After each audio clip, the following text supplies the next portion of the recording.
for the thousands in attendance and the millions watching around the world. Ladies and gentlemen, let's get ready to rumble! Yeah. What's up? The Stuff Boy Coach Malachi Williams in the building. We back. New Media Today USA Boxing, man. You know how we do it, man. New Media Today USA Boxing, and it is what it is. Today is TWD Sundays. We're doing our thing right now, man. You know, today a good day, man. I hope everybody is relaxing. Shout out to everybody in the UK. If you're in the UK, I know it's nighttime right now. Shout out to everybody in the UK, man. You know, hope you guys are safe over there. Shout out to everybody in the States over here with me. You know what I mean? Shout out to everybody in the chat, man. We're gonna let YouTube go out there and you know, let them put the notifications out there on the Chitlin circuit. Let everybody know we here, we live today. You know, I know a lot of people probably watching NFL football today over here in the States. You know what I mean? They watching NFL football. You know, I don't really watch TV too much myself, so I don't get into the games or none of that. I used to though. I used to be like playing the football pool and stuff like that. I don't do none of that no more. I haven't watched TV in years, really. You know what I mean? So it is what it is, man. So Sunday, I'm going to be here, man. Where everybody watching the football game, you know, I got my mind on other things. You know what I mean? So, yeah, man, shout out to everybody in the chat, man. Listen, man, you know, I was watching. Listen, I know you guys think I'm capping. I'm not capping. I'm not capping about this show today. Bro, I had the receipts. I had the receipts in the I had the receipts in the description below, right? And literally, now I thought I heard it all when, you know, when Malik Scott said that, hey man, you know, Deontay Wilder is 10 times better than Muhammad Ali inside the ring. Thought I heard it all when I heard that, and it's really, you can't top that. Honestly, you really can't top that. You know what I mean? But not to be outdone, you know, Tyson Fury might have kind of took her the leg up. You see what I'm saying? And also, we're going to address, you know, we ain't going to stay on it too long, but, you know, we're going to address what the dude named Oscar Valdez. He won his fight yesterday. He was just allowed to cheat and fight, and that's fine. I'm through with that.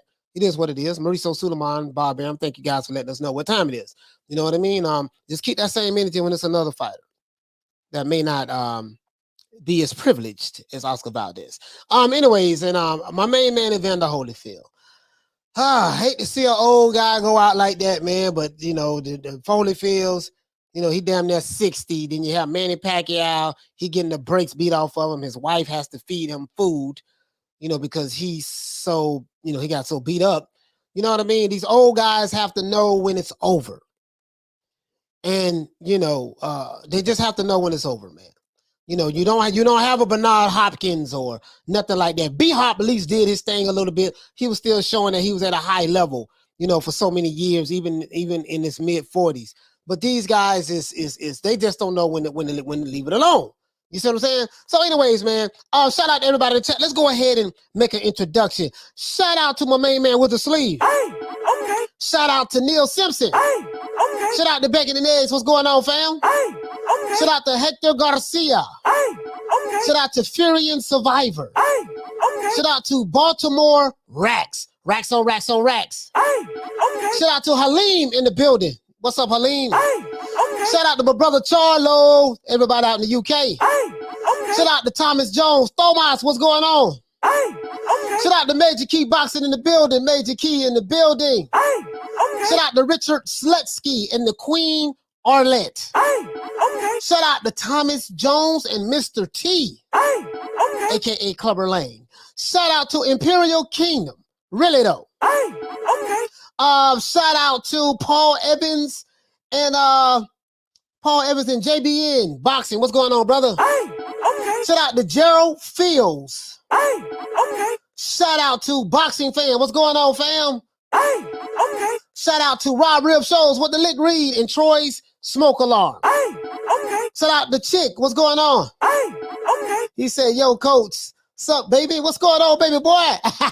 Hey, okay. Yeah, man. Yeah. Shout out to Bernardi. Bernardi, what's going on, fam, man? I know you've been busy, bro. Hey, okay. Shout out to Scott Shee KG. Hey, okay. Shout out to Carter O'Connor. Hey, okay. Shout out to who else we have? Credulous, what's going on, fam? Hey, okay. Shout out to I think that's it. Let's get into this. Shout out to Gerald Fields. Shout out to Leon Musso. What's going on? Okay. Shout out to Justin Casual. Justin Casual, what's happening, fam? Okay. Shout out to Thomas Jones and Johnny Blaze. What's going on? Okay. Shout out to Bone Kiki. What's with the Lick Reed? Okay.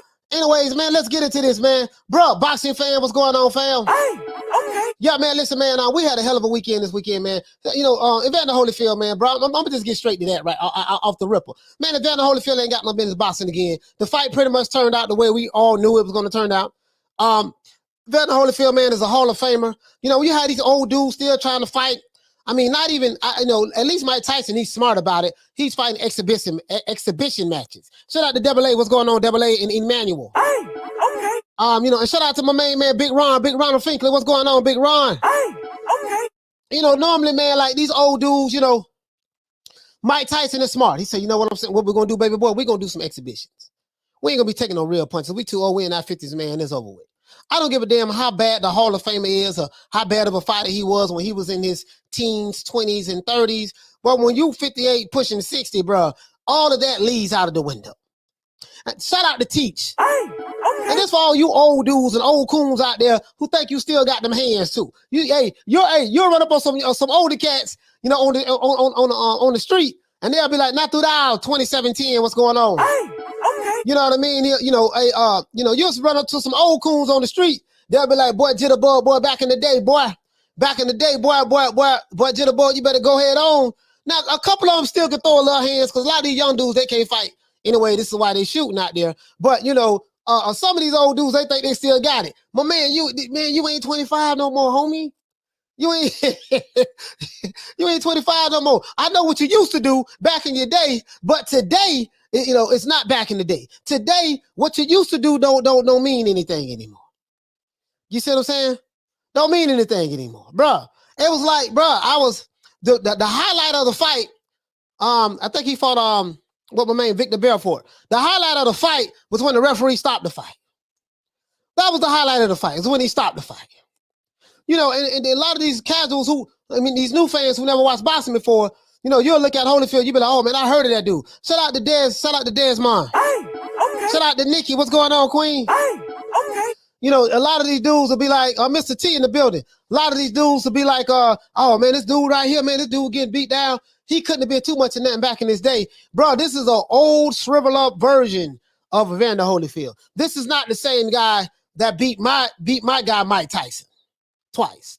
This is not the same guy that one of the guys who I hated when he beat Tyson, but outside of that, you know, he was a damn good fan. He was a damn good fighter. Not this guy. This is not the same guy. You know, he's fighting the guy. Victor Belfort was 44 years old, I think, guys. I think he's 44, 45, if I'm not mistaken. Holyfield is 58. He's fighting a guy 13, 14 years younger than him. Come on, man. I said, hell, I would have whooped Holyfield last night, to be honest with you. I would have whooped him last night. Literally. I think I would have whooped him last night. Now, I probably would have gassed out by like the third round, you know, because I ain't in boxing shape, you know. But last night, I think I would have gave him a run for his money in the first 2-3 rounds. The first 2-3 rounds, boy, I don't know, would have been hell. You said would have been hell on him. You know, after that, the old boy might have would have been in trouble. I might have would have been in trouble after that. But the first 2 rounds, shit, maybe 3, maybe. No, you know what? Would have been 3 rounds because I think they was 2-minute rounds. I think there was 2-minute rounds. So yeah. I'd have gave him a good. You know what I mean? But still, your old cats got to know, man, when it's a done daughter. When it's a done daughter, you got to know when it's a wrap. Because what happens is, you know, your legacy starts to get tarnished. Like Mike Tyson, he lost his last 2 fights to bums. One of my heroes, Mike Tyson, he lost his last 2 fights to bums. I mean, some straight trash. You know, I don't even know the name of these bums he lost fights to. Dudes, he would have just, matter of fact, hold on, guys. I mean, some straight trash. Like, you know, one of the dudes, he just didn't even get off the stool no more. He just said, I'm done. He just quit right there on the stool. You see what I'm saying? You know, Mike was fighting for money at the time. He lost to Kevin McBride and Danny Williams. Danny Williams KO'd Mike Tyson in the 4th round in a 10-round fight. And then he had Kevin McBride. He retired on the stool. You see what I'm saying? I'm just saying, like, you know, when the thrill is gone, like BB King, the thrill is gone. You see what I'm saying? But Holyfield, 58 years old, getting in the ring. Come on, man. Bro, oh my God. You know, Ali fighting Larry Holmes. You know, Larry Holmes beat the break. You know, Larry Holmes was Ali's sparring partner. You know, from 1970 to 74, 75. He didn't want to prepare Ali for George Foreman in the Rumble in the Jungle. And Larry Holmes was giving Ali that work then. After 4 years of learning from the best, you know, he was giving Ali that work then in sparring. You know what I mean? So, you know, I'm just saying, man. You know, I'm just saying, bro. Who Ali fought? Who Ali fought? His last two. You know what I mean? Hold on, guys. You know, he fought Larry Holmes, and I want to say Trevor Burbick. That's what I want to say. Either Trevor Burbick or Witherspoon. Hold on, guys. I'm finna tell you right now. I think it was I think it was Witherspoon. Who he fought last? Burbick. Yeah, Trevor Burbick. Yeah, Trevor Burbick. Yeah, that's who it was. Good looking out on Thomas for letting me know. Trevor Burbick. You see what I'm saying? So, bro, it's like, man, when it's a done dot, it's a done dot. Lennox Lewis called hell with Malik Klitschko, even though Lennox Lewis split his eye. But Malik Klitschko was giving Lennox Lewis that work, even though he was beating his ass. But boy, he was giving Lennox that work, boy, and he was getting stronger and stronger. And Lennox, after Lennox stopped him, Lennox was like, man, damn, this ain't supposed to be that hard. And Lennox retired on top. That's how you retire on top. Roy Jones getting knocked out by bombs. You see what I'm saying? Holyfield should be in the old. He should be in the old folks home right now. You see what I'm saying? Like literally, bro. Literally. You see what I'm saying?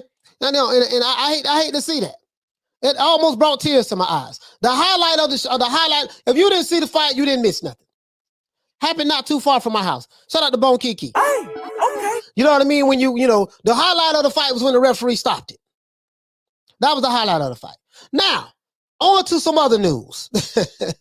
We know that Oscar Valdez, you know, he fought Robson, Consecao. And you know, he won in a unanimous decision. It wasn't a unanimous decision. I'm not going to elaborate on it. You know, some people screaming robbery. I think Consecao won the fight myself. Really wasn't a robbery. What was a robbery was the scorecard. It was unanimous decision. In my opinion, one guy had a 117, 110. That's ridiculous. But hey, at this point in time, I'm not mad or upset. I see a lot of people on the chitlin circuit, you know, alphabet boys, you know, they scream, they mad, they screaming robbery, this, that, yada, yada, yada. My thing is this. If you know that Mauricio Suleiman is cricket, you know that the WBC is a cricket organization. You know that Bob Arum is cricket organization. Bob Arum is cricket. And you know that, so you know that the judges are bought off already. You had to know that Robson was going to lose that fight. Period.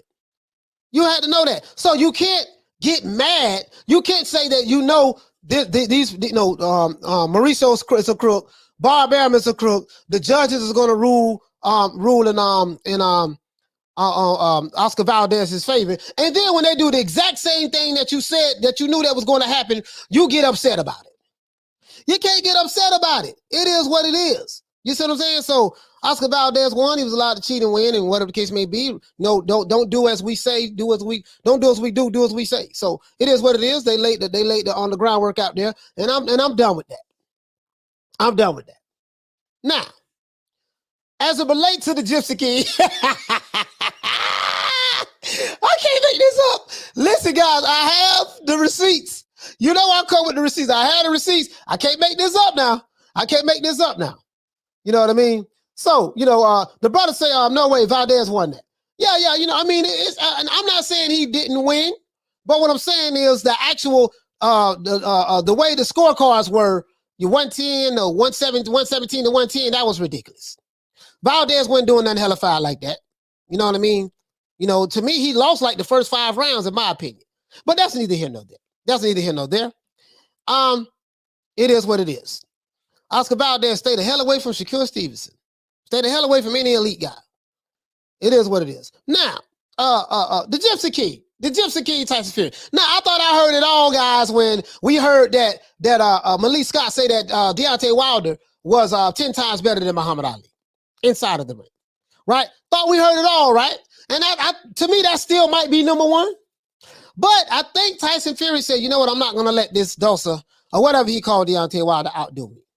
Tyson Fury says that he is Muhammad Ali.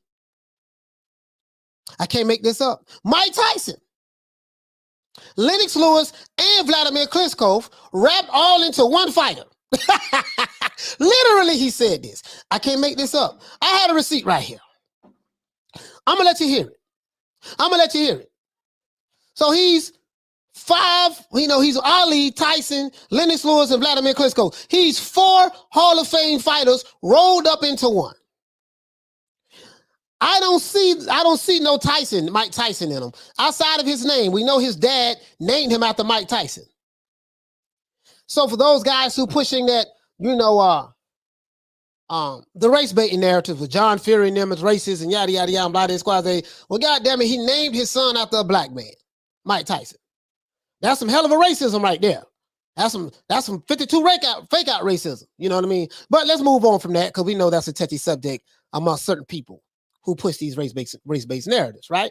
So now, but I don't know if Tyson Fury was high or whatever, but he was dead serious in the interview. I'm gonna let you guys hear it. So in a recent interview, guys, with Queensbury Promotions, Tyson Fury admits that he is a vulnerable fighter. He did say that he was a vulnerable fighter. He acknowledged that, and I'm gonna tell you what I mean by that.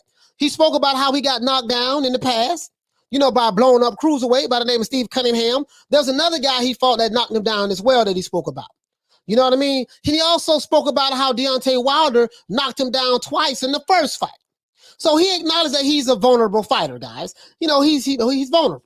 You see what I'm saying? And I think that was a good thing to acknowledge that, hey, you do have some vulnerable abilities when it comes to boxing, your skills. You see what I'm saying? Right. I get that. You see what I'm saying? But now, Fury recognized that he hasn't always looked impressive in the ring in the past. He did that. And I think that that's him really being honest with himself about some of his less stellar performances inside of the ring. You know what I mean? So, this for all you Tyson Fury fans. But the funniest thing of the interview, the funniest part of the interview to me, in my opinion, guys, was when he started capping. Now, this is cap on top of cap on top of cap. When he started capping by saying that he is a mixture of Muhammad Ali, sprinkled with a little bit of Mike. You know how I do it with Caleb Plant. I say, Caleb Plant, he's a mixture. He's a mixture of Floyd Mayweather, sprinkled with a little bit of Sugar Ray. Sugar Ray Leonard. You know how I always say that, right? You know how I always say that. Oh, Tyson Fury took it to a whole nother level, though. He took it to the other level. He said, I'm not to be outdone, by saying that, Wilder's 10 times better than Ali. And I'm not going to be outdone by saying that Caleb Plant is Floyd Mayweather sprinkled with a little bit of Sugar Ray. I'm not going to be outdone by that. You see what I'm saying? I'm going to take it to the next level. You know what I mean? Fury said that, he said that he's a mixture of Muhammad Ali, and Mike Tyson and Lennox Lewis and Wladimir Klitschko, all wrapped into one fighter. I can't make this up. Now, if you are a diehard Tyson Fury fanboy, you will probably agree with this. You will probably say Fury left out a couple of Hall of Fame fighters. So he's a mixture of 4 Hall of Fame fighters mixed into one. Woo, okay. Now, this interview kind of reminded me, guys, as I said before, of when Malik Scott said on 7 Sports TV, Jabba the Hutt is what we call him, on Jabba the Hutt TV, you know what I mean, that Wilder is 10 times better than Muhammad Ali inside of the ring and has fought 10 times more battles outside of the ring. Now, there's an old saying in Florida that we go by, right? In the state of Florida, there's an old saying that we go by here in Florida. When someone is capping real hard, we like to say, now you can make your mouth fried chicken. You can make your mouth fried chicken. That's another way of saying you capping. You see what I'm saying? This is cap, right? You can make your mouth just say anything that you wanted to say, right? Well, now, when it comes to Wilder, Malik Scott, and John Fury, and Tyson Fury, there's a whole lot of chicken being fried with their mouths. If you're talking to Malik Scott, Wilder is Ali times 10, inside the ring and outside of the ring, right? And if you're listening to John Fury and Tyson Fury, well, John Fury, his son is the best that ever do it and got away with it. And if you listen to Tyson Fury, he's a mixture of, he's Ali Mike Tyson, Lennox Lewis, and Wladimir Klitschko all wrapped into one. I can't make this up. I have the receipts right here. I'm going to play it for you so you can hear it. And the link is in the description below. And to be honest, I guess that's a good thing. Just don't expect me to believe that bullshit. You feel me? Don't, that's a good thing if that's how you feel about yourself. But don't expect me to believe it. I know cap when I hear it. You can make your mouth fried chicken. You see what I'm saying? You can make your mouth fried chicken. Yeah. Really though, I said you can make your mouth fried chicken. What? Okay, now, Fury also went on to say that whether he's been vulnerable as a fighter or not, he's been undefeated for 13 years.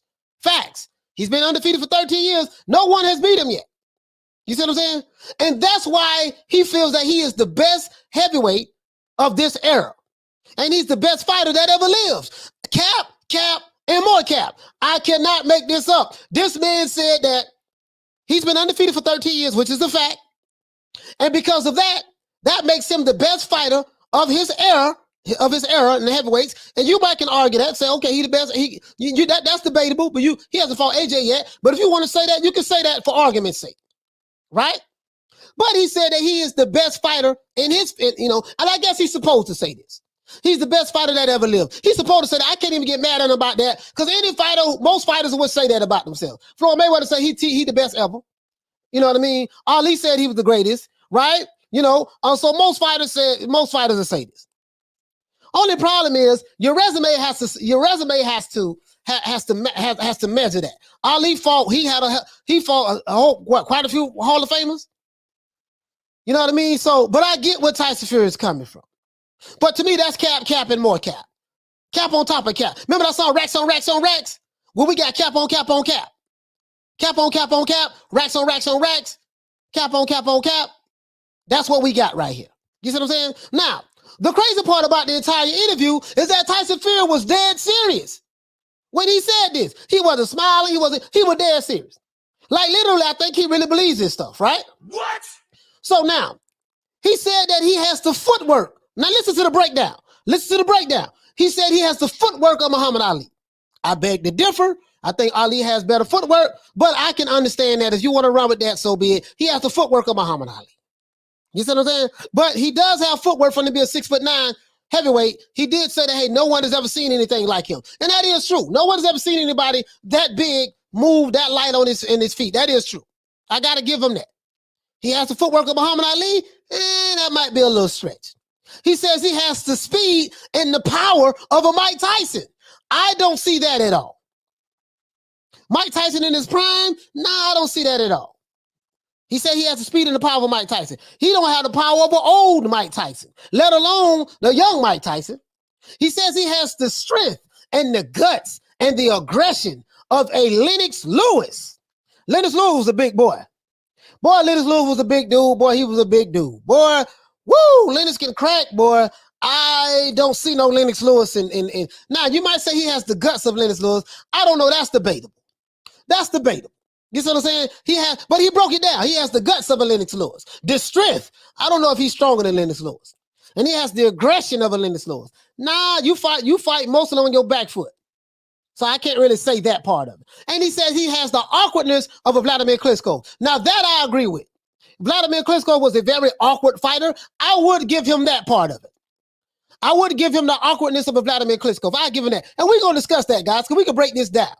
Since both of these fighters feel like they're greater than Ali, well, one feel like he's greater than Ali, and another one feel like he got the footwork of an Ali and three other Hall of Famers. So we can discuss that. You know what I mean? So basically what he's saying was, so it would be impossible for Deontay Wilder to beat him because he has the skill set of 4 Hall of Fame fighters wrapped into one. When you're a fighter, you have the skill set of 4 Hall of Famers wrapped inside of your body as it relates to your skill set. It's going to be hard for another fighter to beat you. Right? This is what he's saying. You see what I'm saying? Now, but Wilder so now we have Tyson Fury. You know the fight is coming up October the 9th. We have Tyson Fury who has the skill set of Ali, the footwork of Ali, the speed and power of a Mike Tyson, the aggression and the strength of a Lennox Lewis, and he has the awkwardness of a Wladimir Klitschko. So we have Tyson Fury who has the the skill set of 4 Hall of Famers. 4 Hall of Famers. And then we got Deontay Wilder, according to Malik Scott, he's 10 times better than Muhammad Ali. So we got 10 times better than Muhammad Ali versus the fighter who has the skill set of 4 Hall of Famers wrapped into one. Who's going to win? Irresistible force, meets an irremovable object. Okay. So now, What? it is what it is. You know what I mean? And depending on which side of the street that you're on, whether you're on the Wilder side of the street or the Fury side of the street, you either believe this is some bullshit about your fighter. You either believe this BS about your fighter, I would rather say. Or you know that this is all cap. And as they would say in the UK, they're talking rubbish. Either way it goes, it should be a good fight if this fight were to happen on October the 9th. I still say if because we just never know. We're dealing with Tyson Fury. Now, Fury did give Wilder a puncher's chance in order to make Wilder supporters feel good. He did give Wilder his props. He said he does have a puncher's chance at beating him.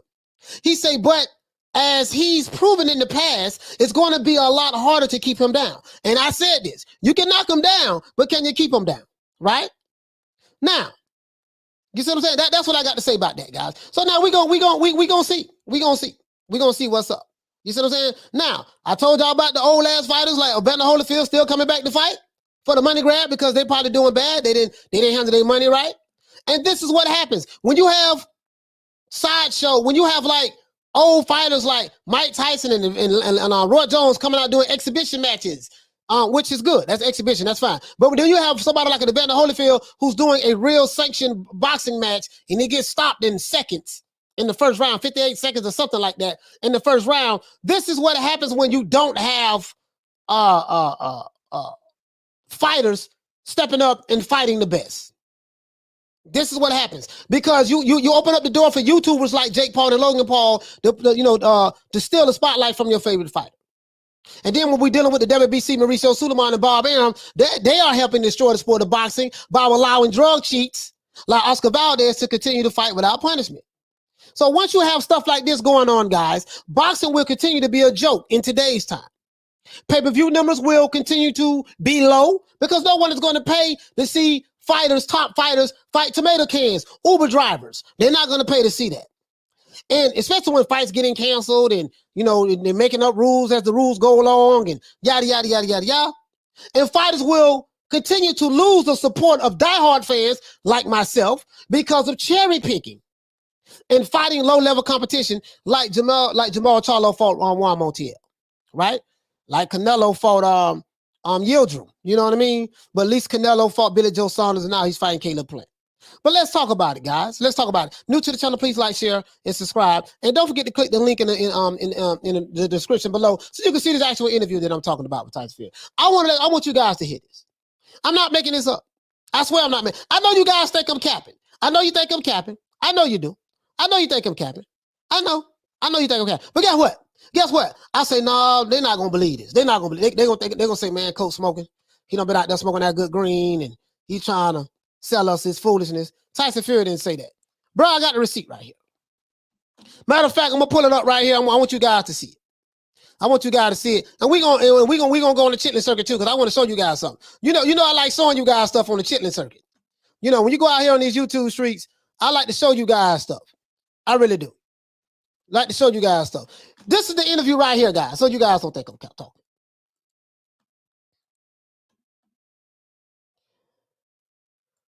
This guy says, he says Yildirim was mandatory to be undisputed. Can't hate on that. Yeah, but I remember when another fighter was mandatory, that still was a cherry pick to me. That still was, I'm not hating on it. I'm just calling it the way I see it. Hell, if that's the case, Montiel was a mandatory. But everybody was saying, you know what I mean? Charlo shouldn't have fought him. And it's not like Canelo has not refused to fight mandatories in the past. When he was at 160, he had a couple fighters that was a mandatory. He didn't fight him. But that's just what it is. It is what it is. But anyways, Yildirim was a tomato can. Yildirim was out of boxing for 2 years or something like that. He skipped over another guy who was active. But that's neither here nor there. That's neither here nor there.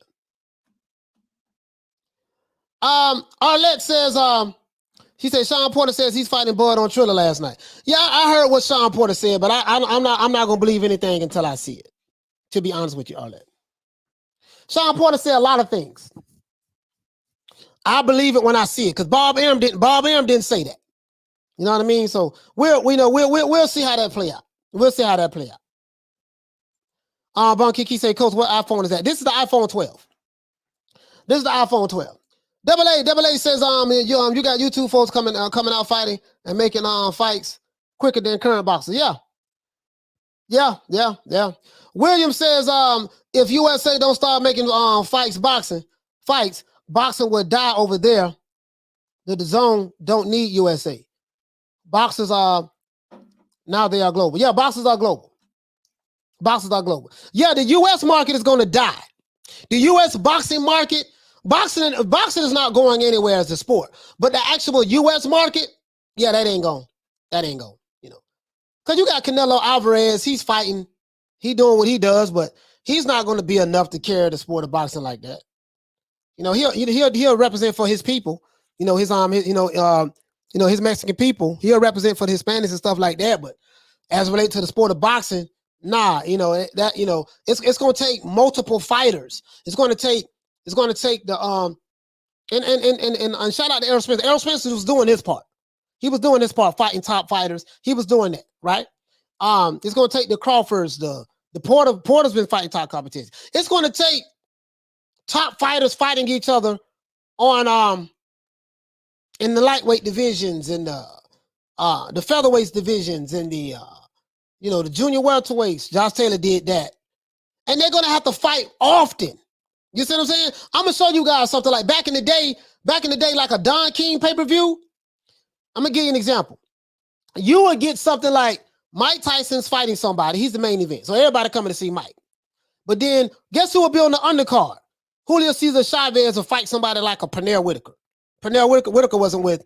I'm just giving you an example. I'm not saying that happened, but I'm just giving you an example. Like you will have multiple championship fights on the same card. An example would be you will have Lomachenko versus Teofimo Lopez, right? That won't even be the main event. That'll be like the lead up to the main event, something like that, right? You will have Julio Cesar Chavez fighting Mildred Taylor. You will have Gerald, you will have Julian Jackson fighting Gerald McCullough. Fighting Mike McCullough. Sorry about that. All of that'll be on the undercard of Mike Tyson. And all of these will be championship fights. This is what we need. And you guys who just started watching the sport of boxing, you missed that era. You missed that era. Well, he has in his fans' hands or feet. Ali jab ain't as good as Lennox, and he's nowhere near the power of Lennox or Tyson. Nowhere. Yeah. I don't know. We say James Burrell say I'm not mad at Fury talking ish, but the fact is he has only 3 names on this record. Yeah, pretty much. And James Burrell say the Mexicans been keeping boxing alive. Canelo and Virgil do it right. Yeah. They have. Well, Errol Smith's been doing his part. Josh Taylor's been doing his part. I'm saying, but in the U.S. though, the American fighters are going to have to get their act together. You see what I'm saying, James? Like Canelo is a Mexican fighter, so he's representing for his people in Mexico. He's representing for them. But I'm saying in America, the American fighters are going to have to put on good fights. And these American promoters are going to have to consistently put on good fights and have these fighters fight each other. Top competition always fighting each other. He said Porter did not actually say the Bud fight is happening. Yeah, I didn't hear him say that myself. I didn't hear him say that. Actually, his body language made it seem like it won't happen. I did not hear him say that, to be honest with you, but I believe whatever when I see it. I believe it when I see it. You know what I mean? You say Emmanuel Stewart did an interview before he died stating that U.S. boxing would die because the amateur system is so poor. The American athletes are going to other sports. Yeah, they're not developing. They're not developing developing in the amateurs. So now what we have is we're going to be forced to see, regular, fighters fight tomato cans. Whole bunch of goddamn tomato cans, right? And that's what we're going to see. He said the PBC. What you say, fam? You say the PBC are the bad now. They even can't make fights when fights are on the same side of the street. Yeah, remember when they first came out, it was going to get a lot of these fights all the time. And even I thought that, man, this is going to be a good thing with the PBC because now they're here. Now that the PBC is here, we're going to get these fights on the regular like I was used to watching. And that's just not happening. That's just not happening. That's not happening. You see what I'm saying? Fury has Klitschko, Wilder, and Wilder on his resume. Yeah, he has Klitschko and Wilder on his resume. That's pretty much it. Withers Lee say boxing on light support and the U.S. leading the way. I don't know about the thing is, the UK fans, you guys are very, very supportive of the sport of boxing. To be honest with you, the UK fans are really keeping boxing alive from a fan standpoint. The US boxing fans is like, we're done. We're done. The US boxing fans, we're done. We tapped out. Shout out to DT3, the Boom Man. Shout out to DT3, the Boom Man. Hey, okay. What's good? What's good, fam? We're done. We're done. We're done with the boxing. We just want to see the good fights. When we see the Mauricio Suleimans and certain people, getting popped for drug PEDs, but they're allowed to fight, and then you got a swath of fans coming up, taking up for it, but because it fits their ethnicity narrative, and when it doesn't fit, it's just a whole bunch of stuff, bro. But I think in the UK, you guys are you guys in the UK are really holding it down. Like, no, there's no one that support boxing like fans in the UK. But you fans in the UK and then in Mexico, they support fighters. They support their fighters in Mexico. You know what I mean? But in the United States, it ain't looking good. It's shaking like booty meat over here, man. It's shaking like booty meat over here, bro. Leon Musa said, did you hear what David Hayes said? No, yeah, I didn't hear what David Hayes said, Leon. What did he say, fam? What did he say? Ronald Feakley, Big Ron says, there's a genuine UK love for all fighters. USA. Yeah, they listen, man. Listen, them fans in the UK die hard, boy. They die hard. They die hard. But boy, if it wasn't for the UK, boy, this is what I'm saying. He said the UK and South America is the only reason why boxing is still alive. I totally agree with that. I totally agree with that. Because I think if it were just left up to Americans, boy, boxing would be done and over with. But it's because of the Bob Arams. It's because of the Al Haymans. These are American promoters, right? TGE, Tom Brown, these are American companies, right? They're not doing business with each other. The Golden Boy Promotions, they don't want to do business with each other. So when you have good fighters on different networks, they don't want to fight each other, right? This is what the problem is. The fans are demanding that we see these fights, but the promoters are like, nah, we ain't doing that. So these American-based promotional companies, whether it's PBC, whether it's Top Rank, or whether it's Golden Boy, then we can't forget about the corrupt WBC with Mauricio Suleiman. So all of those is what's killing boxing. That's what's killing it. Fanboyism at all-time high. Yeah, fanboyism always been around, that always been around, that ain't going nowhere. You know what I mean? But that's not what's killing boxing, though. It's not the fanboyism, Ron. It's the fact that these American-based promotional companies and then the Mexican-based sanctioning body with the WBC, and then we have the another American-based, I think the WBA is in Puerto Rico, right? Yeah, it's in Puerto Rico. So we have these different Latin organizations, sanctioning bodies. They corrupt as hell, right? They corrupt to the core, whether it's the WBA or the WBC, right? And then you have the American-based promoters that don't want to make the fights. So what happens is you have a disinterest in these fights. He said, don't forget Don King. Listen, Don King gave us the best fights in the world. Don King did that. You can say what you want to say about Don King, right? But boy, when Don King was in the game, we got all the big fights. Period. Period. We got all the big fights. Period. Don King did that. Like, we need Don King right now. Mr. T say, especially WBC, WBA. Exactly. We need Don King right now. Say what you want to say about Don King. Well, did he rip his fighters off? Yes, he did. Was Don King a crook? Yes, he was. You know, did fighters become millionaires under Don King? Yes, they did. Did Don King take advantage of his fighters? Yes, he did.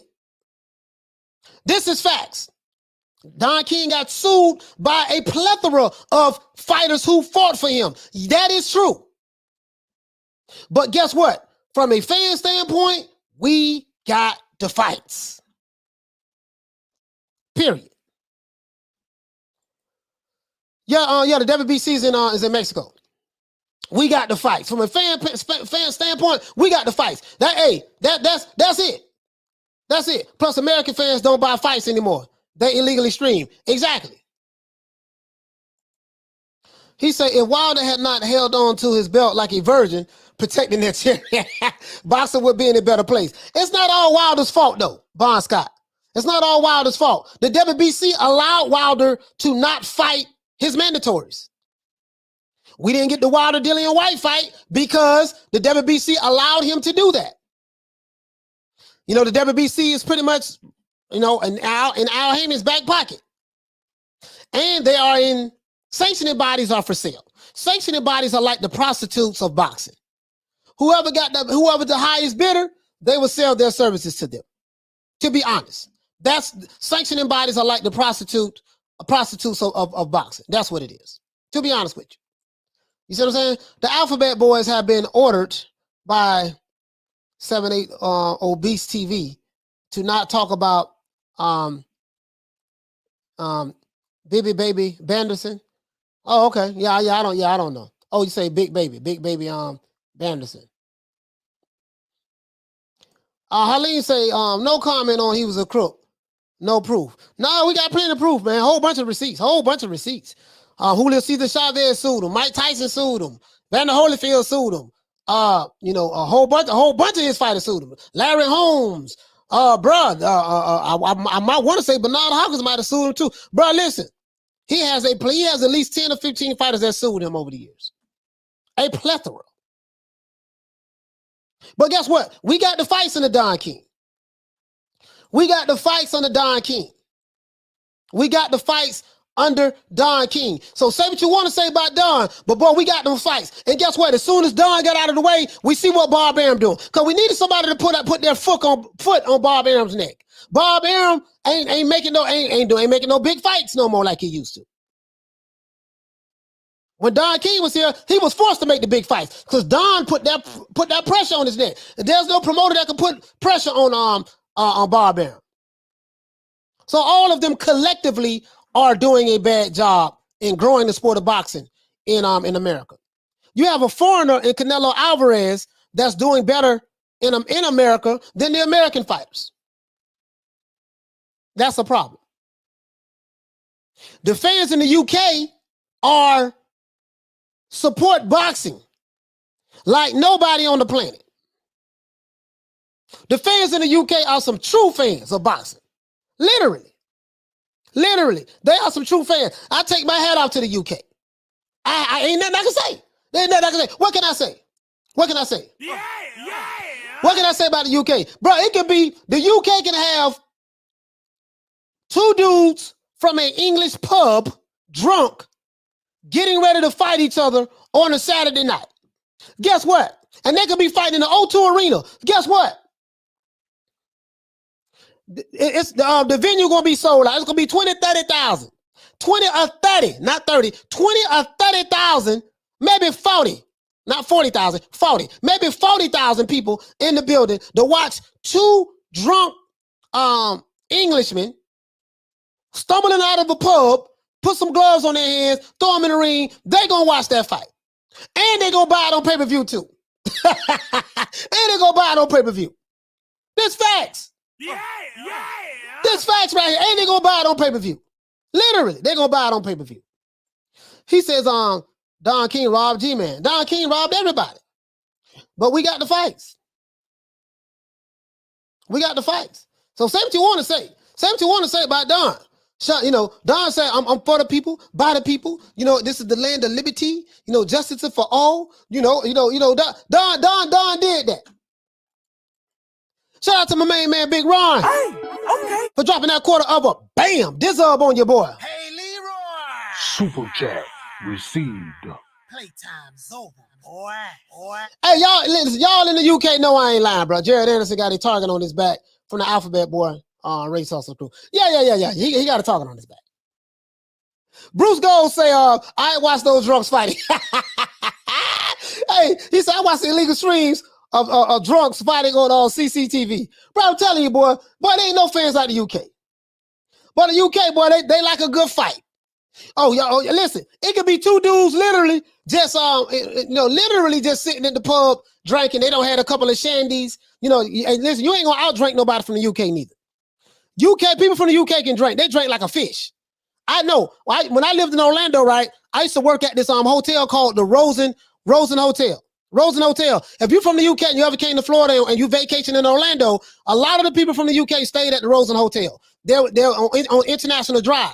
I was a bartender, and there was nothing but, you know, just people from the UK, from Scotland, you know, from Ireland, from London, stuff like that. And bro, let me tell you something, bro. Wales, bro, let me tell you something, bro.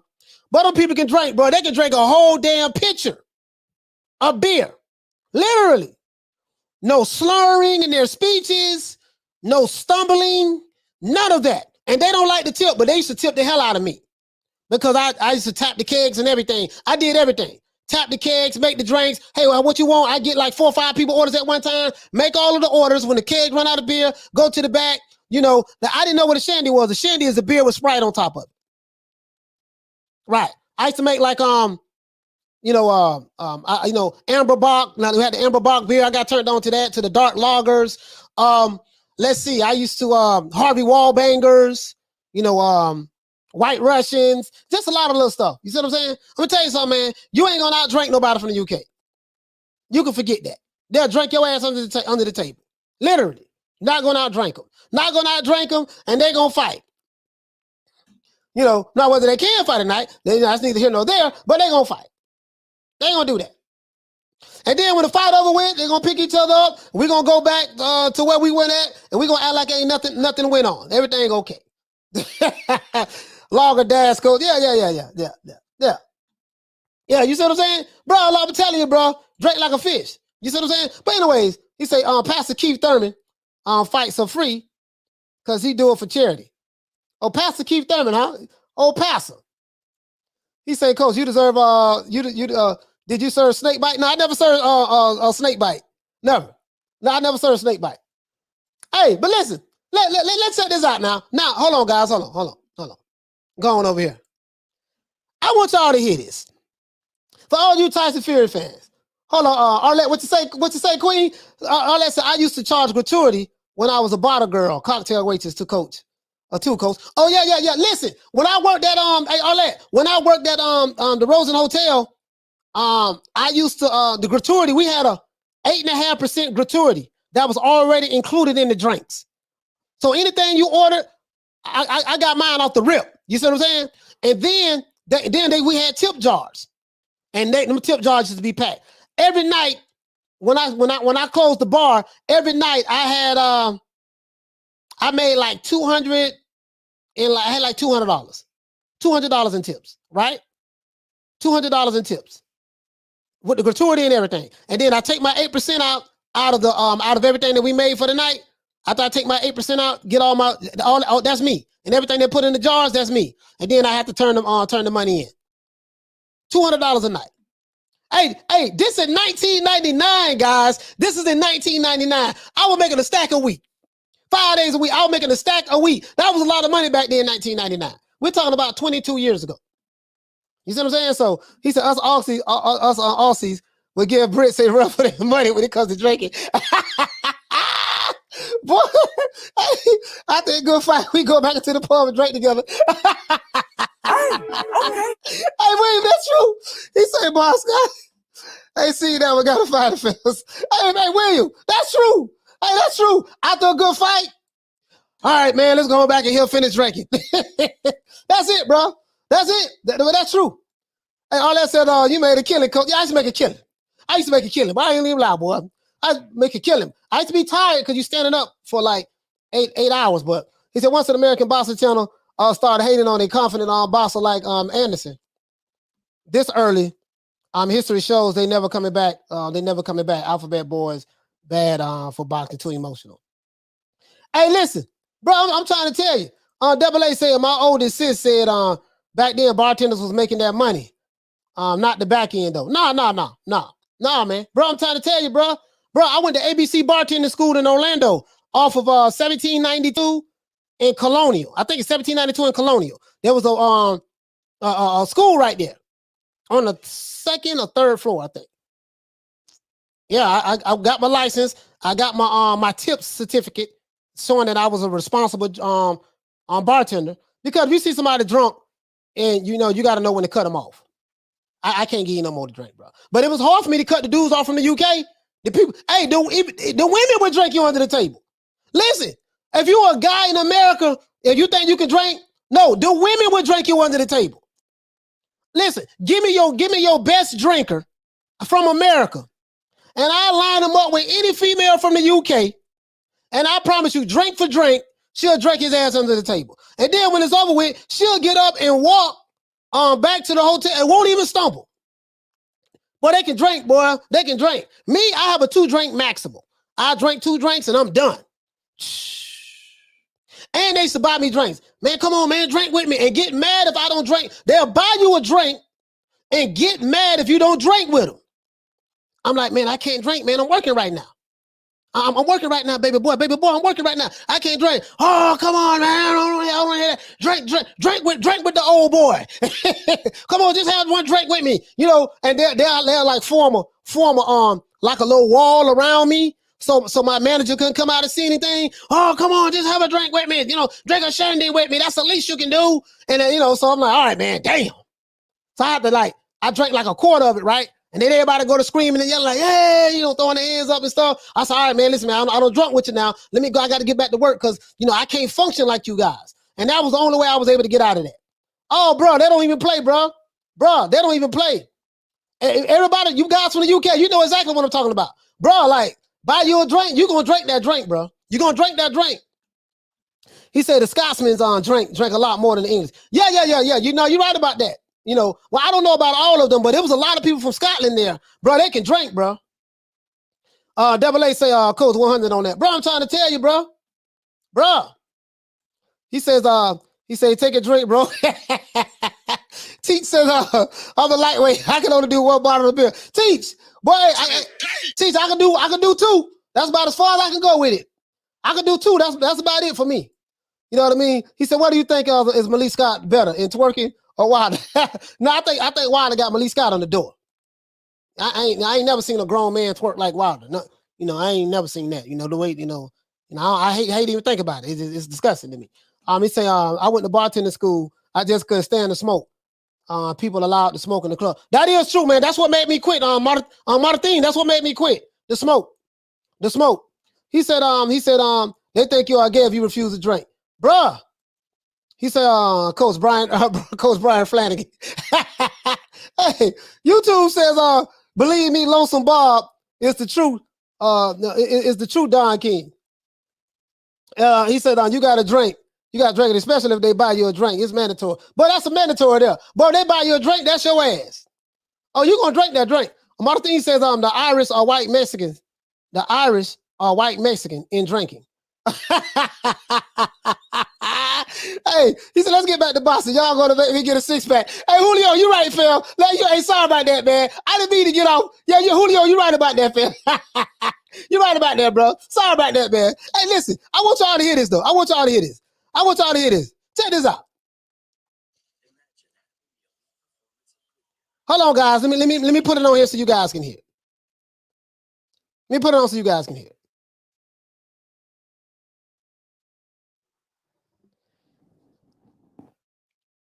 See, can I connect it right quick?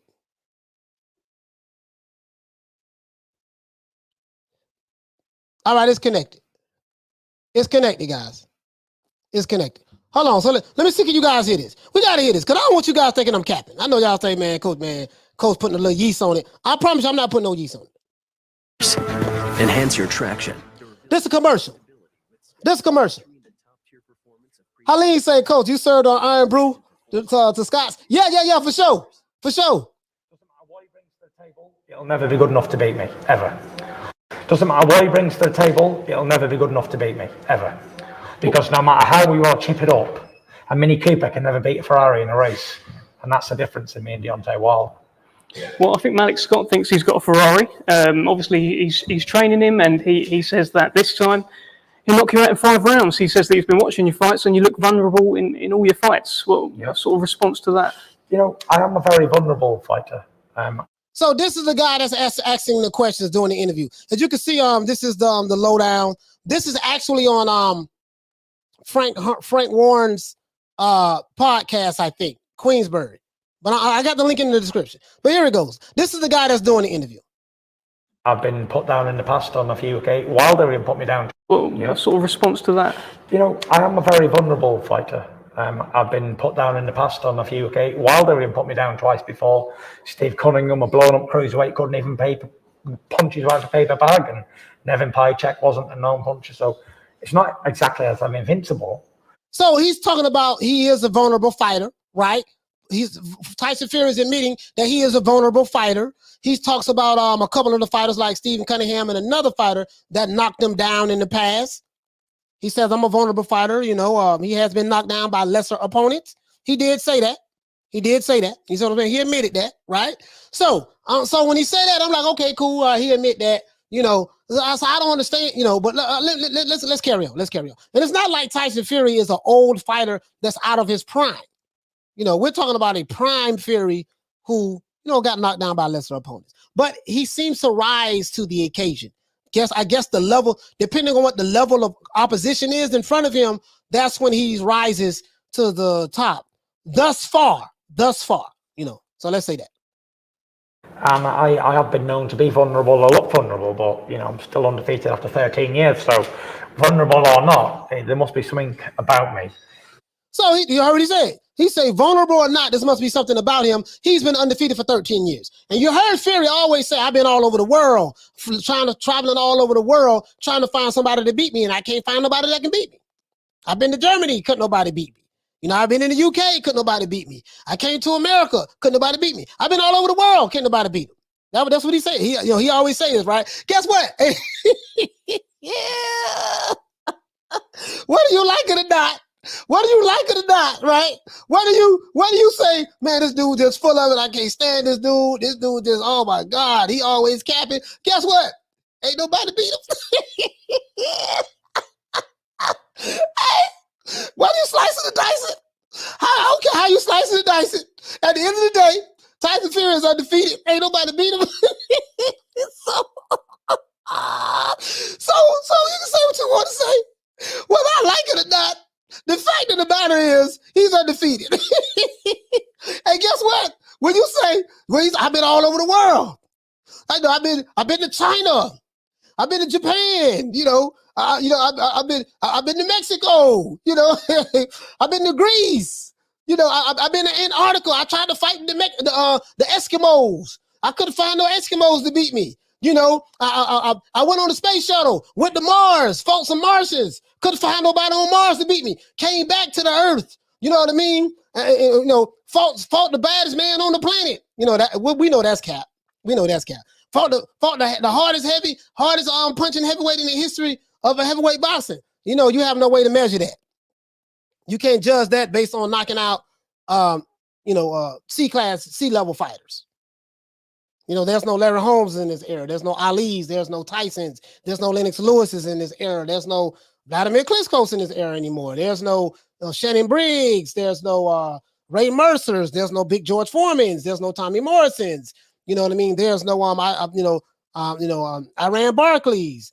You know, not Iran Barkley's. Iran Barkley's. There's no not Iran Barkley. Sorry about that. There's no Bill Boucher. Sorry about that. There's no David Tours. There's no Evander Holyfields. You know, so for you to say that, you know, you would have to have that level of competition for you to say that. You see what I'm saying? But I digress. But the man undefeated. So that we can say about that, man. Brian, that we can say about that. Victor Bada, what's going on, fam? Hey, okay. The man undefeated, man. The man undefeated. He said, Coach, what about Trevor Bryan? He hasn't been beaten. Hey, man, Trevor Bryan is undefeated too. Trevor Bryan undefeated too now. You know what I mean? Trevor Bryan undefeated. So, you know, hey, what you say? Unless Fury's voice got deeper. His voice wasn't like that 7 years ago. Yeah, Sonny Liston. You're right. Hey, you're right about that, Jonathan. So we don't have those caliber of fighters, you know, to say that this guy is the hardest puncher in the history of the heavyweight division. That's just crazy, right? But anyways, that's neither here nor there. But let's hear what Fury got to say. Makes me the best of my era and the best fighter that's ever lived. There's something about me which makes me the best of my era and the best fighter that's ever lived. And we was only speaking about this today, me and Sugar, like you got Muhammad Ali, he had his superior footwork. I mean, I'm still on. Hold on. Tyson Fury say, I'm the best fighter of my era, which you can argue that. You can say, okay, he is the best fighter in his era.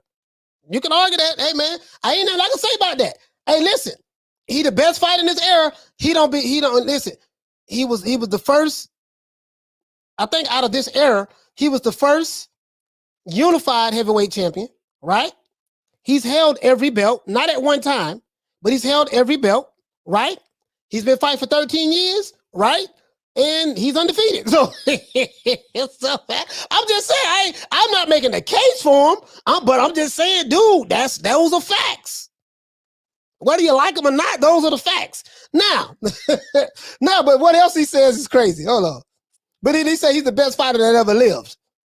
After 13 years, so vulnerable or not, there must be something about me which makes me the best of my era and the best fighter that's ever lived.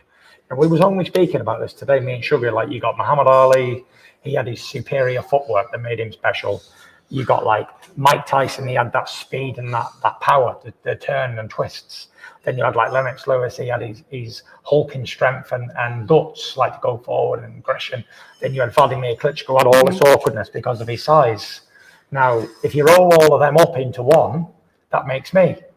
They had all of them one asset. Each one had footwork, one had speed, one had size, one had courageousness. But if you put it all into one, Tyson Fury pops out. Tyson Fury say, I'm gonna y'all hear that again. I think y'all missed that. Y'all missed this. Hold on, y'all missed that. Tell him again, Tyson. Tell him again. You heard what he said. You heard what he said. To this day. You heard what he said. Tyson say, oh boy, so basically he took every attribute. He took attribute from Ali. He took an attribute from Tyson. He took an attribute from Lennox Lewis. He's taking the attributes from Wladimir Klitschko, and he's taking all of those attributes from those 4 Hall of Fame fighters combined equals him, who he is. So, I'm just saying, if Wilder can be 10 times better than Muhammad Ali inside the ring and fought 10 times more battles than Muhammad Ali outside of the ring, according to Malik Scott, if that's their narrative they pushing, then Tyson Fury can say the same thing. You know, Wilder supporters have to understand, hey, listen, man, if you agree with the bullshit, if you agree with Fury, Wilder being 10 times better than Ali, then guess what? And that's your narrative? Okay, cool. I ain't got no problem with that. But guess what? Tyson Fury is entitled to his narrative as well. That's all I'm saying. It go both ways. Now, whether I agree with it or not is irrelevant. Whether I agree with it doesn't matter. The thing is, if that's the narrative we pushing, then so be it. So let me let y'all hear this again, though. Like you got Muhammad Ali, he had his superior footwork that made him special. You got like Mike Tyson, he had that speed and that power, the turn and twists. Then you had like Lennox Lewis, he had his hulking strength and guts, like to go forward and aggression. Then you had Wladimir Klitschko, had all this awkwardness because of his size. Now, if you roll all of them up into one, that makes me. They had all of them one asset. Each one had footwork, one had speed, one had size.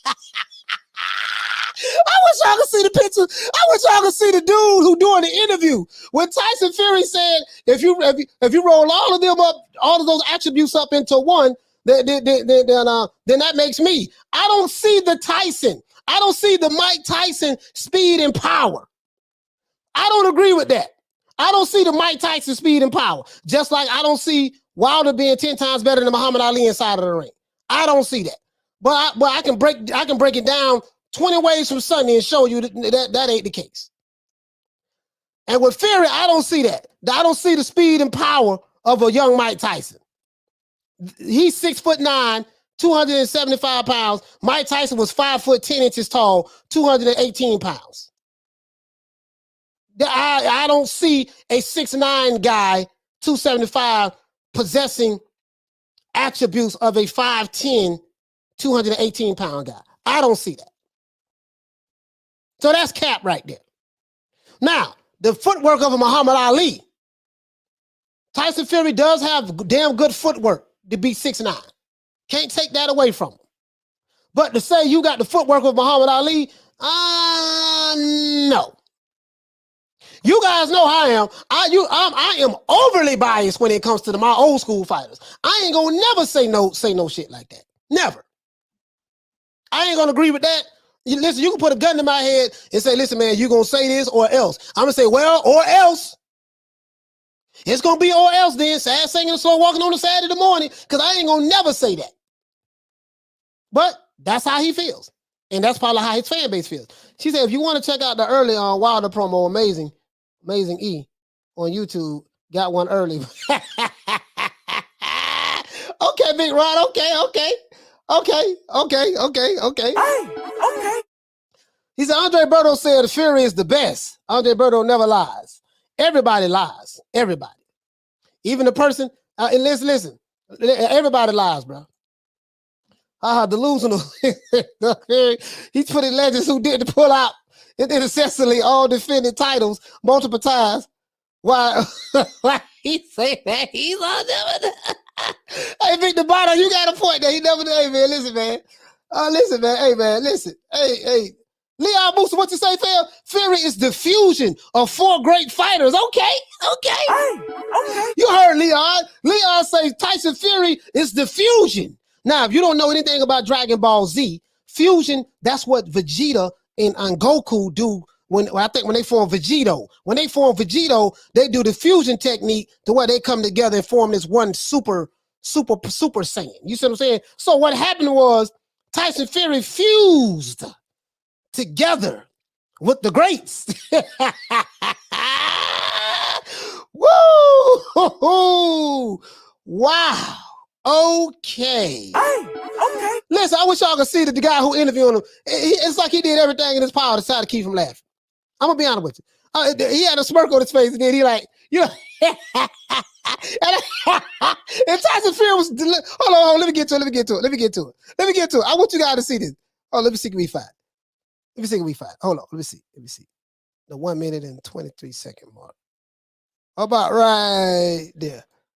Yeah, he got a smirk on his face right there, right? He just look at the smirk. Hey, look. Hey, hold on. Look at the smirk. This is the smirk. This is the smirk on his face when Fury was capping. I want you guys to hear this. Hear this one more time. Bear with me one moment, guys. I know y'all think I'm tripping. Please listen to this. Look at the smirk that comes on. See the smirk on his face? At this point in the interview, he's trying to keep from laughing at this point. He's trying to keep from laughing. Sugar, like you got Muhammad Ali, he had his superior footwork that made him special. There must be something about me which makes me the best of my era and the best fighter that's ever lived. And we was only speaking about this today, me and Sugar, like you got Okay, Tyson Fury fans, do you agree? Okay, let's stop right there. Do you agree that Tyson Fury is the best fighter that ever lived? This is what he said out of his own mouth in his interview. He said he's the best fighter that ever lived. Do you believe that, guys? I'm saying Tyson Fury fans. Do you believe that he's the best fighter that ever lived? Jeff Luciano says, I think Fury's feints cause problems for AJ. Yeah, Fury got me. So Jonathan says, yes, Tyson Fury's the best fighter ever lived. Okay, cool. Rick G, Rick G, what's up, man? Rick G said, hell no. Hell no. Halim says, no, only last 13 years. Okay. Hold on now. Hey, hold on. 22B say 100% Fury is the best from 1890 plus. Okay. So from the 1800s all the way up to the 2020s. All right, for real. Okay. All right. So,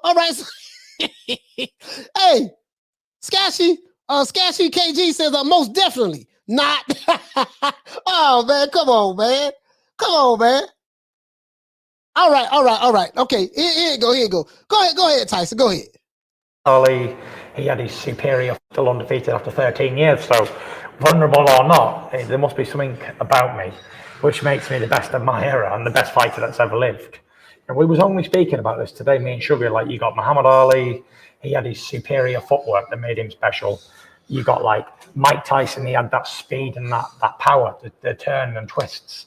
Then you had like Lennox Lewis, he had his hulking strength and guts, like to go forward and aggression. Then you had Wladimir Klitschko, had all this awkwardness because of his size. Now, if you roll all of them up into one, that makes me.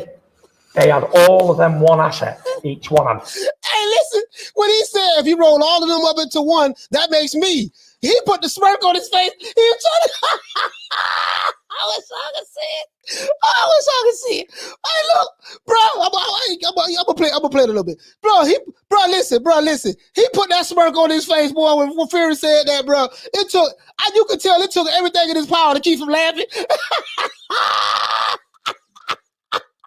Oh, Lennox Lewis has that hulking strength. He's strong. He's big, bro. Like, oh, bro. That's what made me laugh. This dude right here. Hold on. Let me let y'all see this. This dude right here. Hold on. So we gonna go back. I'm gonna play it from right here, right? I'm gonna play it from the 1 minute mark. I'm just gonna let it play because I want you guys to see this, and then we gonna move on from that. But, bro. Here you go. Hold on. Tony Boswell. Shout out to Tony Boswell. Shout out to my brother Tony Boswell. Hey, okay. For dropping that quarter of this on your boy. Hey, Leroy. Super chat received. Playtime's over, boy. Tony say, much love to USA Boxing.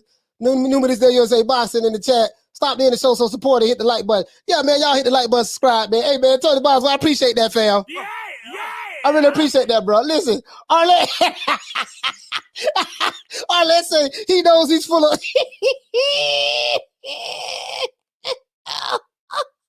Arlette. Hey, Jason say, let's be honest. Who has Fury beaten to make him great? Hey, he beat Deontay Wilder and Wladimir Klitschko. If Deontay Wilder, hold on. If Deontay Wilder, according to his supporters, is 10 times better than Muhammad Ali, and Tyson Fury beat him, some would say he arguably twice. He stopped him in the second fight. Then what does that make Tyson Fury? Maybe he has a point.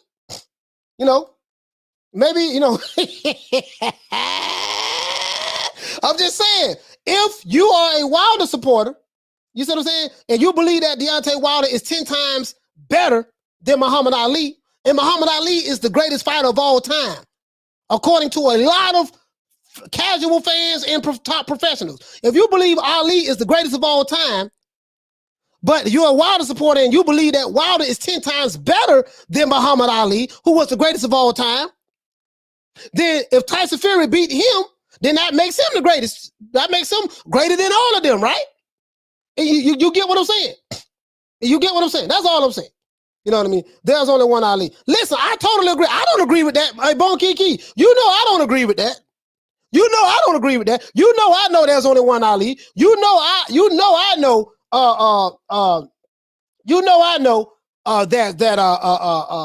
this cap. You know I know this cap. I would never disrespect Ali like Malik Scott did. Never in life.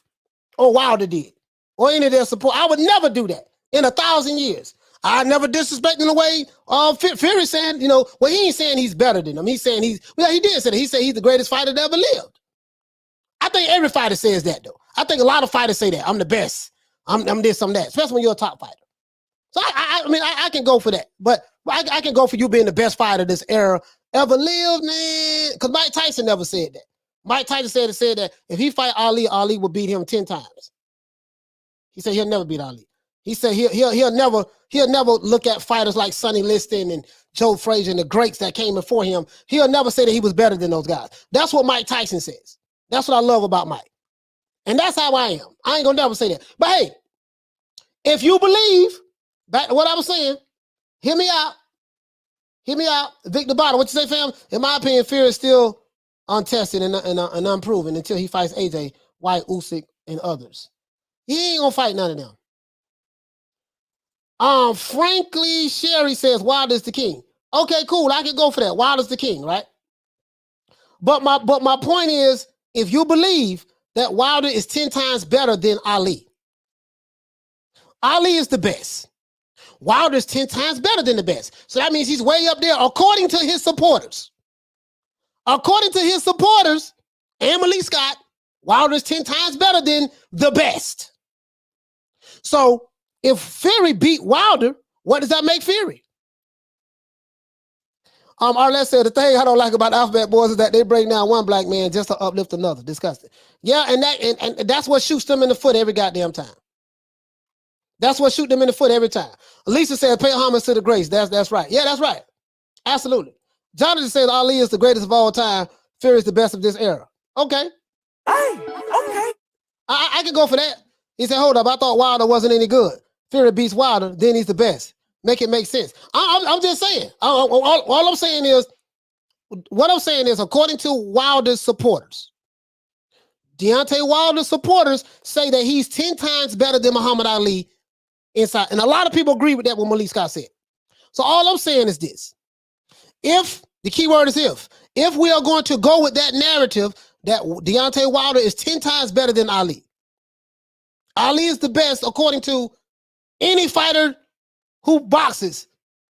They'll tell you that. Canelo don't speak English, and he'll probably say that Ali the best, right? You ain't gonna find no fighter that say Ali ain't the best, for the most part. 98% of them are gonna say he the best, right? If you believe that, that's one. And then Malik Scott and Deontay Wilder supporters says that Wilder is 10 times better than Muhammad Ali. So if you're 10 times better than the best, and Tyson Fury beats him, what does that make Tyson Fury? That's all I'm saying. Hey, okay. That's all I'm saying. You see what I'm saying? So Wilder the king, then Fury the inferior king. He says Fury took Wilder's satanic soul away. Now that stupid Dawson's the biggest fool in boxing has ever seen. Okay. That's all I'm saying. I'm trying to make it make sense. Hey, Juleson, I'm trying to make it make sense right here. That's all I'm saying. Coach, you see what Mike said about the greats before him? It's called respecting the greats, which guys nowadays like. Yeah, the guys today, they don't respect the greats. They have no respect at all. None. He said, Wilder been looking like Michael Gray too. Oh, you remember Michael Gray? Michael Gray. No, man, listen, man. Michael Gray ain't been the same since he fought Lennox Lewis, man. Wilder's that average, unskilled windmill who took a challenge once and failed. And he can't prove the way he's carrying himself, and he can't improve the way he's carrying himself. He said, Wilder's 10 times better than Lewis. Hell no. Okay. Hell no, man. Lennox Lewis, listen. And listen, if Lennox Lewis is in his prime fighting today, it ain't about, in my humble opinion. This is my opinion. And you ain't beating no Lennox Lewis. Nah. I ain't beating no Lennox. They got to punch his chance. But that's another conversation for another day. But let's hear what Fury got to say. Hold on, I want you guys to see this. I want you guys to see this. This is hilarious. Tyson, he had that speed and that power, the turn and twists. Then you had like Lennox Lewis, he had his hulking strength and guts, like to go forward and aggression. Then you had Wladimir Klitschko, had all this awkwardness because of his size. Now, if you roll all of them up into one, that makes me. They had all of them one asset. Each one had footwork, one had speed, one had size, one had... Look right now. He's trying to keep him laughing. He's trying to keep him laughing right now. Bro, he's trying to keep him laughing right now, bro. Bro, he had the smirk on his face. And then he bit down on his lip right here. Now listen, when someone bites down on their lip, they're trying to keep... Like if you see me get ready to laugh, right?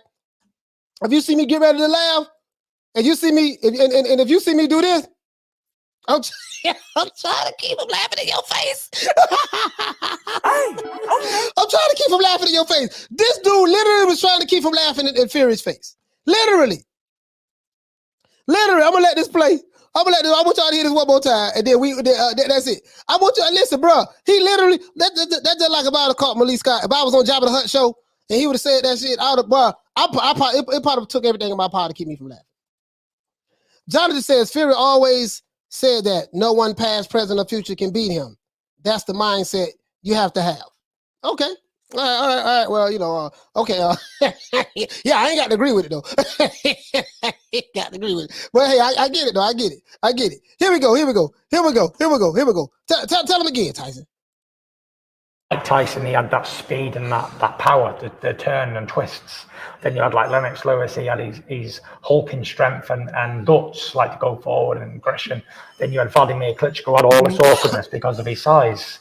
Now, if you roll all of them up into one, that makes me. They had all of them one asset. Each one had footwork, one had speed, one had size, one had courageousness. But if you put it all into one, Tyson Fury pops out. So there's no way that any of these guys can ever beat me. There's always a punch chance in the heavyweight division. Keep me there.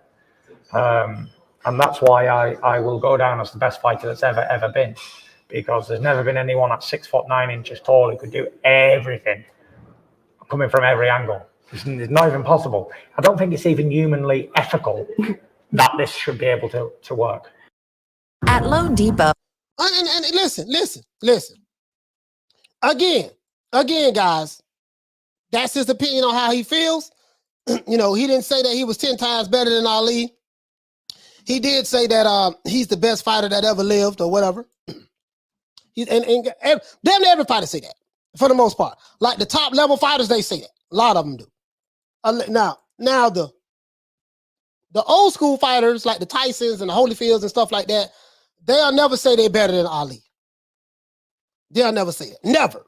In a million years. That's like the golden rule. Now, I don't know about the Mexican fighters. Maybe they'll say it. You know what I mean? But they're like the English fighters from England, from Europe, fight outside of Tyson Fury, maybe.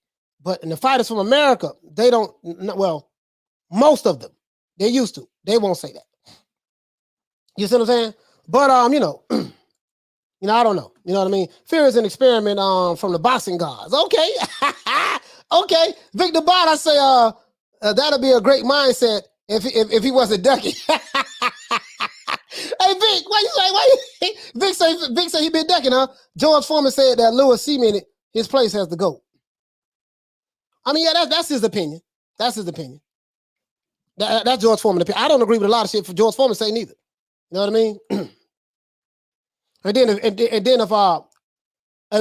if he says Lennox Lewis is the GOAT over Ali, then I would say that maybe George Foreman was saying that because Ali beat his ass.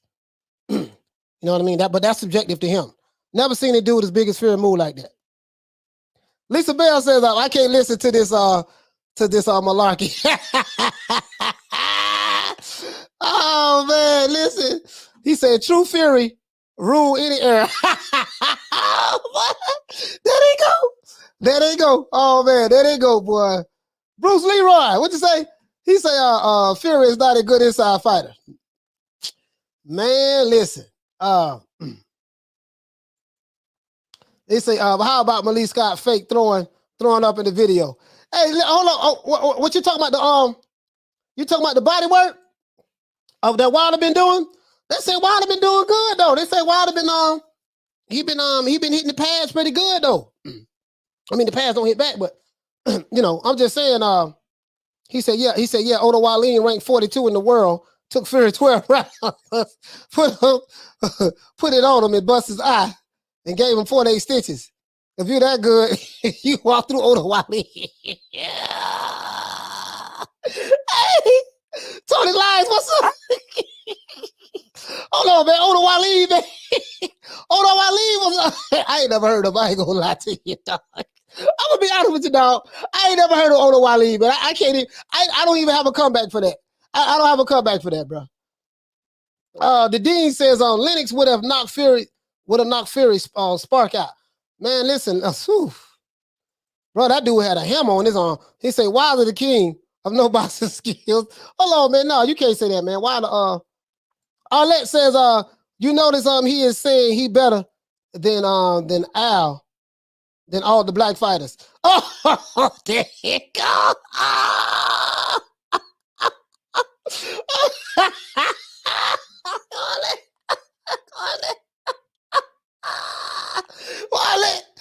What white fighters can he say he the best? But this what he did. All that look, this what he did. This what he did.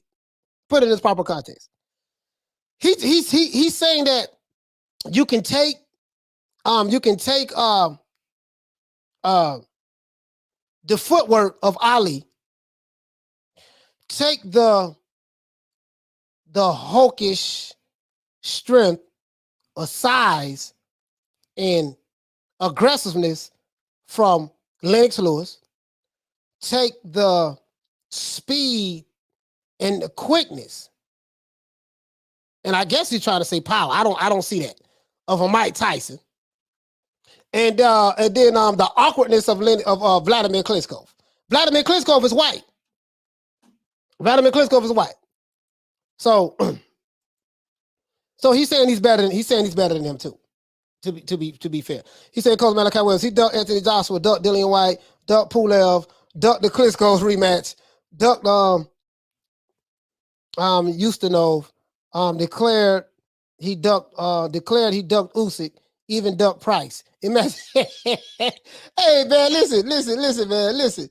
Was it ducking? Remember, we said we ain't gonna say a fighter ducking no more. We're just gonna say they are strategically making moves. They strategically moving. They're moving in a strategic way. We'll just say that. We ain't gonna say a fighter ducking no more. We just gonna say they strategically made certain moves. They strategically made certain moves to avoid certain, fighters. We'll just say that.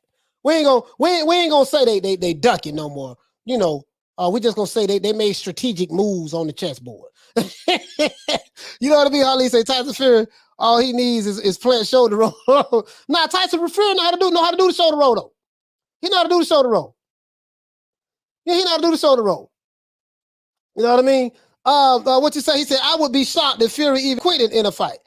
Yeah. Listen, now you might not show up to the fight, but to quit in the ring, no, I don't see that. He said there is no heavyweight in history with Ali's footwork.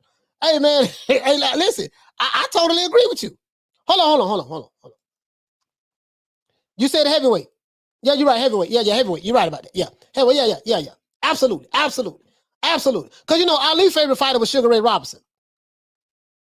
Sugar Ray Robinson was that guy. That was Ali. That was my favorite fighter of all time, Sugar Ray Robinson. He said, nah, coach. A duck is a duck. Let's not gloss over it. Hey, Charlo, I'ma just say, we just gonna say he ain't really duck. He strategically, he was strategically maneuvering on the chessboard. You know what I mean? That fighter wasn't in the plans at that particular time. He was gonna circle back and fight that fighter by circling back. He's gonna circle back and fight him. He just haven't fought him yet. We'll just say that. You see what I'm saying? We'll just say that. You know what I mean? Deontay Wilder didn't, he never ducked Dillian White. And Tyson Fury never ducked Dillian White or anybody. We'll just say they strategically moved on the chessboard. They was going to circle back later to get to those guys. You know what I mean? But, it is what it is. So we got Fury. Y'all heard what Fury said, right? Let's look. Let's see. Oh, bro. Here you go. Now this here for my good brother. What the brother name? Key TV. Now this brother here. Now check this out. I want y'all to see this. This is for the Wilder fans. Herbert Akey right here says, see what it say right here. Deontay Wilder displays Floyd Mayweather head movement. Now, the Alphabet Boys don't like Floyd Mayweather because he criticized Deontay Wilder. Deontay Wilder said that Floyd Mayweather is jealous of him, and he denied, he did not want Floyd to work, to come in his camp and help him and all that stuff there. he denied Floyd's help. But look how intent Malik Scott is looking at Wilder. Look how he's paying attention to detail. You see how he's paying attention to detail? Now, this is what a trainer's supposed to do. He's locked in, and he's looking at his fighter. Well, he's paying attention to detail. Now, this is on our key TV, right? So this was sent to me, actually it was sent to me yesterday. But you know, guys, I took off on Saturdays. It was sent to me yesterday. So you see the head movement. I want to show you guys something. Look at Malik Scott. Look at the eye of the tiger right there. That's the eye of the tiger. Tiger. Eye of the tiger. So we got Fury right here. We got the Gypsy King right here saying that he's Ali. He got some attributes from Ali, Tyson, Lennox Lewis, and Klitschko all wrapped into one. That's what makes him who he is. And then we got Malik Scott saying that this guy, Deontay Wilder, is 10 times better than Ali, and according to what our key TV is saying, Wilder displays head movement of a Floyd Mayweather. You feel me? Now, I'm gonna let y'all see this now. This ain't no game right here. There you go. Hap, look at him. Hap, look at her. Look at her. Look at her. Look at Malik Scott. Look at Malik Scott. Hap, look at her. Who? There you go. Look at her. Who? There you go. Hap, look at her. Look how he's slipping apart. Look how he's slipping apart. Look at Malik Scott. Malik, watch it. Hap. See what I'm saying? Now that's a training drill. When the fighter throw them jabs, you see what I'm saying? He got to keep his chin down though. He got to keep his chin down.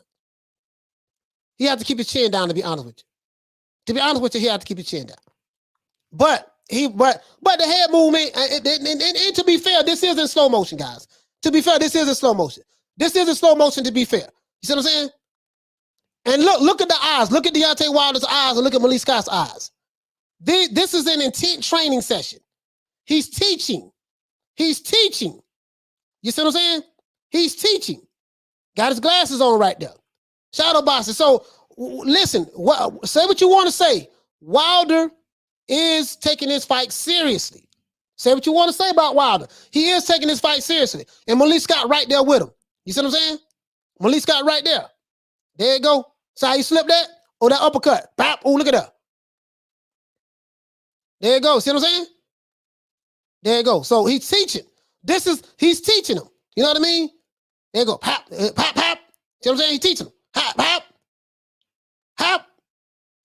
Hap. You see what I'm saying? That hammer from Alabama. So, that body shot. That's what you're talking about? Look at the footwork. Look at the footwork now. Look at the angles. Hap. There you go. Look, see how you spin? Hap, hap. Oh, there you go. That hammer from Alabama. You feel me? Hap. There you go. That snap.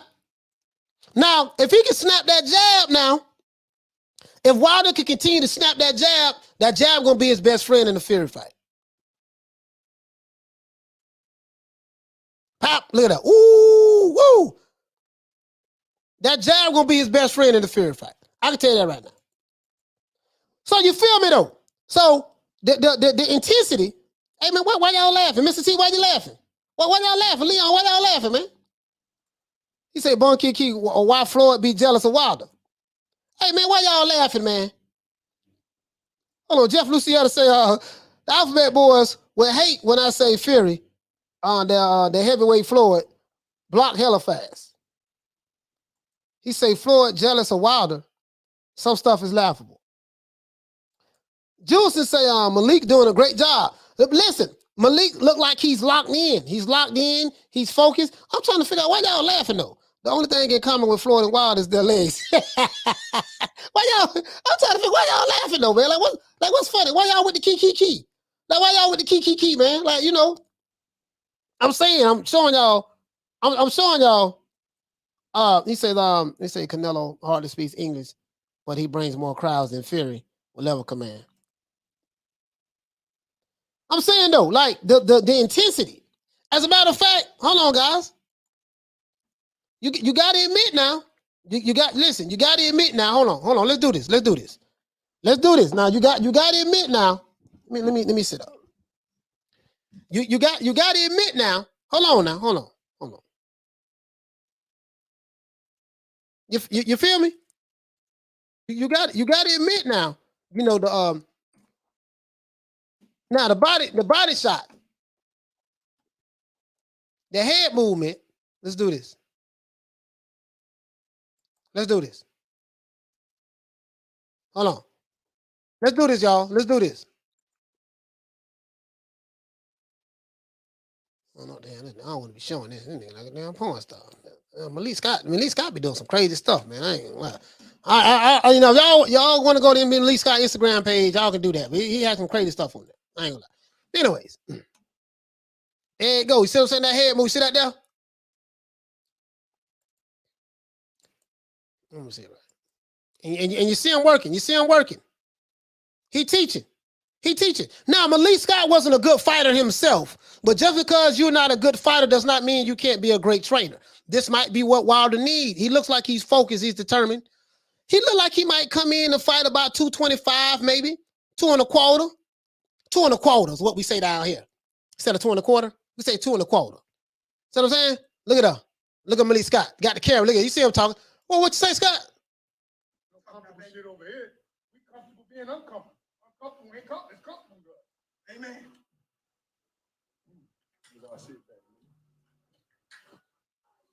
There you go. No, that one too. See, if he can continue to work that jab, he'll be good. Beautiful. Yes, sir. That much shit. That much, baby. What you gonna do from there? There we go. Amen. Yeah.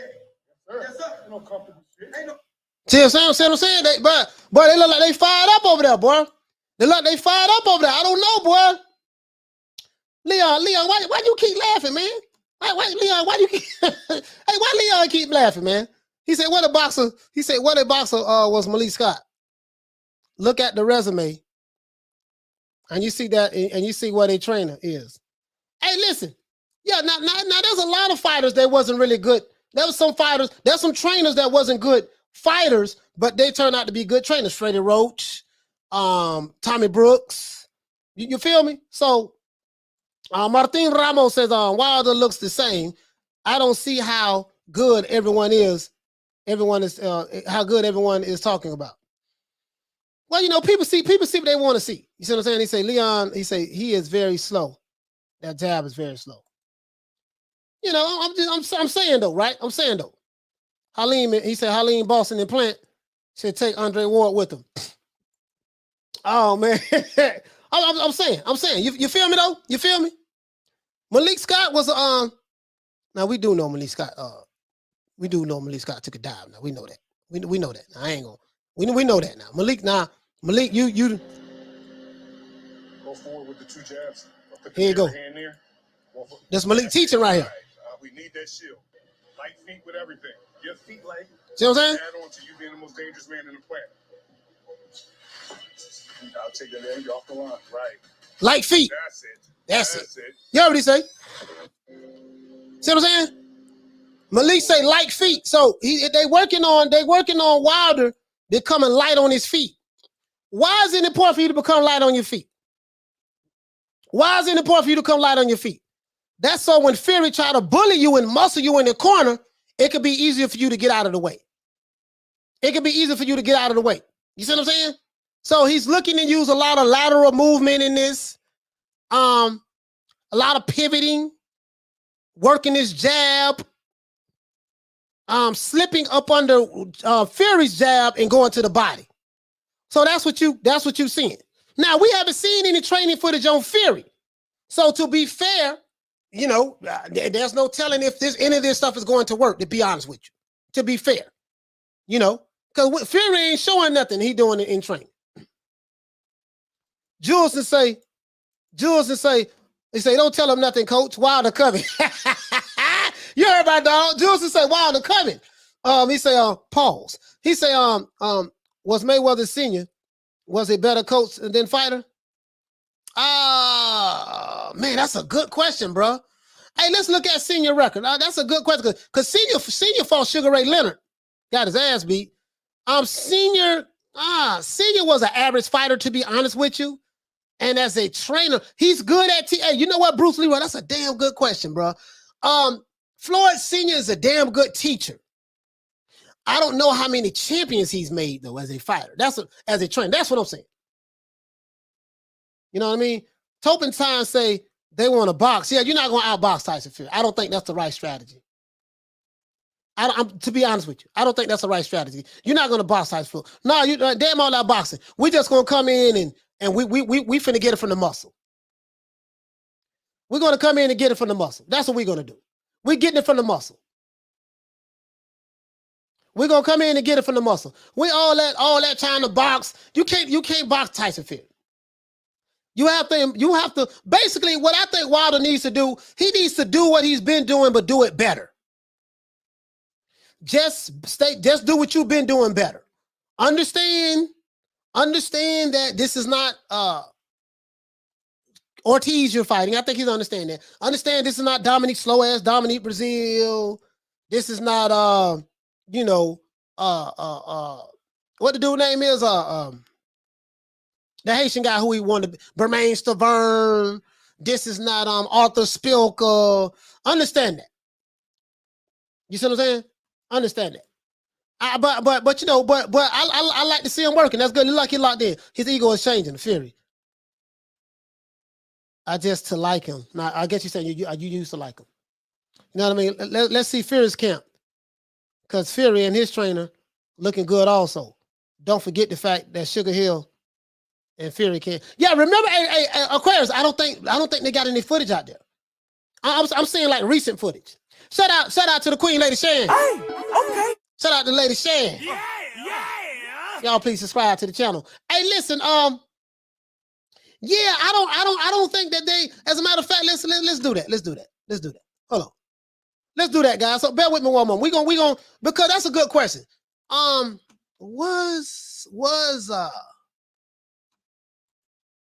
Let's see. You say Floyd Mayweather Sr., right?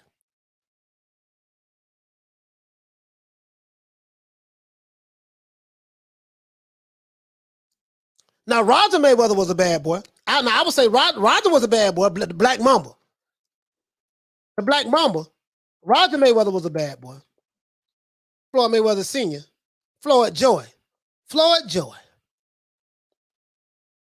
Oh, shit. He had 35 fights.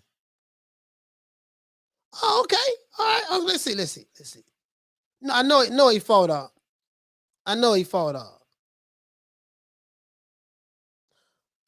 Here you go right here. He go Senior right here, y'all. He go Senior right here, brother. One who asked about Senior. This now Roger was the guy. Senior ain't never been a champion. First fight, 1974. That's the year I was born. Damn. He was fighting. Yeah, okay. Fought Sugar Ray Leonard right there. Sugar Ray stopped him in the 10th. He did good to go 10 rounds with Sugar Ray, though. That's on 1978. Marlon Starling. I don't know who that is. Fought this dude to a draw. Yeah, Senior lost his last 3 fights, and then he went to prison after that. He lost. So, I mean, we'll have to see if Senior, was he a better trainer than a fighter? I would say so. I would say so. I would say Senior was a better trainer than a fighter. And then if you look at Roger Mayweather. Now we know Roger Mayweather and Jeff Mayweather. We know they became champions, right? We know they became champions. So Roger lost. How many losses Roger had? Roger had 13 losses. Damn. He lost to Costa. I remember that. I remember that fight. That was in 94, 95, I think. Lost to Costa. I remember that. And then his nephew, Floyd Jr., Pretty Boy Floyd started fighting in 1996 as a pro. So he was boxing when his nephew became a pro. Ray Lovato, I remember that fight. He lost that fight. I think he got knocked out that fight. Yep, second round KO. I remember he fought Julio Cesar Chavez. I think that was back in 1988, 89, 89. Chavez made him quit on the stool. Roger Mayweather quit in this fight. He quit in this fight. He quit on the stool. Couldn't go no more. Then he fought my guy, Pernell Whitaker. Pernell Whitaker beat him unanimous decision. Beat him in Virginia. Sweet Pea beat the brakes off of him. Just Sweet Pea ain't had no punching power, but he whooped him. And then he lost to Chavez again. That was his first time he fought Chavez in 1985. Chavez knocked him out second round. See what I'm saying? So he fought Chavez in 85. Then he fought Chavez again 4 years later in 89. But he lost to Chavez. Ain't no shame losing to Chavez though. You lose to Chavez, that was a hell of a Mexican right there. That Mexican right there can fight, boy. And guess what? You couldn't have hurt him. Talk that shit about. Now, I hated Chavez. I ain't gonna lie, I hated Chavez. I did not like Chavez at all. Not because he was good. You know what I mean? I fell out with Chavez. That's a lie. I ain't had no problem with Chavez. I had a problem with Chavez when Pernell Whitaker got cheated. When Pernell Whitaker got cheated in a draw. That's when I fell out with Chavez. See, I was the type of dude, if I was a fanboy of a fighter, if anything didn't go my way in the fight, I'm beefing with the fighter. You know what I mean? So, Chavez Pernell Whitaker got a draw. He beat the brakes off. Listen, I advise anybody to go watch Julio. Listen, I would advise the most biased Mexican to go watch that fight between Julio Cesar Chavez and Pernell Whitaker. And tell me, can you come away with Chavez winning that fight? Tell me, can you come away with Chavez winning any more than 3 rounds? Maybe 4. Maybe 4, if that. And I'm being generous with that. That's all, But yeah, I would love that. Love for you to do that. He say, when Wilder gets old, he can say to the family, I had 40-something fights. There's one fight I could not beat to this day. To this day. I don't know, man. I don't know. Halim says, he got robbed. Yeah, Whitaker got robbed. Yeah. He said, ain't no shame in losing the Chavez close fight. Yeah, ain't no shame. Yeah, when you lose to a Hall of Famer, yeah, ain't no shame in that. Imagine that. You know what it feels like to be hit by Julio Cesar Chavez or Sugar Ray Leonard. So awesome. I don't know, man. Hey, James, I don't know, boy. It depends on whether you got put to sleep or not. He say, Sweet Pea got ripped off. Yeah. He did. He said Lisa Bell's queen. Shout out to the queen Lisa Bell's and Lady Shan. Hey, okay. Mr. Anthony, he say Floyd Sr. lost his prime years in prison, 5 years. Yeah, he went to prison. Mr. Anthony, he went to prison. What year that was he went to prison? I think he went to prison. I don't know if those was his prime years though, to be honest. I don't know if those was his prime years. Let's see.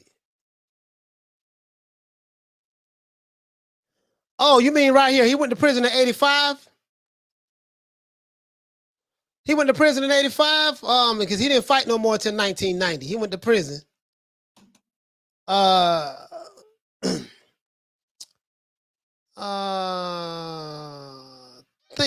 on.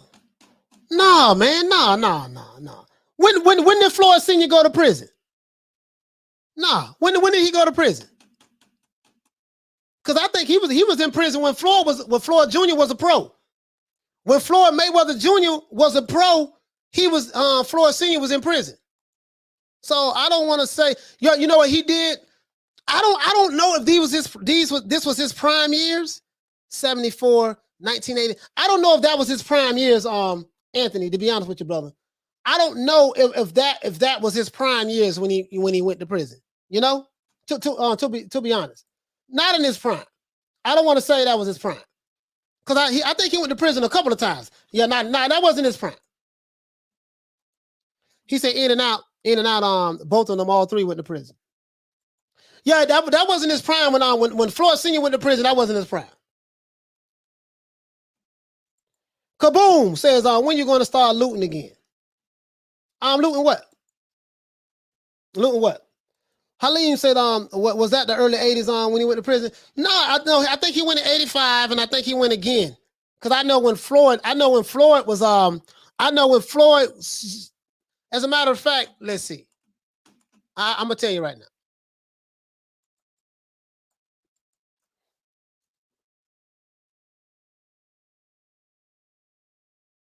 Let's see. Yeah, he went to prison. This is an article from the UK. I can find out. I can find out. Yeah, I said that. Oh, they talking about Floyd Mayweather Jr. They ain't talking about no Floyd Jr. Let's see.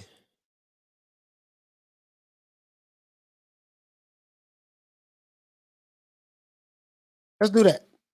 I'm gonna look it up right now. 92 and 95. Bruce Gold said 92, 95. 92 through 95. He didn't go again because I know he didn't fight. Hey, Bruce, what did he do for 5 years when he didn't fight from 85 to 1990? What did he do? What did he do when he didn't fight? When he didn't fight in 19? Because he was out for 5 years.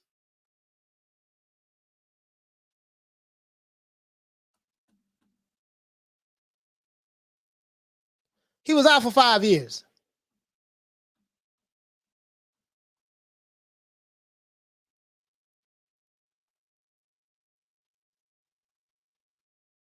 Because I know for 5 years he didn't fight. For 5 years he didn't fight. From 85 to 1990 he didn't fight. So I don't know, you know. And I remember when Floyd Jr. was fighting. There's an interview of Floyd. Oh, you know what?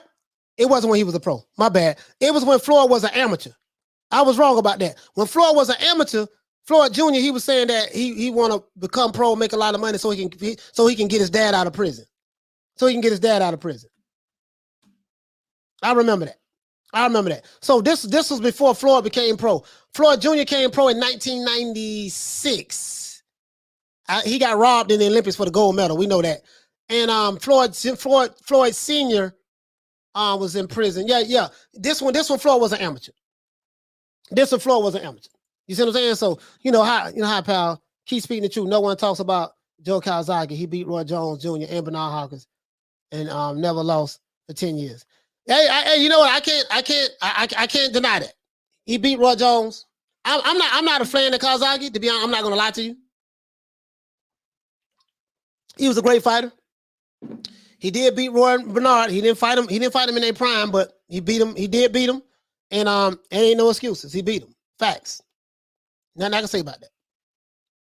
You know what I mean? I wish he would have fought Roy in 90, 96, 97, 98, 99. You know what I mean? But yeah, he can punch. He can punch a dude in road rage and did extent after he was released. I thought you were talking about Tyson. No, not Tyson. Not Tyson. I'm talking about Floyd Mayweather Sr. I'm talking about Floyd Mayweather Sr. He said Senior and Roger went when Floyd was a pro too. I don't know if Roger went. Lady Shan, because Roger's been with him his whole career as a pro. I remember when Leonard Ellaby used to be in the corner, like with the sponge, wiping sweat from Floyd's forehead. And Bob Arum used to be in the corner too. A lot of y'all probably don't even remember that. Bob Arum, listen, I remember one fight that Floyd Mayweather had when it was probably like his first 10 fights or something like that. It was Leonard Ellaby. No, it was Roger Mayweather. I'm gonna find that video. Roger Mayweather was in his corner one time, along with Leonard Ellaby. And Bob Arum was in his corner one time. And I want to say, I forgot which fight that was. Like literally. Rod Real shows that he said, Coach, why do you think Riddick Bowe did not fight Lennox Lewis? What would have been the outcome? I don't know. They didn't fight. They didn't fight in the pros. We know that Lennox Lewis beat Riddick Bowe in the amateurs, you know. But hell, there's a whole bunch of fighters got beat in the amateurs, and then they turn around and beat the dude ass. Mike Tyson lost to quite a few fighters in the amateurs, but in the pros, he knocked their ass out. So it depends on when they would have fought. If Lennox Lewis fights, in my opinion, Big Daddy Bowe was something else though, boy. He was something else. He only had one loss. If Lennox Lewis fights Riddick Bowe prior to hooking up with Emmanuel Stewart, I would give it to Riddick Bowe, to be honest. If he fights Lennox Lewis after Emmanuel Stewart, Riddick Bowe would have had problems. But Riddick Bowe was a hell of a He had a damn good jab, and he was a good inside fighter. Lennox Lewis had a devastating uppercut. He was good at throwing the uppercut. He was good at putting his weight on you. Lennox Lewis was good at pushing your head down with one arm and uppercutting you with the other one. That would have been a good fight, to be honest with you. I really don't know. That would have been a 50-50 fight, in my opinion. You know, and then we know Lennox didn't really have a chin, so he would have been able to take that punch from Riddick Bowe? I don't know. He said Riddick Bowe was robbed by the ref in the Olympics against Lewis. Yeah, the ref stopped the fight. Ref stopped the fight. You know what I mean? He said it was Freddie Roach for one fight. Yeah, I remember, I followed Floyd all through the Olympics. You know what I mean? Like that guy Floyd. And I remember like his early fights and stuff like that. I remember Bob Arum used to be in the corner, Leonard Ellaby. I think they had talked Leonard Ellaby they talked him to leave his. Leonard Ellaby was working on a corporate job or something. And they convinced him to leave the corporate job to come work in Florida. Lewis bum fans picking belts from trash bins. Hey man, Lennox Lewis ain't no bum, bro. Lennox Lewis ain't no bum. I ain't gonna never say that. He said, "Did you see the no-look body shot?" Oh, the no-look body shot? He says, you have the Ali shuffle. Now we have Fury swerve. Hey, he said, Lennox would have smoked him, coach. I don't know about no Riddick Bowe. I don't know about that. Hey, okay, so wait a minute, wait. What no look y'all talking about? Hold on, let's see. What y'all talking about? Well, which one you talking about? Let me see. We need that shield. Light feet with everything. Your feet light and add on to you being the most dangerous man in the planet. Add on. I'll take the leg off the line. Right. That's it. Nah, I'm not gonna lie. Go forward with the two jabs. I'll put the Perry hand there. That's it. Right. We need that shield. I'm not gonna lie now. I did like the hook. I did like the left hook now. Like the left uppercut. You know what I mean? I did like the left uppercut now. You see what I'm saying? So I'm not gonna lie. I did like the left uppercut. So, now this is the thing. So we got, and I noticed that none of the Wilder fans said or commented on this.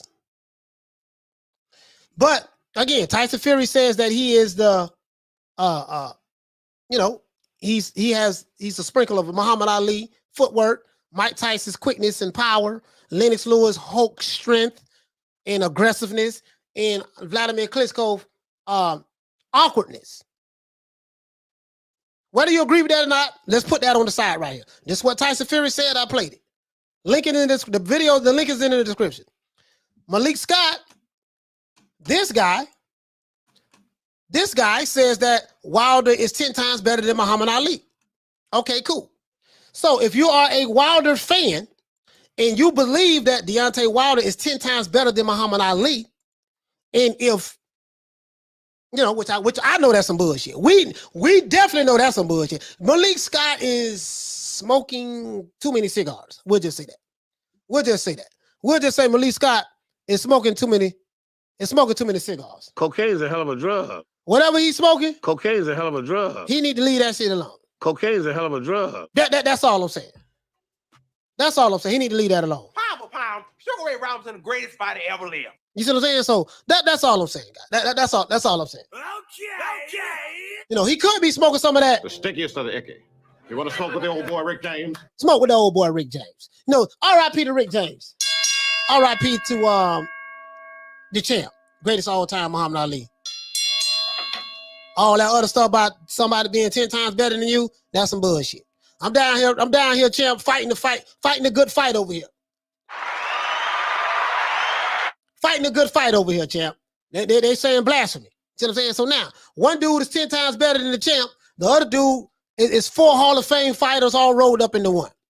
So if the guy that's 10 times better than the champ gets beat by the guy that's 4 Hall of Famers all rolled up into one, then that would make that guy, what does that make Tyson Fury? It's a bunch of bullshit, to be honest with you. I know it and you know it. You know it and I know it. I know that you know that you know that I know that there's some bullshit. We know this. I know we got children right be watching, but that's some bull. That's all we gonna say. We know the old flim flam. We know that. Yeah. But that's neither here nor there. It's hyperbole. It's hyperbole to the 20th degree. To this day. Hyperbole to the 20th degree. You know what I'm saying? He say, man, I hate it when people compare themselves to Muhammad Ali or MJ. The facts will let us know if you're the greatest. And it's like when they say it, it's like, you know that they don't believe this shit. That's what get me though. James, that's what get me when they say it, you know they don't believe it. Man, cut it out. What have you, like, what are you basing that on? You see what I'm saying? If I was to, let me see something. The dude say the no look. Where the no look are? If I was to, like, what am I comparing that to? Who is that? Oh, that's a white dude. That ain't him. Like, what am I?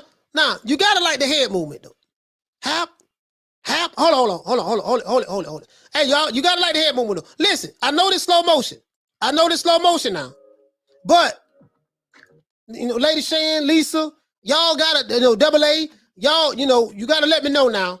Helene, Jeff Luciano, what's up, baby boy? Lathal, listen, you gotta, let's see. Let me know, you got it now. This is in slow motion now. It ain't really doing it no justice. But you see the brother Aki TV, he's paying homage to his king, the Bronze Bomber, right? Look at that head movement though. Look at that head movement. Tyson Fury ain't gonna be able to hit him with no jabs. Then he got Malik Scott right there too. Look at that. Now his chin in the air, but that's okay though, right? He ain't gonna be able to hit him with no jabs. See what I'm saying? Tyson Fury gonna be missing all of that. Look at that. Look how he barely slipped that one. So he working on head movement, right? He ain't gonna be able to hit none of that. Fury, now, unless Fury got some lightning hand speed. You see what I'm saying? Unless he got some lightning hand speed, I just don't see it. You see what I'm saying? There you go. Look at that. Now, I ain't gonna lie. He pulling back, right? Now, hold on. Guys, look at this. This cap. This cap right here.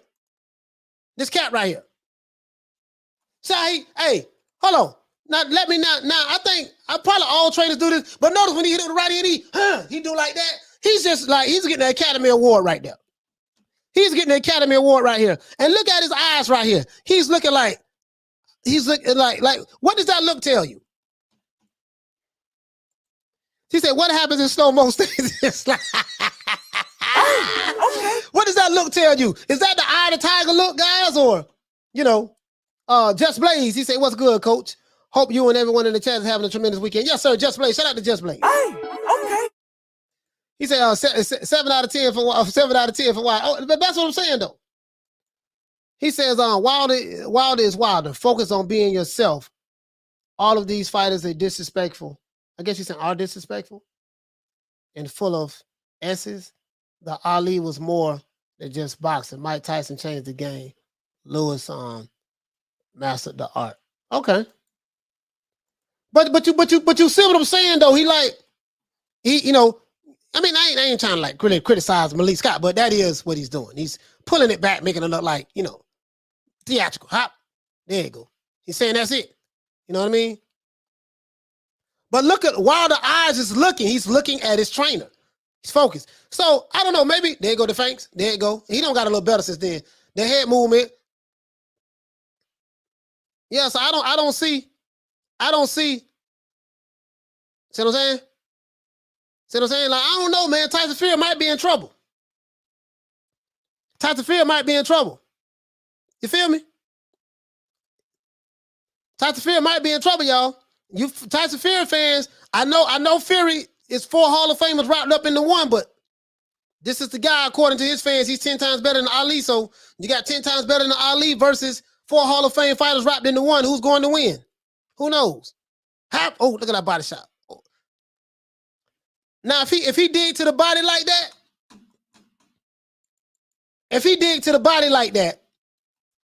I don't know. Can Fury take body shots? Can Fury take body shots? That's what we want to know. And Wilder working on that left hook to the body, You see what I'm saying? Sparring like fighting the invisible man. Hey, I'm just saying though. You know, listen, that left hook to the body. That's all I'm saying. That's all I'm saying. And you see the head, you see the head movement with the stick. How Fury going? You can't hit what you can't see. You know, that's what Muhammad Ali used to say. Float like a butterfly, sting like a bee. You can't hit what you can't see. That's what Ali used to say, right? So is Wilder gonna float like a butterfly this time? Because it looked like he's working on dancing around. Is he gonna float like a butterfly? I ain't saying he Ali, of course. I ain't gonna never say no dumb ass shit like that. But I'm just saying though, they working on the multiple things. Now I'm gonna tell you something that Tommy Brooks told me. Tommy Brooks told me, he said that when he prepares for a fight with his fighter, they have two plans. They have plan A and plan B. If plan A don't work, we go to plan B. If plan B don't work, we go back to plan A. This is what Tommy Brooks said, right? Plan A and plan B. So my thing is, if plan A don't work, is plan B for Wilder. We're gonna go right back to what I've been doing for 30 years, or can I stay locked in and focus on what Malik Scott is trying to teach me? Right? So who knows? Again, Wilder did hit Fury with the right hand. Fury did not stay on the ground. We know this. So as I say before, my advice to Deontay Wilder's trainers or supporters or fans, especially the fans, if you are a fan of Deontay Wilder, understand this. Don't tell me that this time all he's going to have to do is land the right hand. And Fury ain't getting back up. Only problem with that is, as I always said, you landed the right hand the first fight. Twice. Fury got back up. Right? You landed the right hand 3 times. In the second fight, Fury ate the right hand and rolled with the punch. Rolled the punch and ate the right hand. Right? So what I'm seeing that Malik Scott is working on with Wilder, he understands that we are going to need more than the right hand. If the right hand was sufficient, we wouldn't see him working on other things in the ring. Now, we haven't really been seeing what Tyson Fury has been working on. Tyson Fury has not been posting his training footage on Instagram, on social media. I mean, he showed some early stuff when he was over here in the States, but since him and Sugar Hill has been in the UK, he hasn't been showing anything.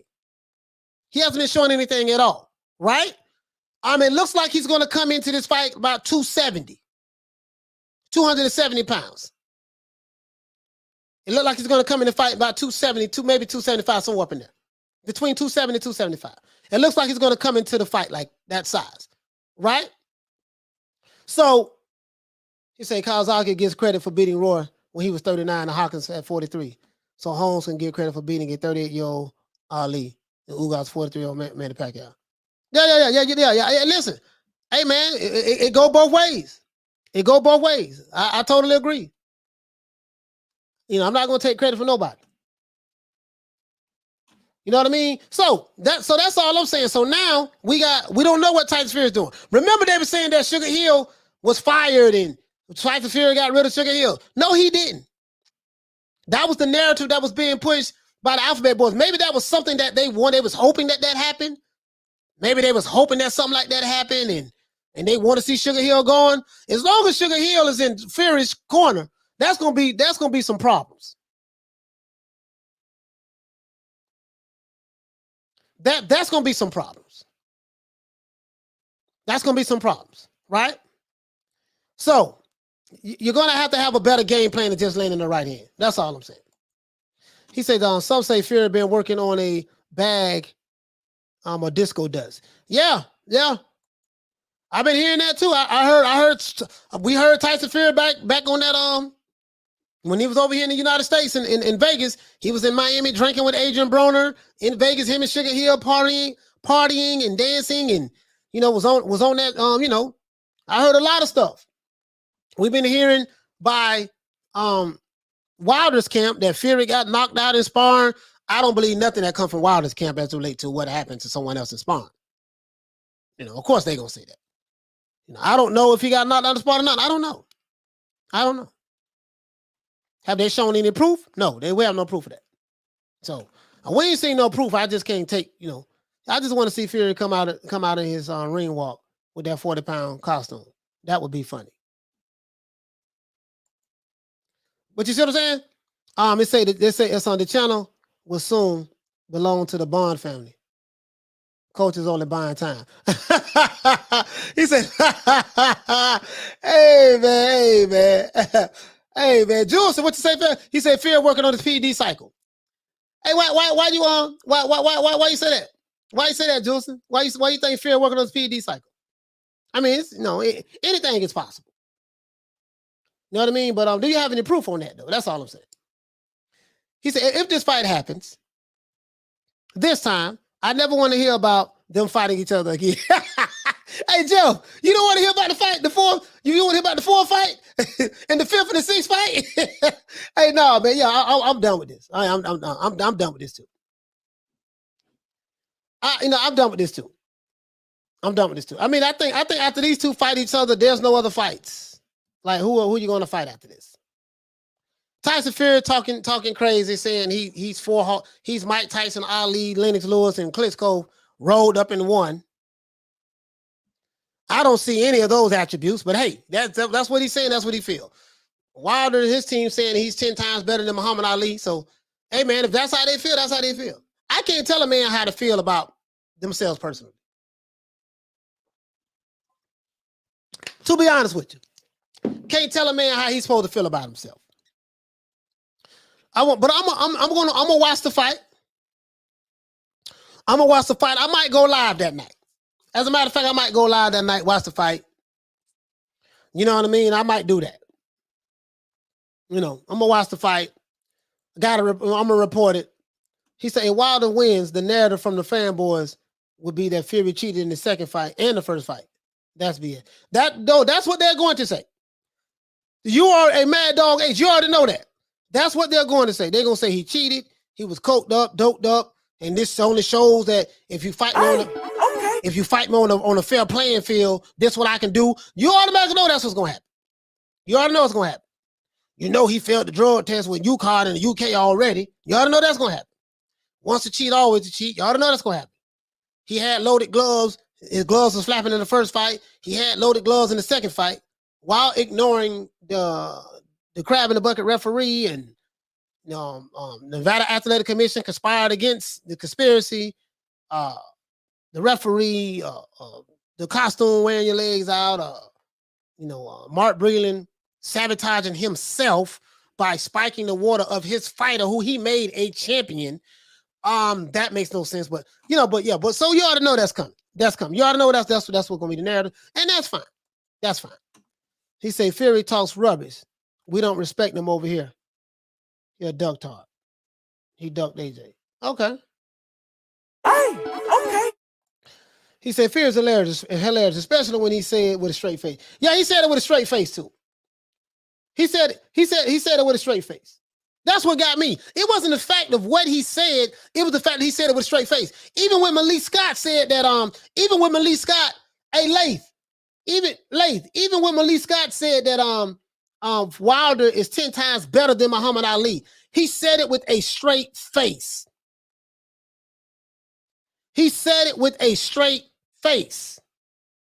Like literally. He said it with a straight face. Like, how can you say something like that with a straight face? He said, has Sheldon moved to the LDBC? What's up? What'd you say? No. I mean, Sheldon kicking with dudes over there from the LDBC. He don't have any beef with those guys. But he hasn't moved over there. Sheldon been working a lot, so he been working a lot. You know what I mean? But yeah, I mean, he got friends and people he all right with the LDBC with Alphabet Boys. Hey, okay. You know what I mean? So I mean, it ain't no beef like that. You know? Hey, okay. You know what I mean? To be honest with you, it ain't even like that. Even with me, you know what I mean? He said Wilder nowhere near Ali, blasphemy. But you get what I'm saying though. Right? So all I'm saying is this is what Malik Scott is saying. This is what he said. This is what Malik Scott has said. You know what I mean? So, it is what it is. It is what it is. This is what he said. This is what he feels. You know, and you know, I guess Malik, now we know as a fighter, Malik Scott ain't never really,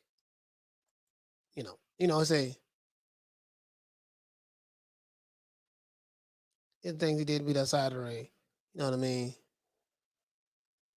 Well, hold on. Let's see. Okay, I was wrong. I was wrong, guys.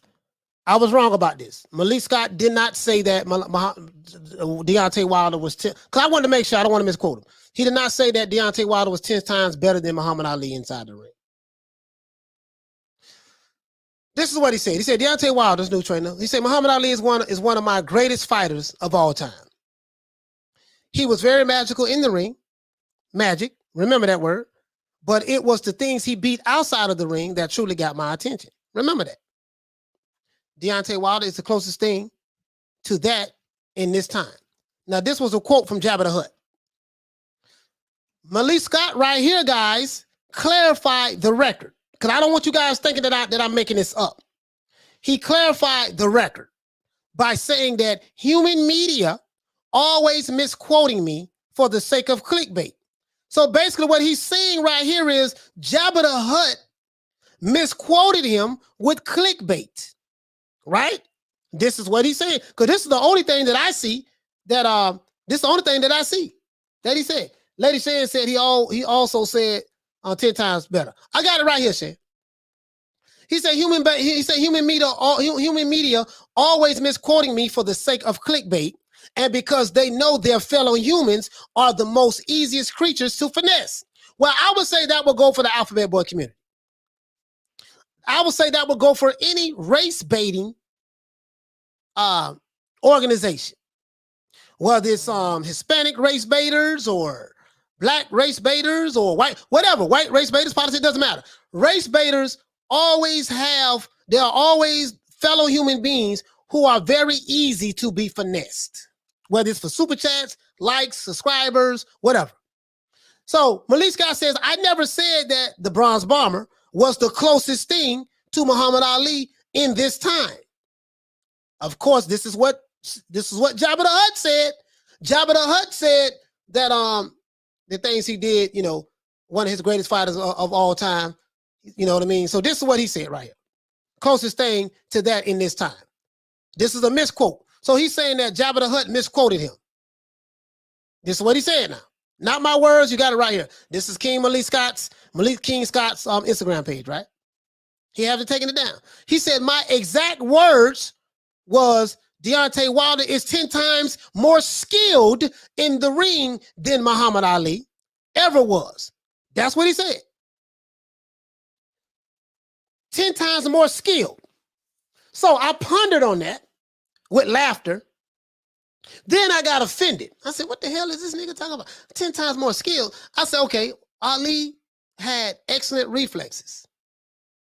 Ali was a master of fighting off the back foot. So let's stop right there. Does Wilder have excellent reflexes? No. Is he a master of fighting off the back foot? No. So let's keep going. Now, does Wilder have more power than Ali? Yeah, he has more power than Ali. But we don't know how powerful he would have been because the fighters that he fought is not the same caliber of fighters that Ali fought. So there's no comparison, right? But that's neither here nor there. I'm not going to relitigate the past. He said my exact words was Deontay Wilder is 10 times more skilled in the ring than Muhammad Ali. I don't see that nowhere, to be honest. Just like I don't see Tyson Fury saying that he's Mike Tyson, Muhammad Ali, Lennox Lewis, and Wladimir Klitschko all rolled into one fighter. I don't see that neither. So to me, both of these fighters are delusional. Both of them. His trainer is delusional and Fury is delusional, in my opinion, right?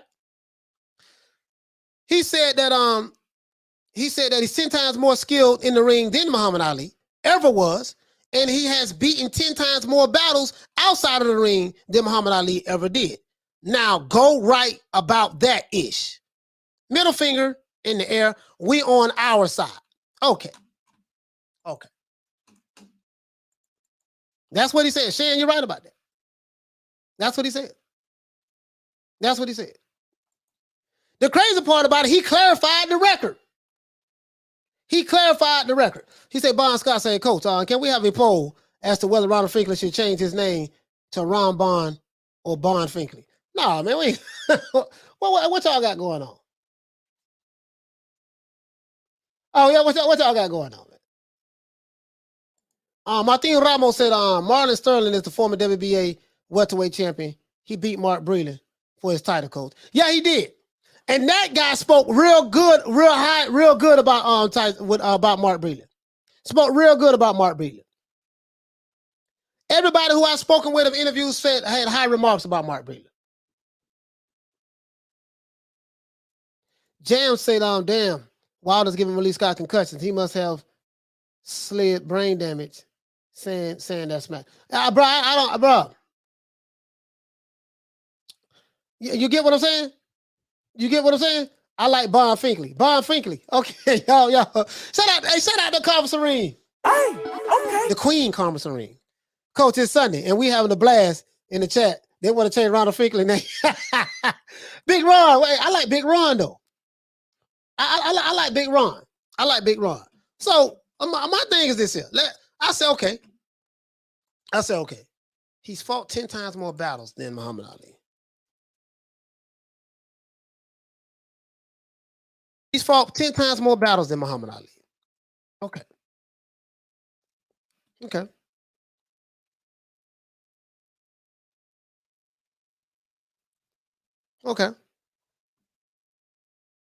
He's fought 10 times more battle outside of than Ali.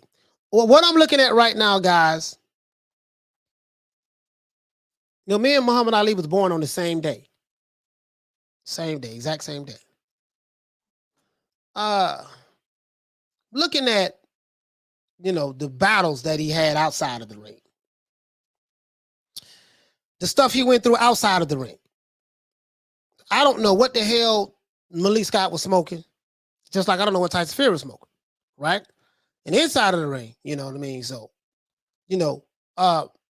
when you say that you have fought 10 times more battles outside of the ring, you're going to have to show me something that you did like this. Ali took a stance against the United States government, and he resisted the draft. I can read all of this, but I'm not. He got convicted, and they tried to send him to prison. He appealed it. He refused to fight in the draft. What person in America would stand up to the United States government? Nobody. Everybody bows down to the United States government. Nobody stands up to him. Nobody. Ali did that. He was in exile in boxing. So when you say that you fought 10 times more battles than Muhammad Ali, show me what you did outside of twerking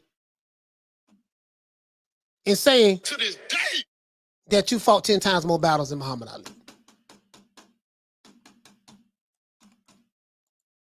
This is going to fit some Wilder fans, but you're gonna have to tell me something. Show me something that your king has done to top this.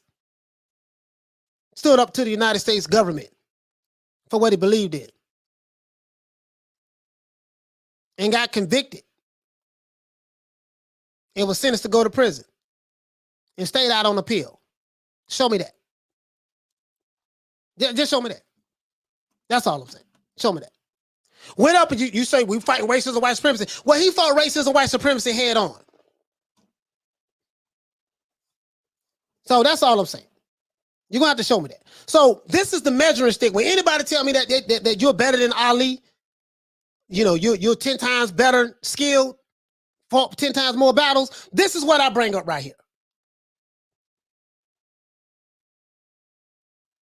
Show me what you done outside of twerking. And saying that you want to get pregnant. And wearing costumes to the ring. And saying, To this day. show me something. Tyson Fury, show me something that you have done that can stand up to what this guy did. All the charities that he supported. All of this Muhammad Ali was the guy who I think was President Jimmy Carter. they got in contact with Ali so he can help negotiate the release of American hostages from terrorist countries. Shout out to Ronald Finkley for dropping that quarter of a bam dub on your boy. Hey, Leroy. Super chat received. Playtime's over, boy. So this is what I talk about. Leon Musa said Wilder was not a character. Ali was good in everything inside and outside of the ring. I'm not even talking about the character. I'm just talking about the skill set. So this is my thing. Let's go here. When you tell me that my exact words was Deontay Wilder is 10 times more skilled in the ring than Muhammad Ali ever was, and have beaten 10 times more battles outside of the ring than Muhammad Ali ever did. When you say that part right there, we're going to go to the skills. We're going to go to the skills. We're going to talk about the skills in a minute. But when you say that Wilder has beaten 10 times more battles outside of the ring than Muhammad Ali ever did, you're going to have to show me what the hell he did to top this. The Mafia threatened him. Mafia threatened him before he fought Sonny Liston. He was still Cassius Clay at the time. This is the law. I can read all of this. And then, of course, after he met Malcolm X and he beat Sonny Liston, he came back and he changed his name to Muhammad Ali. Then the United States government, just imagine what you think had happened, guys. He saying, Coach, stop disrespecting Wilder talking about I wanted to be pregnant. You know him and Malik love each other. Leave it alone. I'm not disrespecting Wilder. That's what he said. That's what he said. That's not disrespect. He said that. It's not disrespect. He said that. So, I mean, he needs to stop doing, he said that. I didn't say that. He said skill set. You wouldn't think a prime Ali was a heavyweight. So my thing is, when you say 10 times more battles, just imagine Ho Biden, I call him Ho Biden. Just imagine Ho Biden telling any fighter in boxing in America right now, hey, listen, check this out, baby boy. I need you to, we finna go to war with the country and or we warring with the country. I'm gonna draft you, baby boy, and I want you to go fight for America overseas, different boxing matches. Whether it's Tyson Fury is not from America, so he wouldn't have to worry about that. But when you tell me that like, when you put that burden on that fighter and you say that, and that fighter doesn't correct you for saying that bullshit, you're gonna have to show like Ho Biden. Just imagine Ho Biden coming up to saying that, hey man, listen, man, we finna go do such and such to another country. I ain't gonna say no names. Just gonna do something to another country, and we're gonna draft you, baby boy, and we need you to go ahead and go make it do what it do. And imagine a fighter over here saying, "No, man, I ain't doing that. That's against my religious beliefs." Just that's against my religious beliefs. Just imagine it. There's not an athlete that has the heart and the courage to stand up to the United States government. So when you tell me that your fighter has fought 10 times more battles outside of the ring, like what tell me one. What battle did he fight? What battle did he fight in comparison to what Ali did? And tell me. 10 times more battles than Ali. Tell me. Just give me, forget 10, give me one battle. Just give me one. Oh, Ed Shea Foreign said he was joking. Oh, okay. Hey, just tell me one. Just tell me one. Listen. Give me anybody from the Alphabet Boy community. Give me Blue, Jabba the Hutt, even their surrogates. Ego, Dante, Aki, any of the Alphabet Boy channels and their supporters. Give me one. Because if Ho Biden come calling right now, saying, hey man, look up, baby boy, I need you to go overseas and do this. What American athlete, forget boxer, what American athlete will say, nah, I ain't doing that. We're gonna strip your license. Okay, I'm gonna appeal it. Matter of fact, not only we gonna strip your license, you be found guilty for dodging the draft, and we gonna sentence you to 5 years in prison. Okay, I'm gonna appeal it. Name me one. So when you tell me that, sir, I can look at you sideways. Now let's go to over here. The brother said that Ali, he's 10 times more skilled than Muhammad Ali inside of the ring. Boy, that's a whole lot of malarkey to unpack right there.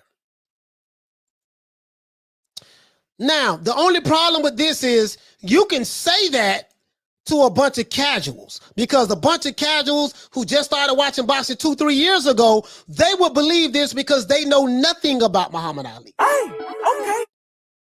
When you dealing with boxing fans who just became boxing fans 3 years ago, 4 years ago, they know nothing about the greatest fighter that ever lived. So, Okay. so you can tell them anything, and because they have a cult-like following, they'll run with that. Yeah. Right? They'll run with that. They'll run with that. But can you forget 10 times more better skill? Forget all that. Forget all that. Wilder was president when Jack Johnson was pardoned. Yes, he was. He was president. It was him, Sylvester Stallone, and all of that. But what does that have to do with the 10 times more battles? What does that have to do with anything? Now, Wilder did do that. He met President Trump, him, Sylvester Stallone. It was a whole bunch of them. And Jack Johnson got pardoned posthumously. That is true. But how you compare, that ain't got nothing to do with 10 times more battles. I get it. If that's what you're trying to say.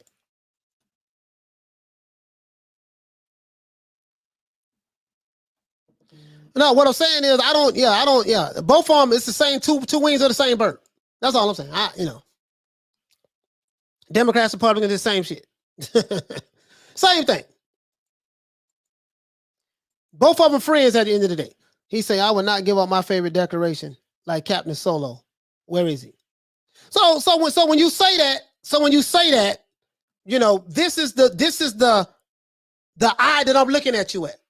You can tell a dude that's 25 that, 26, 27. You can tell him that, 28. He don't know no better. Poor Lil Tink Tink don't know no better. Lil Tink Tink don't know no better. Lil Tink Tink just, you know, he just started watching, bless his heart, he just started watching Dragon Ball Z yesterday. Lil Tink Tink don't know no better. When you have a fan base full of Tink Tinks, you know, they don't know no better. And then even the older ones that know better, they don't even have the heart or the courage to even speak the truth. Because their fanboyism is at an all-time high. So you can tell them that. But now, when it comes to like the boxing skills inside of the ring, I see nothing that Muhammad Ali does that Tyson Fury can do. Nothing. Now, he dances around the ring. Facts, he does do that. Ali knocked George Foreman out going backwards off the ropes. Going backwards off the ropes. And I think that was his 14th year boxing. I think he turned pro in 1960. He turned pro in 1960. 14 years later, he beat the baddest man on the planet at the time was George Foreman. Knocked him out while going backwards. Ali versus Jack Johnson. Ali all day. Jack Johnson, that ain't gonna work. R.I.P. to Jack Johnson. We call it the Ali Bell for a reason, though. You see what I'm saying? So yeah, so when you tell me that gold medalist, float like a butterfly, sting like a bee, your eyes can't hit, your hands can't hit, what your eyes can't see. That guy.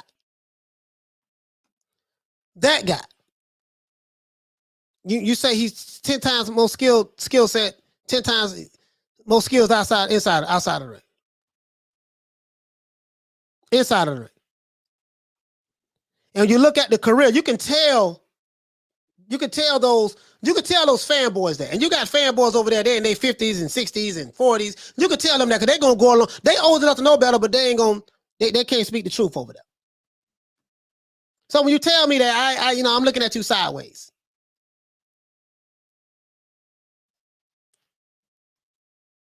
I look at you sideways because I know better. He said Ali fought George Foreman when he was 40-0 with 37 KOs by way of knockout. No, Foreman wasn't no 40-0, I don't think. No. I could pull that up now. I could pull that up now. George wasn't no 40-0.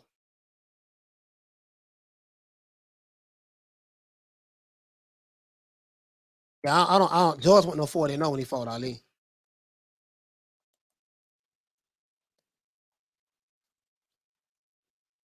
Let's see, he got his first loss against Ali. Damn, he was 40-0. Damn, I was wrong. You was right, brother. He was 40-0. I didn't know he was 40-0. Who said that? Mr. G. What Mr. G? Who said that? Team Muhammad Ali. You're right, brother. I didn't realize George had that many fights when he fought Ali. I thought he had like 30 fights. You was right, bro. I was dead wrong. 40-0. Damn. Hey, I just learned something today. Team Muhammad Ali. Thank you, brother. Hey, okay. Hit the Ali bell for Team Muhammad Ali. 40-0. Whew. Well, let's see. Hey, Team Muhammad Ali, I'm gonna do this for you, fam. Ken Norton, George Foreman destroyed Ken Norton. Jose Romain. When did he beat up Joe Louis? What year that was he beat up Joe Louis? I mean, not Joe Louis, Joe Frazier. Beat Joe Frazier at 38-0. Ran through Ken Norton. Joe Frazier and Ken Norton gave Ali problems. Gave Ali problems. Yeah, I didn't know it was 40-0. He just taught me something. I didn't even know that. I didn't know Foreman had that many goddamn. So damn, Foreman was fighting God. But hold on. Check this out then. So Foreman turned pro in 1969. From 69 to 74, he had 40 fights? Oh my God. He say, a novice you call Trump, President Trump, for the Joe's whole body. A lot about it. Oh, you mean you notice? Arlette, I don't like Republicans or Democrats, to be honest with you. I don't like neither one of them. I hate politicians with a passion. I hate politicians with a passion. The 3-strike law that was signed in the 90s, I don't know how old you are, Arlette, but I got a lot of people who got affected by that 3-strike law. The 94 crime bill, got a lot of people that got affected by that. That look like me. Policies. But I hate Democrats and Republicans. Don't like neither one of them. Hated George Bush with a passion. But that's neither here nor there. This is a boxing channel. If I offended you by calling Joe Biden Ho Biden, I didn't know you had an emotional attachment to Joe Biden like that. I don't give a damn about neither one of them, to be honest with you. That's how I feel about it, personally.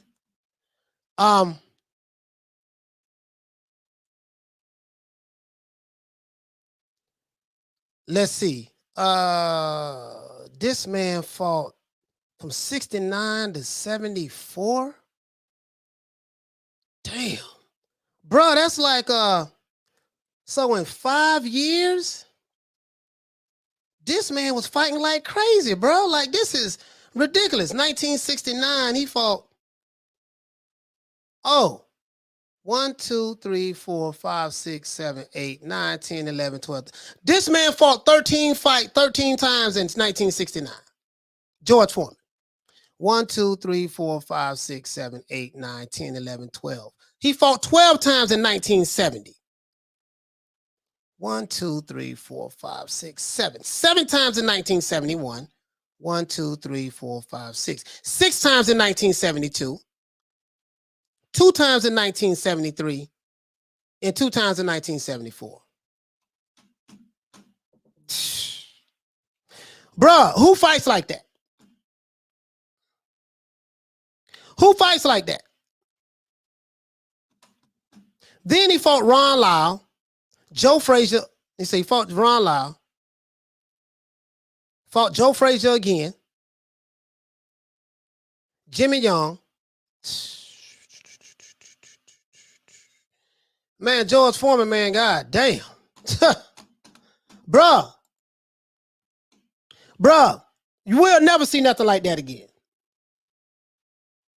We'll never see nothing like that again. We'll never see nothing like that again. Nothing. Never. Well, all that said, you didn't offend me. I noticed that. Well, I just want you to notice that I hate Democrats and Republicans. So I hope you notice that too. I leave the politics to whoever. Newsflash on Black History Month. Don't want Wilder repping. Has to rep Bronze History Month. Thank me. He says, while we're talking about resumes, have you have to give credit for AJ that he took the Klitschko fight in his 19th fight against older but much more experienced Klitschko. I think he fought Klitschko 18 months after Fury fought him, if I'm not mistaken. If I'm not mistaken, I think he fought Klitschko 18 months after Fury fought him. 40 fights in 5 years. These days, they do pretty much that in their whole careers.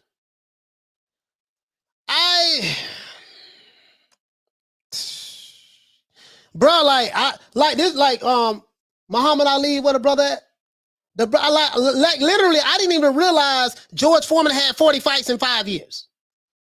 Like literally, I didn't realize, because I knew what year he started boxing in 1969, but just to hear that George Foreman had 40 fights, and I knew he started boxing in 1969 in 5 years, that just like baffled me.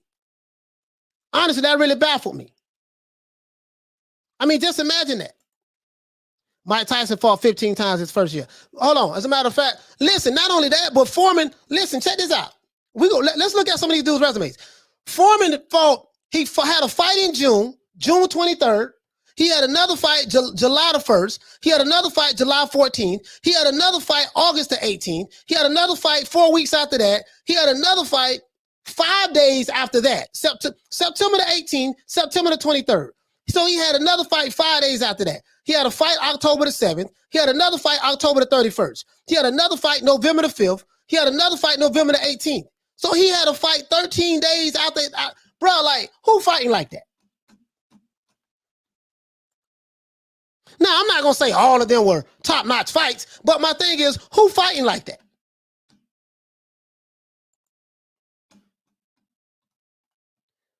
Like, today you can't even get two fighters. You'll be lucky if you can get two fighters to fight twice in the same year. Outside of Canelo, this will be his fourth fight in 11. Once Canelo fights Caleb Plant, that's going to be 4 fights he's had in 11 months. Like literally, you're just not going to see that. You're just not going to see that. Like you're just not going to see that. Like right there, bro, that's crazy. That's crazy. Like literally, that's crazy. Like how many fights Ali had? Ali had 61 fights. Ali had 61 fights, right?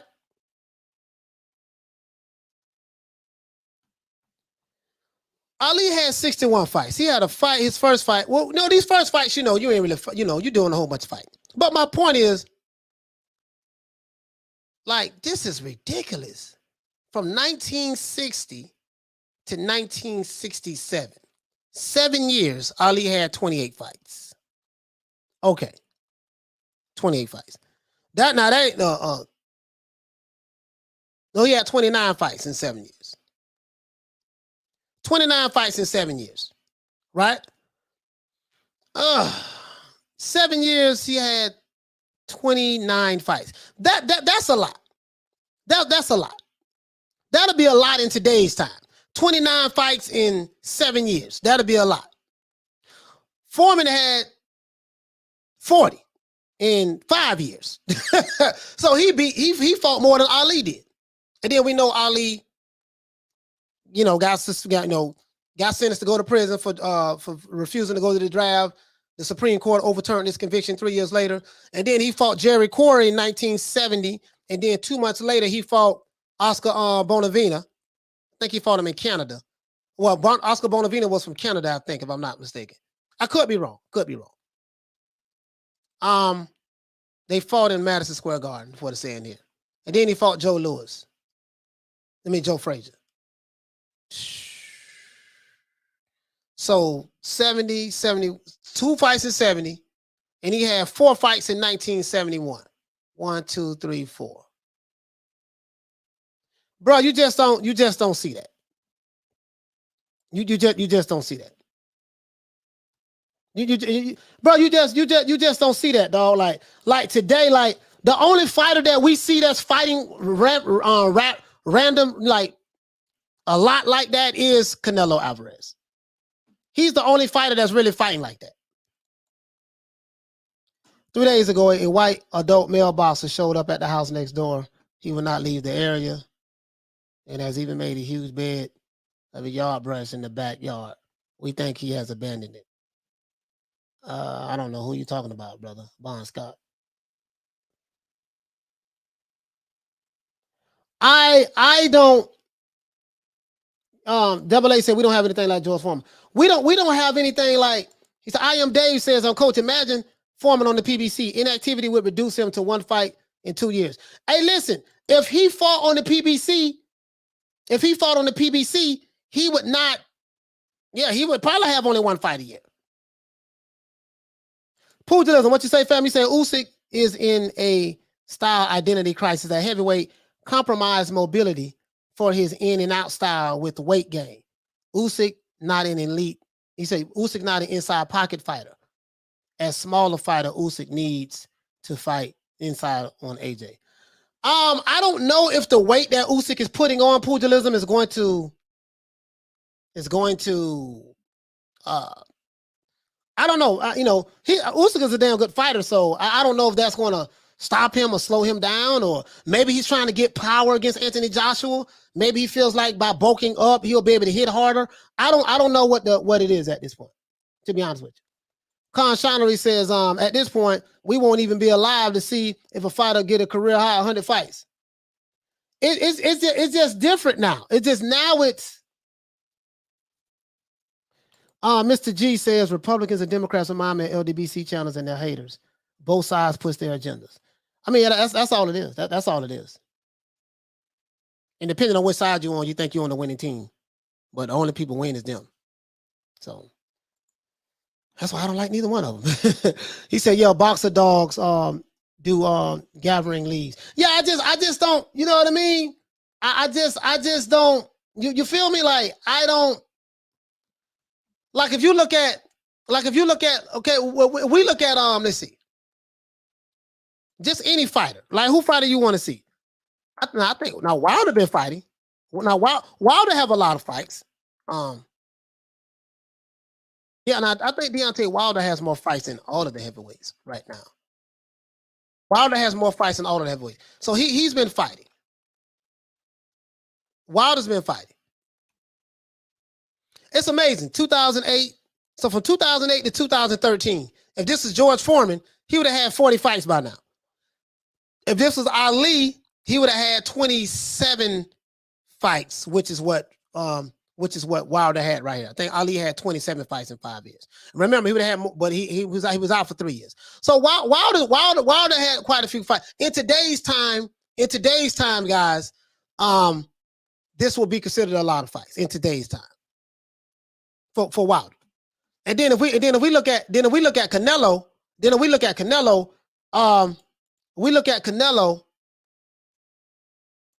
let's see. If we look at Canelo, guys, Canelo been shit. It really shit. Be honest with it might just be Canelo and Wilder. I think Joshua. Let's see. We'll pull him up too. I just want to look at the activity of the fighters. Let's look at the activity of the fighters. Let's look at the activity of the fighters. Let's see. Just in the heavyweight division, and then we'll look at we'll look at the activity of the fighters, guys. Hold on. It's not fair for me to put Canelo in this, but we'll just look at the activity of the heavyweights. We'll look at the activity of the heavyweights. It's not fair for me to put Canelo in this now. I'm just being honest with you guys. It's not fair. You know, still think AJ going to win? Still think AJ going to win? Lady Shan say once, maybe twice a year, not much. Yeah, they're not fighting like that anymore, Shan. They're not fighting like that. You know, he say they still in Greece in America. The Simpsons predicted it was grounds to keep a Willie. I guess y'all having a chat inside. Con Shonery says Wilder has a record built up with Pope to be fair. Rocket Marciano had a similar record before he became champ. Yeah. He said, but AJ had a better fights and lesser period. So this is Fury's record. Now Fury doesn't. Now Fury, to be fair, Fury did have a lot of fights. In 2009, he fought 1, 2, 3, 4, 5, 6, 7, 8 times. In 2009, he had 8 fights. From December 2006, from December 2008 to September 2009, that's 11 months. No, 10 months. 9 months. Sorry about that. 9 months. Fury had 1, 2, 3, 4, 5, 6, 7, 8. He had 9 fights. 2010, he had 1, 2, 3, 4 fights. 2011, 2, 3, 4 fights. 2012, 1, 2, 3 fights. 2013, he only fought 1 time. That was Steve Cunningham. 2014, he fought twice. 2015, he fought twice. And then he got suspended, right? Well, he retired for 3 years or whatever. Then he came back 3 years later, and he fought 3 times in 2018. He fought twice in 2019. He fought once in 2020. He's going to fight again in 2021. So Fury was on a projection of fighting a lot as well. He was on a projection of fighting a lot, guys. That's a lot. He was on a projection of fighting a lot. Fury kind of like slowed up as he got up there. He saw as they move up, they fight less. Yeah, so Fury was fighting a lot, to be fair. Anthony Joshua, I got to get his resume right here. This Joshua right here. Joshua, I think, Wilder had a lot of fights. 40 fights is a lot. Joshua doesn't have as many fights, but he started in 2013. So from 2013 to 2021, 8 years, he's had 26 fights. 25. Yeah, well, he's going to fight Usyk this month, so that's going to be 26 fights. That's going to be 26 fights. Early in his career, he had won 3 fights in 2013, 7 fights in 2014, 5 fights in 2015, 3 fights in 2016, 2 fights in 17, 2 fights in 18, 2 fights in 19. So as he got up in his career, he started fighting twice a year, which isn't bad. Twice a year isn't bad. Twice a year isn't bad, guys. Twice a year, fighting twice a year is not bad. Usyk avoided inside exchanges at all costs against Chisora. AJ is a Ranger fighter with Olympic gold boxing skills. And guess what? Pugilism. Both fighters are Olympic gold medalists. Both fighters are Olympic gold medalists.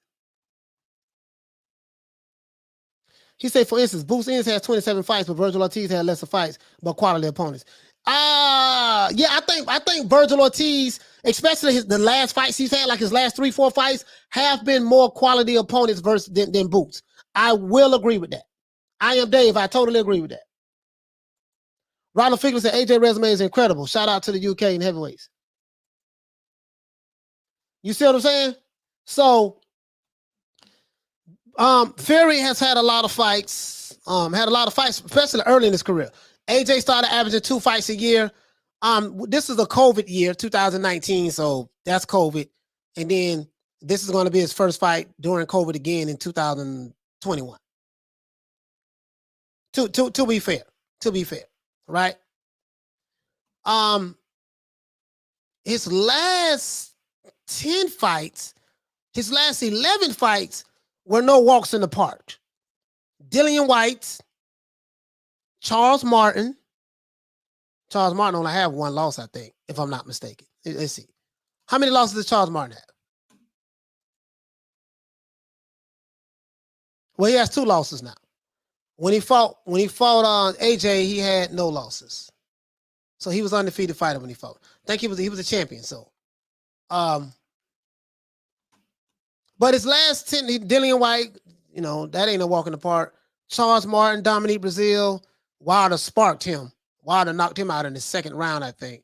What is first or second round? One of them. I don't know.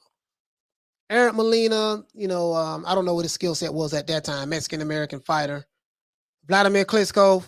Now let's look at Wladimir Klitschko. Because people say that when AJ fought him, Wladimir Klitschko was 2 years older and all this stuff there. I want to see.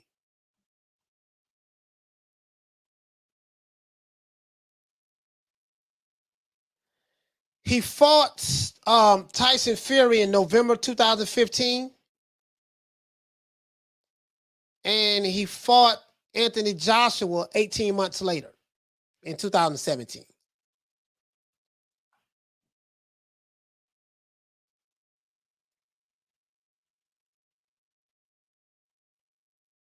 As a matter of fact, he fought him 17 months later. He fought Wladimir Klitschko 17 months after Tyson Fury did. And Wladimir Klitschko had 64 fights. No, he had 69 fights. He had 68 fights when he fought Tyson Fury and had 69 fights when he fought Anthony Joshua. That's a lot of damn fights. Wladimir Klitschko has been fighting his ass off. Wladimir Klitschko has been fighting like crazy. Wladimir Klitschko did that. He did that. Hall of Famer. Wladimir Klitschko did that. Last 2 guys he lost to was Fury in a 12-round decision and an 11-round knock TKO against Joshua. And Joshua, his last 10 fights was Dillian White, Charles Martin, Dominique Brazil, Eric Molina, Wladimir Klitschko, Carlos Takam, Charles Parker. He was undefeated when he fought him. Alexander Povetkin, Andrew Ruiz, who beat him. First fight, second fight, he beat Andrew Ruiz. Colbert Pulev. I think the only time he lost is when he lost to Wladimir Klitschko. And now he's fighting Alexander Usyk, who was a gold medalist and undisputed at cruiserweight. By far, these last 10 fights make him have a better resume, in my opinion. Wilder had a lot of fights. You see how many fights he had. Wilder fighting his ass off.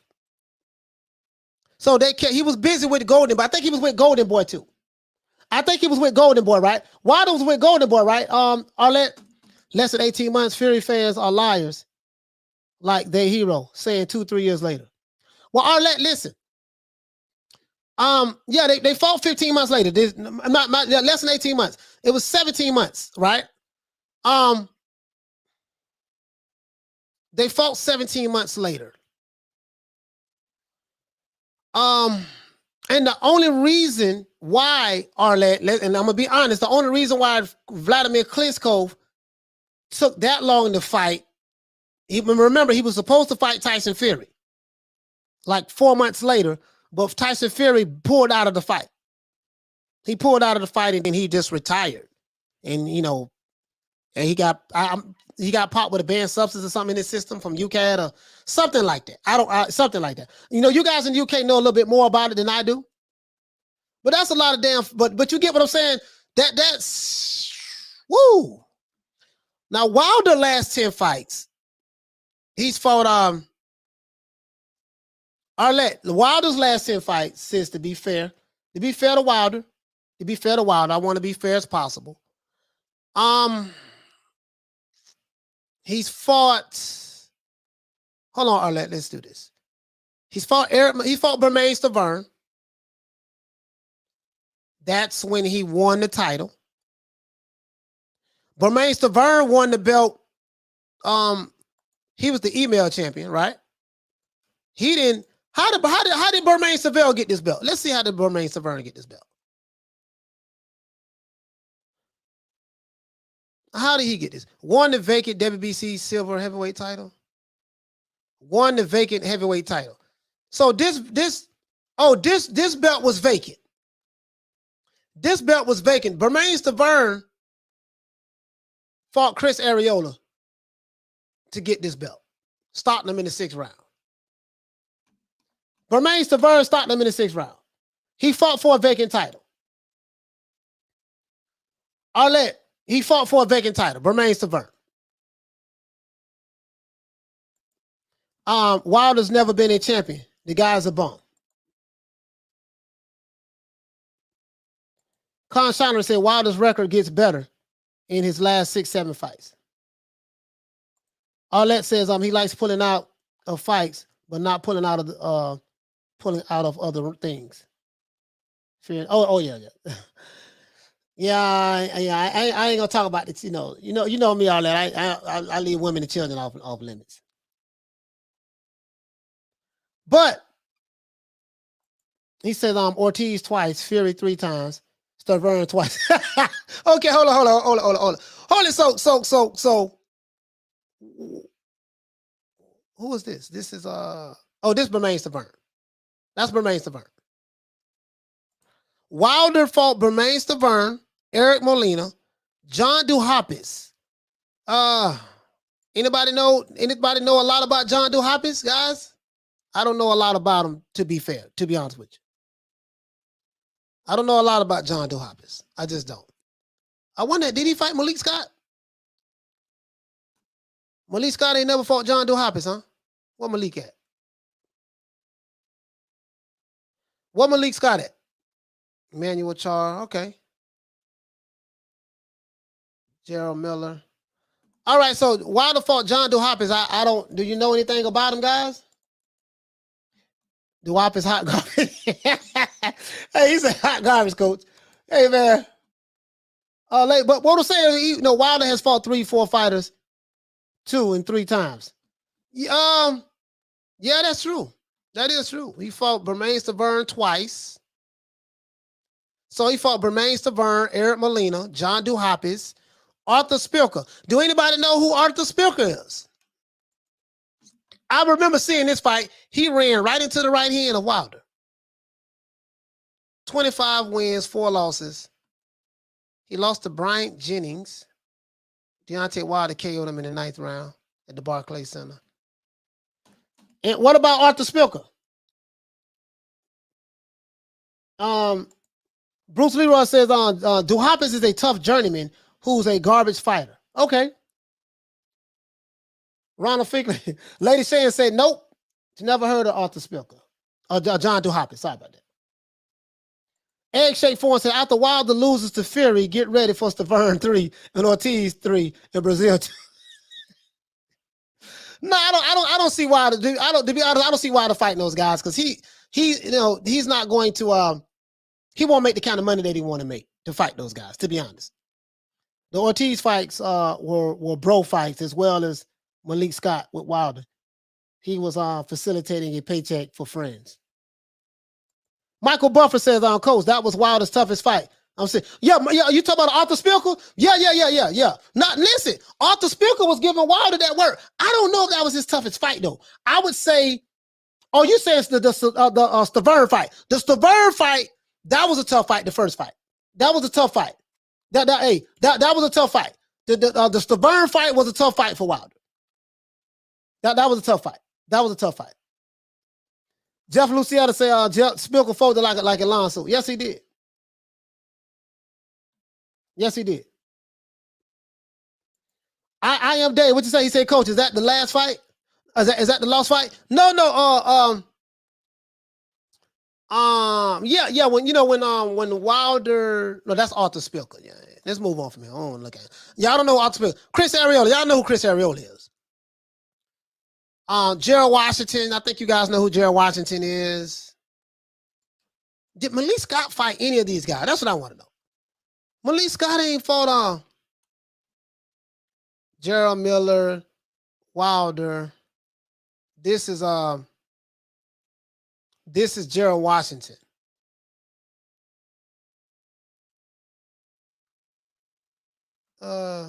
He beat Robert Helenius. Gerald Washington beat Helenius. Okay. All right. I didn't know that. Where's Malik Scott? Is Malik Scott on here? Is Malik Scott on here? You know, we gotta look and see. Oh, you said you talking about Duhapis fight? Watch it, trust me. That was when AJ and Fury realized how to beat Wilder. Watch it. Oh, okay. Wilder had some tough fights though. The Bermain-Severn fight was a tough fight too. Wilder will be 36 next month. If he loses next month, I think it's over for him. Arlette, I don't know if it's over for him, sis, because it's not. To be honest with you, Arlette, oh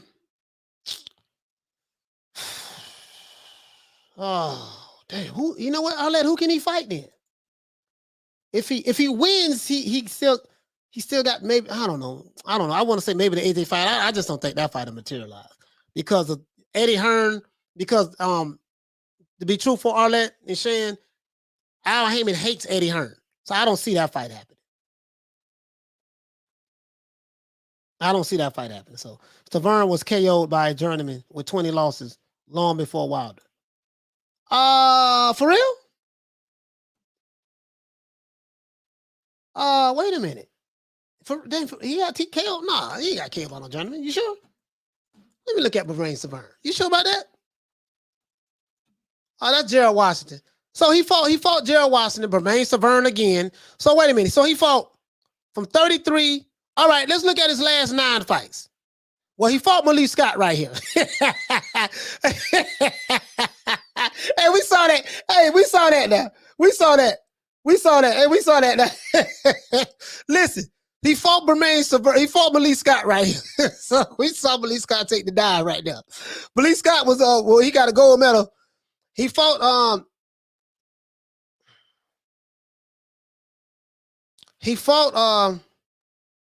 Bermain-Severn right here. We ain't gonna count Malik Scott and Jason Gavin. He fought Bermain-Severn right here, right? That was a tough fight for Wilder. Eric Molina was he was a tough guy. He was a tough guy. John Duhapis, I know nothing about the guy. I'm gonna be honest with you. Wilder knocked him out in the 11th round. Arthur Spilker, I saw that fight. I think that fight was at the Barclays Center in New York. Wilder caught him coming in. He caught him with a knife. It was nice the way Wilder caught him. I ain't gonna lie, boy. That was, to me, that was his best knockout. His best knockout out of his fights, the fights that I saw, that Arthur Spilker one was nice. That was a nice one. Chris Arreola was a tough guy. Gerald Washington, I guess he was so-so. He fought Bermain-Severn again. So he fought Bermain-Severn twice. He fought Luis Ortiz twice. He fought Tyson Fury twice. Dominic Brazil once. So if you look at these last 10 fights, what being objective as possible, just being honest, if you look at his last 10 fights, from 33 to his last 12 fights, he fought 1, 2, 3, 4, 5, 6, 7, 8, 9. He's fought 9 fighters in his last 13 fights. So you might, Lady Shan, you're right about that. And so I don't see him becoming the world champion again if he loses next month. He won't fight AJ. He won't fight White. So who will he fight? Arlette, you hit the nail right on the head. He won't fight AJ. He won't fight. That ain't happening. You're right. So he might as well retire. You might be right about that.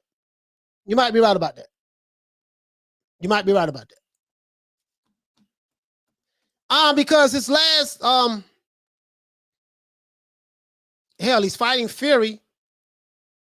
Let's see. Bermain Stavern, that's one fighter. Eric Molina, that's two fighters. John Duhopis, Arthur Spilker, that's four. Chris Arreola, that's five. Gerald Washington, that's six. So that's six fighters right there. He don't fault in five, he don't fault, right? And then you go on, he's fighting Bermain Stavern again. So we can't count him as being a different fighter. He fights Luis Ortiz.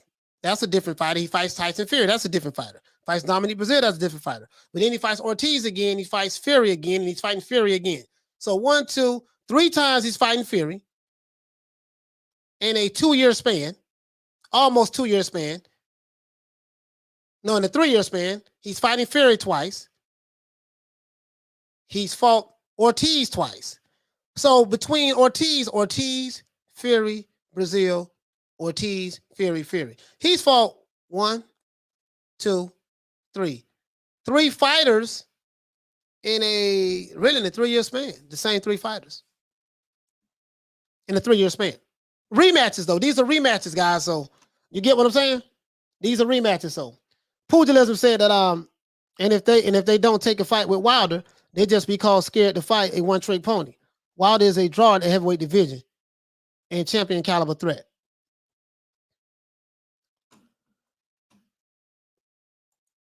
Kalinowski knocked out Washington. What you say, fam? Kalinowski knocked out Washington. Washington knocked out Helenius. Helenius knocked out Kalinowski. Good old Boston Triangle. Yeah, pretty much though.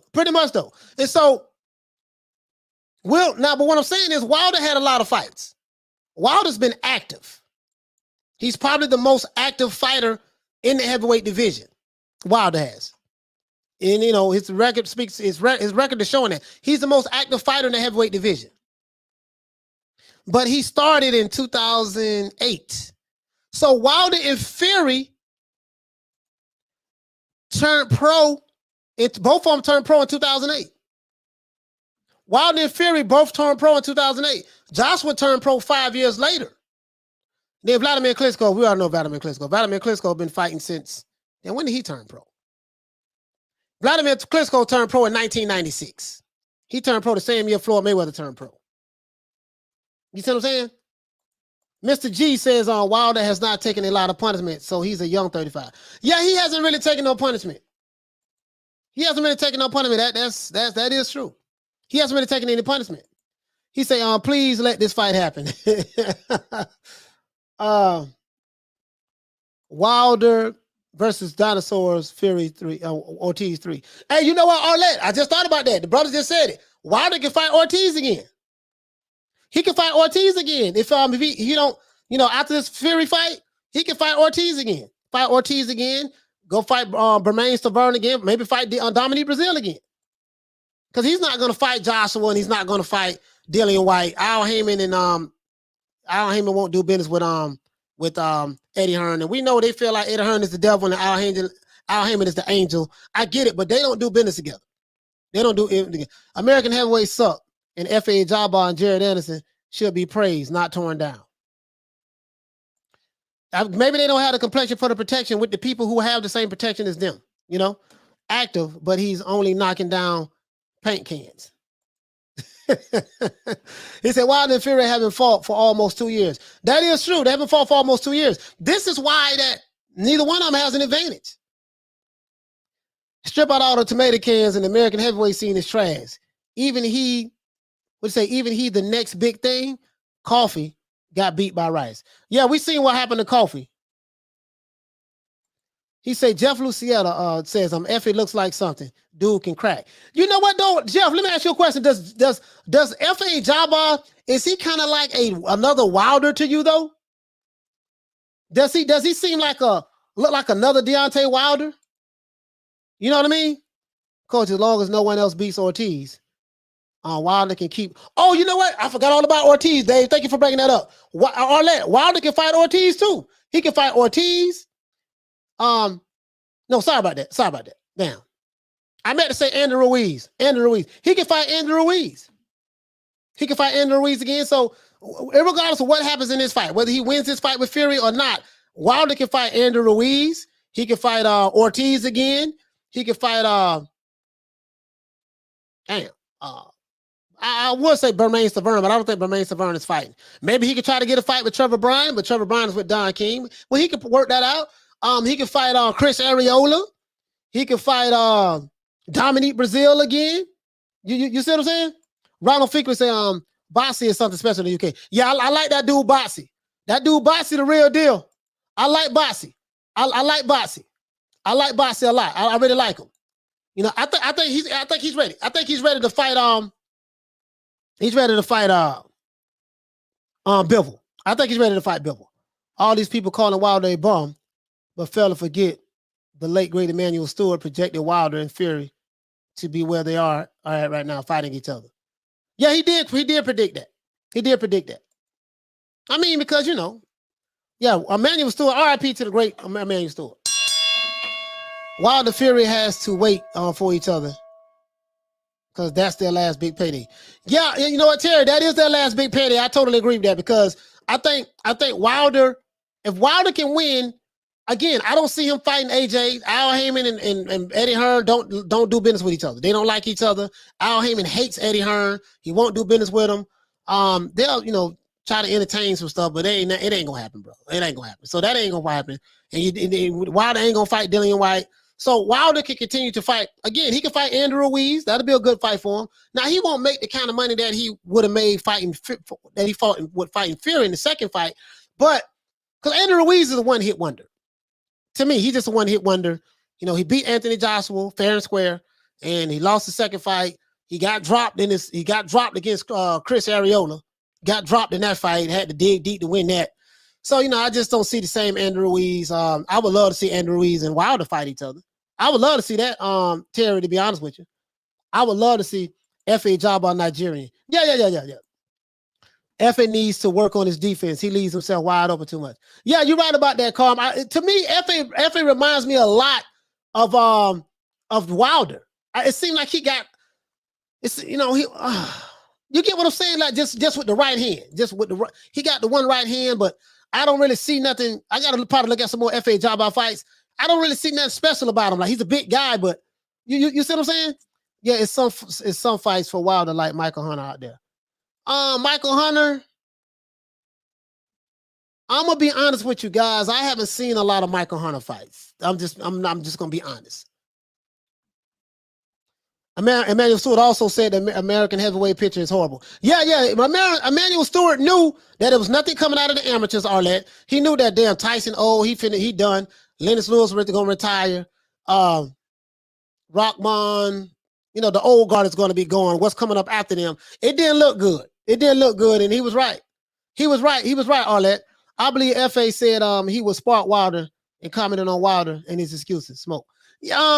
I ain't gonna lie, man. I think Wilder beat F.A. Jabbar, to be honest with you. I think Wilder's too seasoned for F.A. Jabbar.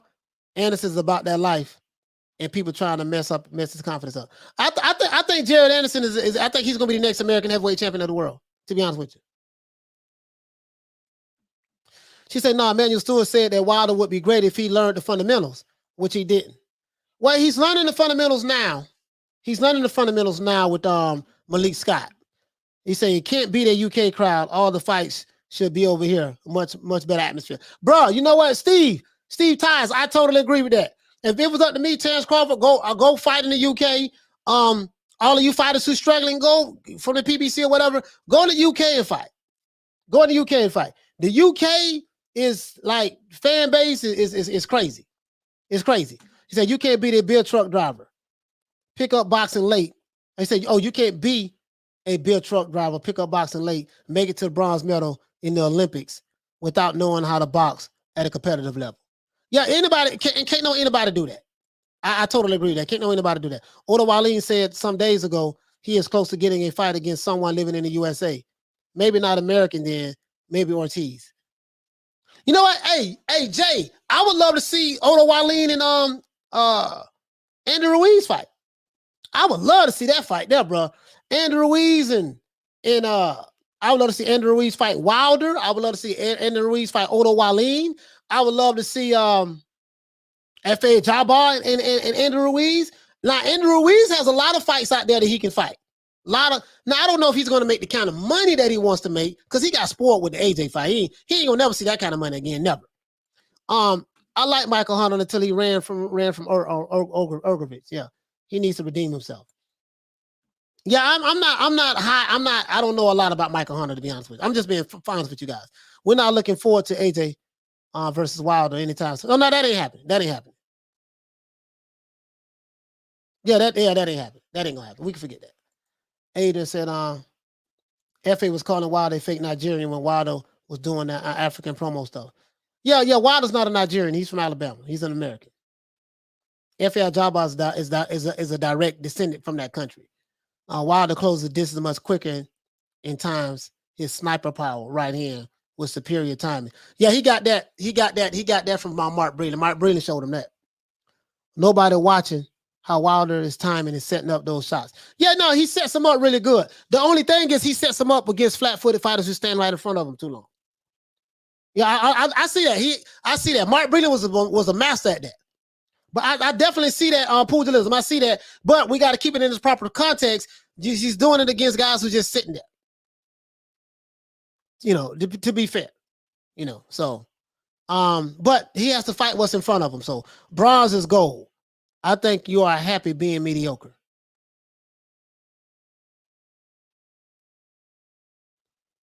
Adrian, what you say, fam? You say, I have Wilder over FA myself too. Yeah, I don't see FA beating Wilder. I don't see that. I see FA getting put to sleep if he fight Wilder. Wallin would get robbed if he fights Ruiz. I would love to see that fight. You know what? I would love to see that fight. He didn't get robbed. He didn't get robbed when he fought Dominique Brazil. He didn't get robbed when he fought Dominique Brazil. You know, I mean, you might have a point now. You might have a point, Michael Buffer, but I don't know, man. That boy Otto Wallin can fight. I would love to see Otto Wallin and Andy Ruiz fight each other. Because there's some great fights on paper out there. Thing is, will we ever see them? Man, listen, Charlo, man, if we can get over this American Cold War that's going on, the only thing Andy Ruiz is fighting is obesity.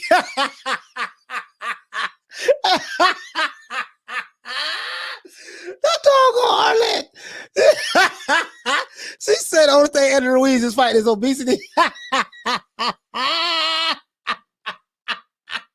that's a low blow. Harlot, that's a low blow. You didn't have to say that. That's a low blow, man. To this day. Hey, that's a low blow. I guess it was too little money, too many fights for Ergovich, but it's sad.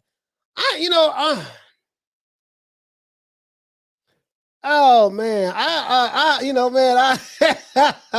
hey, listen. Steve says US fights come to the UK and make that money. Yeah, man, they need to do that. They really need to do that. You say, whoa, Ruiz just called a slug for no reason. Oh man, why y'all, man? Yeah, man. Why y'all jumping over Andy Ruiz is a nice guy. Andy Ruiz is a nice guy. Ruiz, Wilder versus Ortiz 3 will break Mayweather pay-per-view buys. Boy, hush.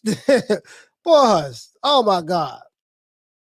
But listen, now for Fury.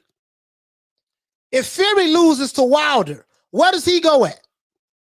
Where does he go at? Coach, you got to watch Wilder versus Duhaupas and review. Yeah, I'm going to do that. I'm going to look at that fight. I'm going to definitely look at that fight, fam, for sure. Matter of fact, I'll pull it up now so I don't forget. Wilder versus Duhaupas.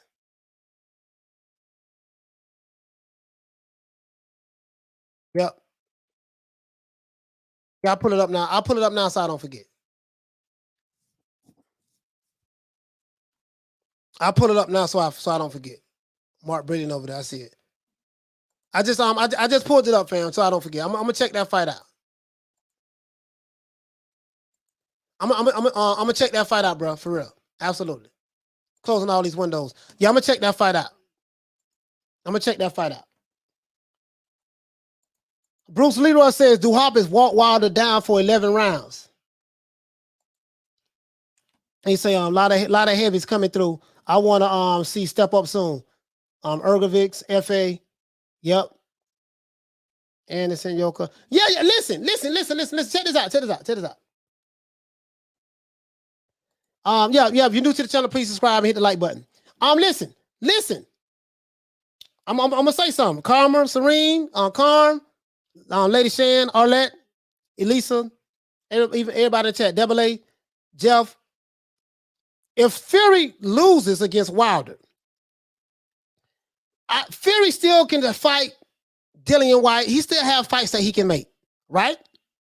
I don't know if he will fight, if the Joshua fight to be there. I'm just being honest with you. Don't know the Joshua fight to be there.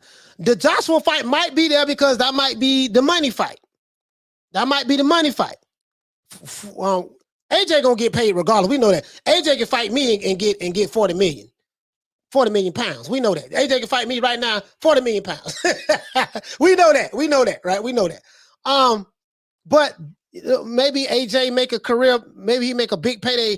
Well, will he fight Wilder? Not Wilder, but Fury without the belt. He's not gonna fight. He's not gonna fight Wilder. That ain't gonna happen. That ain't gonna happen. Al Heyman ain't gonna take that chance of letting Wilder fight nobody else outside of the PBC no more. If Wilder win this fight with Fury, Al Heyman would not make that. Al Heyman and Shelly Finkel would not make that mistake of Wilder fighting anybody else outside of the PBC. It ain't gonna happen. Y'all gonna get dismantled. I can see the emoji now. Rod Real Show, what you say for me? Say, Coach, you should do a special show based on fighters who ducked fighters. Listen, bro, we're not going to say duck anymore. We're going to say they strategically moved differently on the chessboard. They made strategic moves. We ain't going to say duck. We're just going to say they strategically, say, Coach, I don't know why all these heavyweights act like there's only AJ Fury and Wilder. We have in heavyweight division. Yeah, they got a lot of fighters like, bro, listen, there's a lot of fights that can be made with a lot of different fighters. Fury still got fights if he fights them, but they're there. Yeah, Lady Shan, you're right. Fury still has fights. He still has, listen, he can fight Dillian White. The Dillian White fight is there. The Joshua fight might be there, depending on if Joshua want to take his time with him, say, I'll fight the dude because I just want to beat his ass any goddamn ways. You see what I'm saying? That fight could possibly still be there. That fight could possibly still be there. He can fight. And then, listen, in the U.S., Wilder got fights out there. The only problem is, will he make those fights? Will Wilder fight the F.A. Jabars? Will Wilder fight the Andy Ruiz? Will Wilder fight the Michael Hunters? Will Wilder fight Dillian White? Will Wilder fight if he ain't gonna fight Joshua, he ain't gonna fight Dillian White. None of those fights because Al Heyman ain't going for it. Coach meant to say cherry pick. Nah. Cherry picking, we can talk about that all day. We can talk about that all day, Teach. Whole lot of cherry picking. Hey wants some money. That's it. He knows he can't beat Fury. He said, I'm telling Coach that that fight was how Fury beat Wilder. That's why I picked Fury to beat Wilder. Watch it. Yeah, I'm gonna watch Michael Buff. I'm gonna watch that fight, fam. So I'm gonna watch that fight. So he put Wilder on the back foot, huh? Wilder caught him in the 11th round. Carmen Serene said Wilder's too prideful. He would have to accept that he's a former champion and just a career fighter if he loses.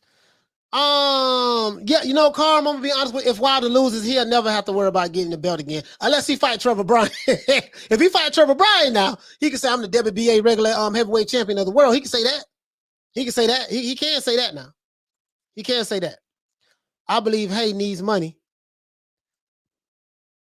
Oh, that's why he's coming back. I'm not mad. Well, if Hay can fight Fury, that'd be a good fight for him. Safe fight for him. He ain't got to worry about getting hurt.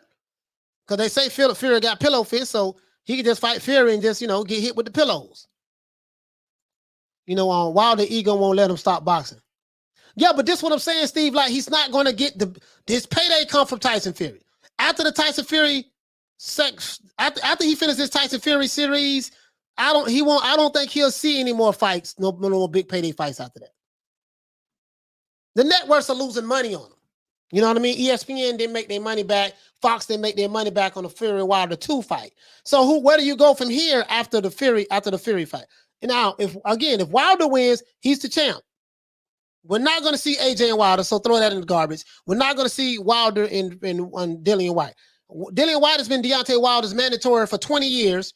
And the WBC won't enforce it. They didn't mandate anything. So that tells you everything you need to know. That ain't gonna happen, right? So Wilder, he's gonna have to probably fight Ortiz again. Maybe his fan base, the boogeyman in the division. Maybe you'll see a Wilder Ortiz 3.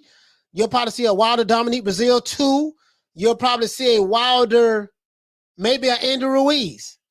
But that's where he's gonna go at. F.A. Jabbar's with Top Rank. They're probably gonna play politics with that. Oh, F.A. Jabbar, he with Top Rank.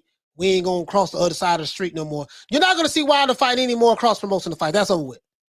That was a cherry pick that went wrong, and we see how that worked out. Just to be honest with you guys, I'm just being as honest as I possibly can. We won't see that happen again. How in the world did AJ let someone like Andrew Ruiz knock him out, bro? It happens. It happens, bro. Like Mike Tyson got beat by Buster Douglas, 42-1 underdog. Deontay Wilder got beat by a 700-pound cokehead in Tyson Fury. The guy was literally 700 pounds on his couch, fresh off a 3-year cocaine binge, and took him to a draw in the first fight, and in the second fight he stopped him. It happens. Ali lost to Leon Spinks, and Leon Spinks had like 7 or 8 fights at the time. It happens. Lennox Lewis got knocked out by Oliver McCall. It happens, bro. Like they have upsets in boxing. Anybody can get it. Any given day, any given Saturday night, anybody can get it. I mean, it ain't like he let Andrew Ruiz beat him. Andrew Ruiz beat him. You know what I mean?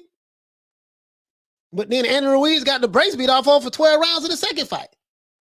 So, Andrew Ruiz is the one-hit wonder. Same thing that Buster Douglas did. Buster Douglas beat Mike Tyson, had the fight of his life. His next fight, he got knocked out by Evander Holyfield. We ain't heard nothing from Buster Douglas no more. He had more fights after that, but you didn't hear anything from him anymore. It happens. One-hit wonders.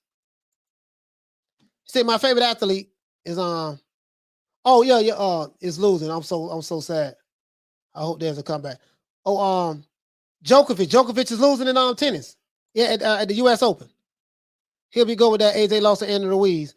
All I know is AJ got them belts back. Yeah, he got them belts back. But it happens, though, in the sport of boxing. It's not like he went in there and I'm going to let you beat me. Andrew Ruiz had the fight of his night. It happens, bro. Like I can show you countless times where fighters who were underdog picks pull out a miracle. It happens. Ruiz is not that bad. Probably best at heavyweight in the pocket. 300 pounds, short, no neck, fast hands and combos. Yeah. He can fight. Michael Buffer said if Fury loses, he's off to the mental house. I think it's what makes him powerful. Him being undefeated. If he loses, he's done. Trust me. You think so, Michael Buffer? I think maybe the money will bring. If AJ decided to want to fight him. But again, there's fights out there, guys. There's fights out there.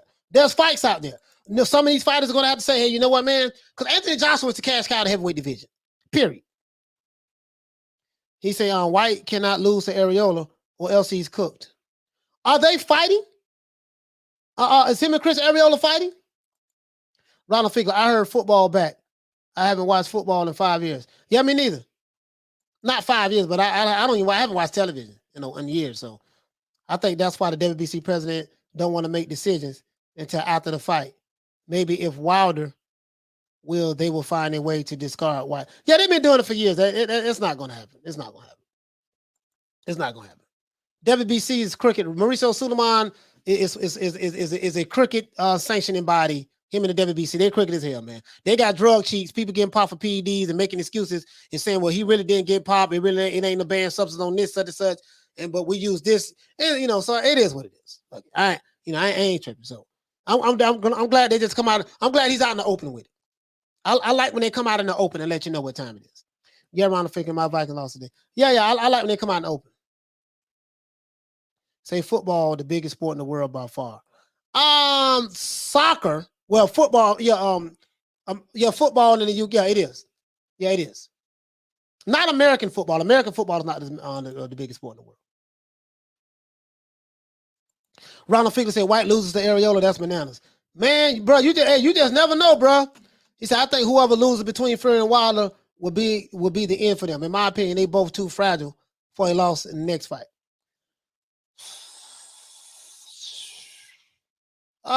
You know what, man, Charlo? Man, you might have a point.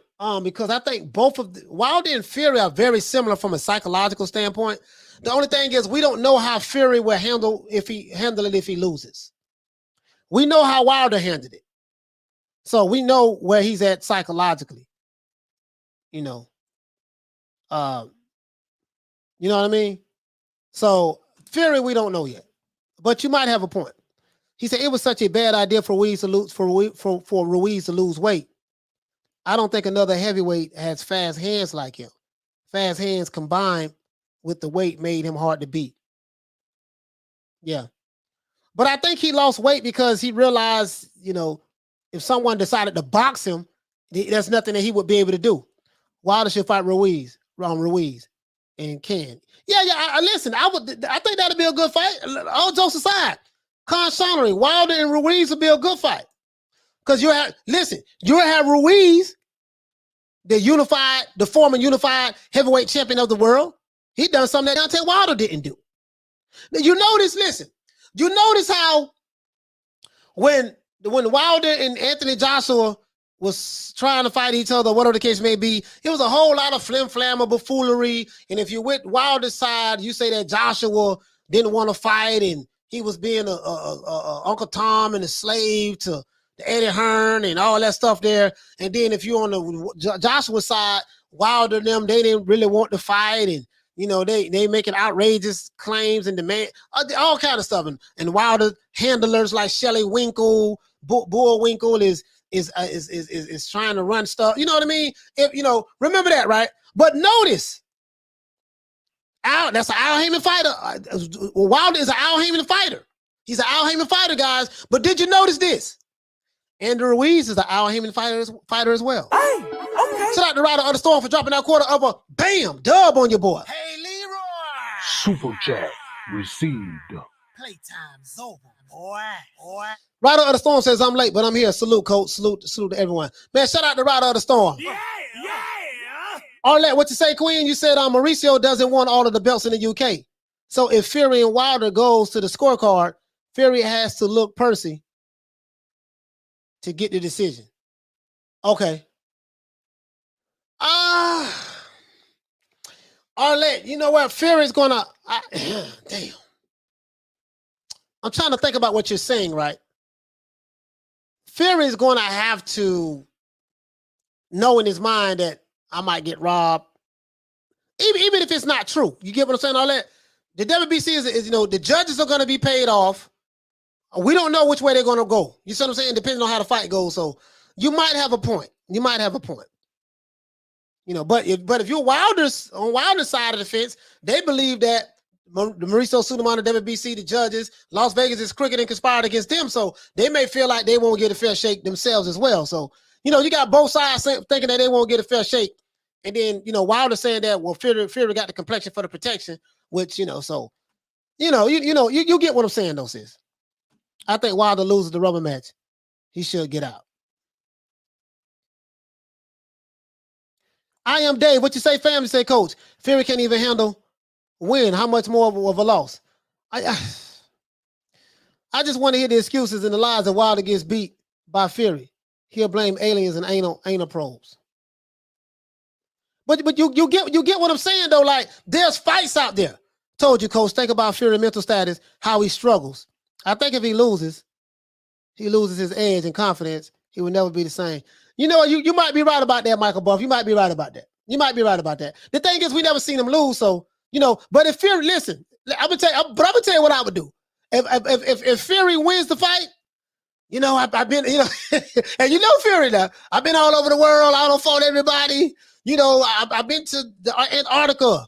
I've been to Alaska. I fought with Eskimos. I've been to Mexico. I fought all of Mexico. I've been to Argentina. I've been to Germany. Beat Wladimir Klitschko. Came to America. Fought the biggest and baddest in America. I'm the best not only the best fighter in the world in the UK, I'm the best in the world. No one can beat me. I've been all over the world for fighting 13 years and can't find nobody to beat me. Listen, if I'm Fury, if I win this fight, I retire, go off in the sunset, and just talk that shit. Become a boxing commentator.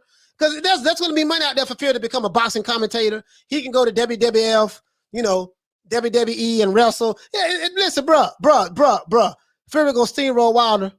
This is gonna be the most epic. Yo,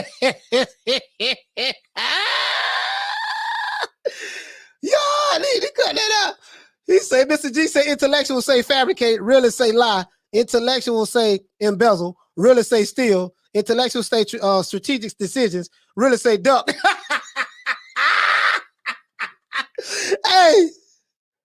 Hey, Mr. G, you're right about that. Hey, listen, we ain't gonna say ducking. We just gonna say we making strategic moves, baby boy. Calculative moves around the chessboard. That's what we gonna say, Mr. G. That's what we gonna say.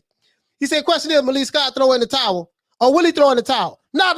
Malik Scott ain't throwing the towel in. He's not throwing the towel in. No, ain't no throwing the towel in. No, he ain't gonna throw the towel in. He can't throw the towel in. He can't throw the towel in. He can't throw the towel in, fam. Rob says, Coach, what do you think about the Puerto Rican fighters like Macho Camacho, Philly Trinidad, Miguel Cotto? Oh, yeah, listen, man.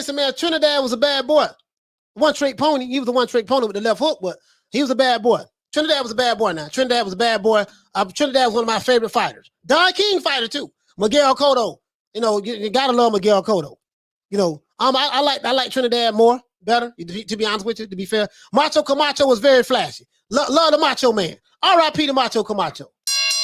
Macho Camacho just come down with the hair dingling, hanging down his forehead. Macho Camacho was a bad boy. I like Camacho. But my favorite was Felix Trinidad. Rob, my favorite fighter from Puerto Rico was Felix Trinidad. Even more so than Miguel Cotto. Felix Trinidad. I can't see Wilder getting by Fury extended jab. I would see Wilder working to do damage to Fury's body. Yes, he will have to go to the body, but this is the problem. This is the problem with that. When have you ever seen Wilder in his entire career fight on the inside? He's not an inside fighter, which is strange because, like, when you think of Black American fighters are known for being inside fighters. You get what I'm saying? I don't care which weight division you go to, from featherweight all the way up to heavyweight. Black American fighters are known for fighting on the inside, are known for being damn good inside fighters. Riddick Bowe was what, 6'4"?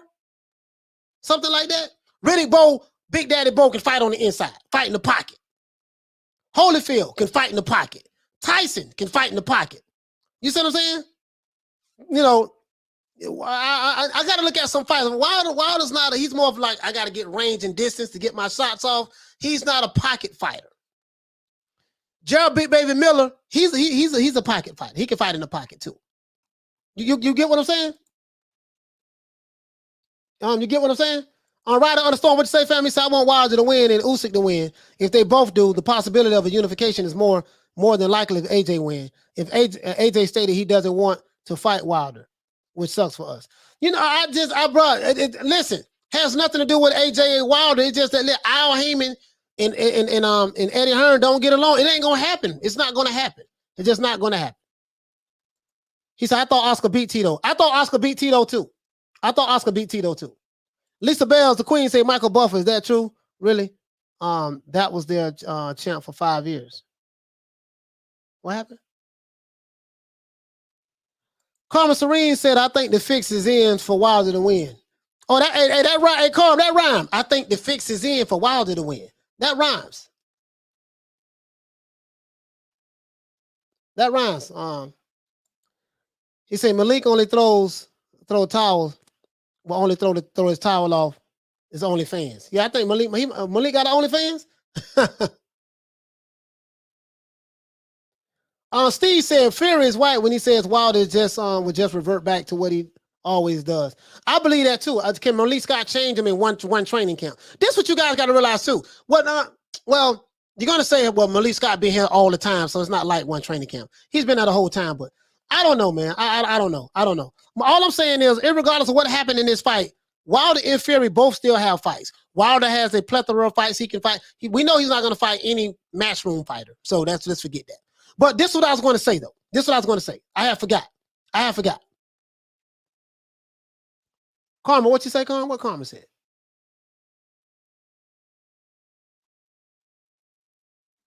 Then what did Karma say? Oh, Karma says she think the fix is in for Wilder. You know what, Karma, you might be right. Listen, check this out. Check this out. Do you notice how easy it was for Anthony Joshua to fight Andrew Ruiz, who is a PBC fighter? Andrew Ruiz is a PBC fighter. And for him to come in at the last minute and fight Anthony Joshua, that was so easy to make. But when it comes to Tyson Fury, when it comes to Deontay Wilder, that fight is so difficult to make. You get what I'm saying? PBC fanboy, salute the PBC fanboy. Hey, okay. You get what I'm saying? So they pick and choose. They pick and choose which fights that will be easier to make than others, depending on who the fighter is. Come on, Finkley. You get what I'm saying? Oh man, you keep talking about. Hey man, why you keep calling Lennox Lewis a bum? Lennox Lewis ain't no bum, Harleen. He ain't no bum. And we got to take those vids with a grain of salt. No smart fighter will reveal their full strategy for the world to see. Yeah. I mean, he's going to do some of those things he's working on, though. They're not going to show the full strategy pugilism, but he's going to do some of those things. He's going to try to get on the inside. He's going to be moving his head. Basically, what we're seeing is basic stuff. That's not really like a whole lot of stuff, to be honest with you. It's really nothing to get excited about watching Wilder do these training videos, because it's really basic stuff. It's basic stuff they teach you in the amateurs. Basic stuff, yeah, it's amateur stuff, basically, to be honest with you. It ain't like he's doing, oh, this is what they do in the pros, take it to another level. No, it's basic stuff, to be honest with you. It ain't nothing to get to do, to do the butterfly with, do the two-roll, the one leg up, the hopscotch, the flaws, you know what I mean, the swoop, you know what I mean, the prep. It ain't nothing to do all that about, to be honest with you. Wilder's going to win if it goes the distance. Mark my words. If Fury doesn't win at least 10 rounds.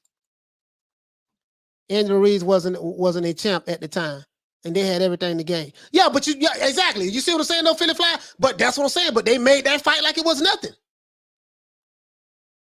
They made it like it was nothing. You see what I'm saying?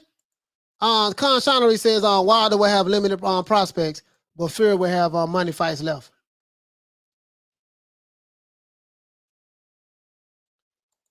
He's saying Lewis chin is like Khan, suspect. But how has Lennox Lewis had a suspect chin? He only been knocked out twice.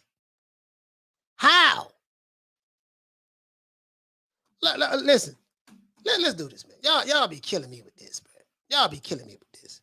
Hell, Mike Tyson got knocked out, 4 or 5 times? What, he got a suspect chin too? I mean, I'm just saying, like, I don't get it. Like, hold on.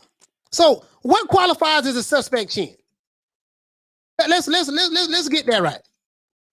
If a fighter has a suspect chin, or you guys say he's chinny, what's the definition of having a suspect chin and being chinny? Please explain. Because I want to get into like your mind right now. Andrew Ruiz only just signed to the PBC and was calling Eddie Hearn trying to get a fight. He was desperate for the money. Must have pleaded with Al Heyman. Yeah, because if you don't like Eddie Hearn and you don't do business with him, Al Heyman can easily say, "Nah, baby boy, we don't do business with him." Philip Fly said, "Nah, they disrespected Lennox Lewis." Off topic, FSU James Winston on the comeback trail, balling out. Okay. PBC fanboy say, "Damn, they hating on us." I Am Dave say, funny enough, it was very easy for AJ versus Ruiz 1, but look how hard it was to make the second fight. Yeah, it was hard to make the second fight because they didn't want that rematch. Ruiz was trying to figure out a way to get out of it. They couldn't get out of it. Remember, Andy Ruiz was like, nah, I want more money. I want this. We ain't gonna fight. He was trying to do other things. And Eddie Hearn reminded him, look here, baby boy, we got a contract. We got a contract. You either gonna take this fight or your ass ain't gonna never have to worry about boxing again in life. Al Heyman didn't have no choice. Damn, we got to fight him. We got to fight him. We got to fight him.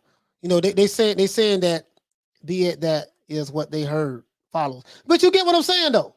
You get what I'm saying? Like, what does not being chinny and they not explain that to me.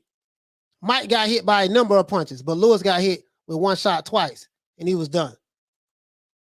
But that's still an accumulation of punches, though. That's still accumulation of punches. Like Lennox Lewis, let's look at this, guys. Let's look at this. And then y'all say he's like Amir Khan, right? Y'all say he's like Amir Khan. Okay. Hey, okay. Let's see if this is a fair analysis then. Y'all say Lennox Lewis' chin is like Amir Khan, right?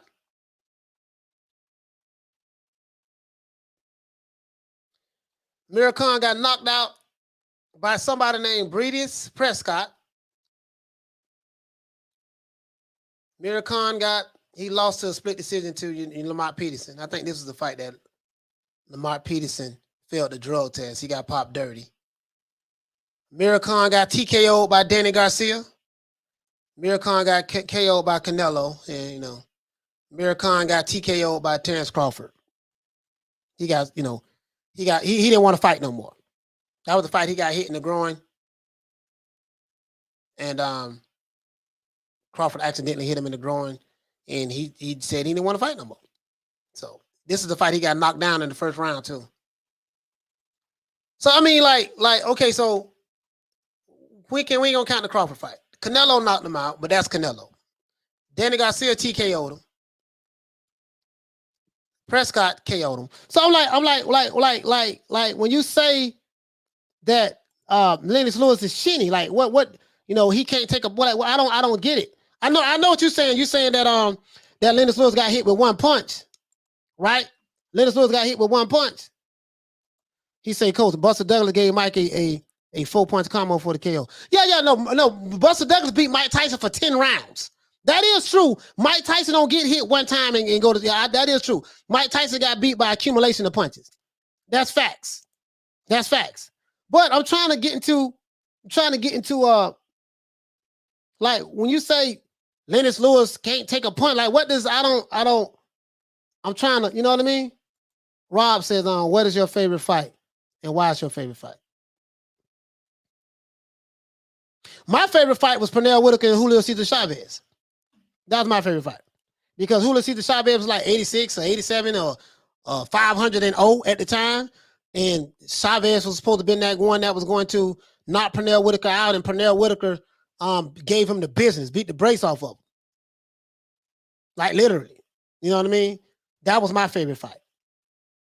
And why it was my favorite fight? Because Pernell Whitaker was not expected to win that fight. No one, Vegas didn't give him a chance, none of that. And he put on a boxing clinic. Wasn't no running or none of that. Well, fighting him in the pocket, giving him angles, making him miss. Bro, it was like, it was crazy. I mean, nobody calls Pac-Man as shinny. Marquez KO was brutal. But you get what I'm saying, though. They say this, like, I'm trying to find out. Lennox, this is Amir Khan. Now, this is Lennox Lewis. Lennox Lewis lost to Oliver McCall, TKO. Oliver McCall called him slipping. He came back and fought Oliver McCall and TKO'd him, stopped him. Oliver McCall had a nervous breakdown in the ring. He got robbed against Evander Holyfield to a draw. He beat the brakes off Evander Holyfield in 1999. Right? He did that.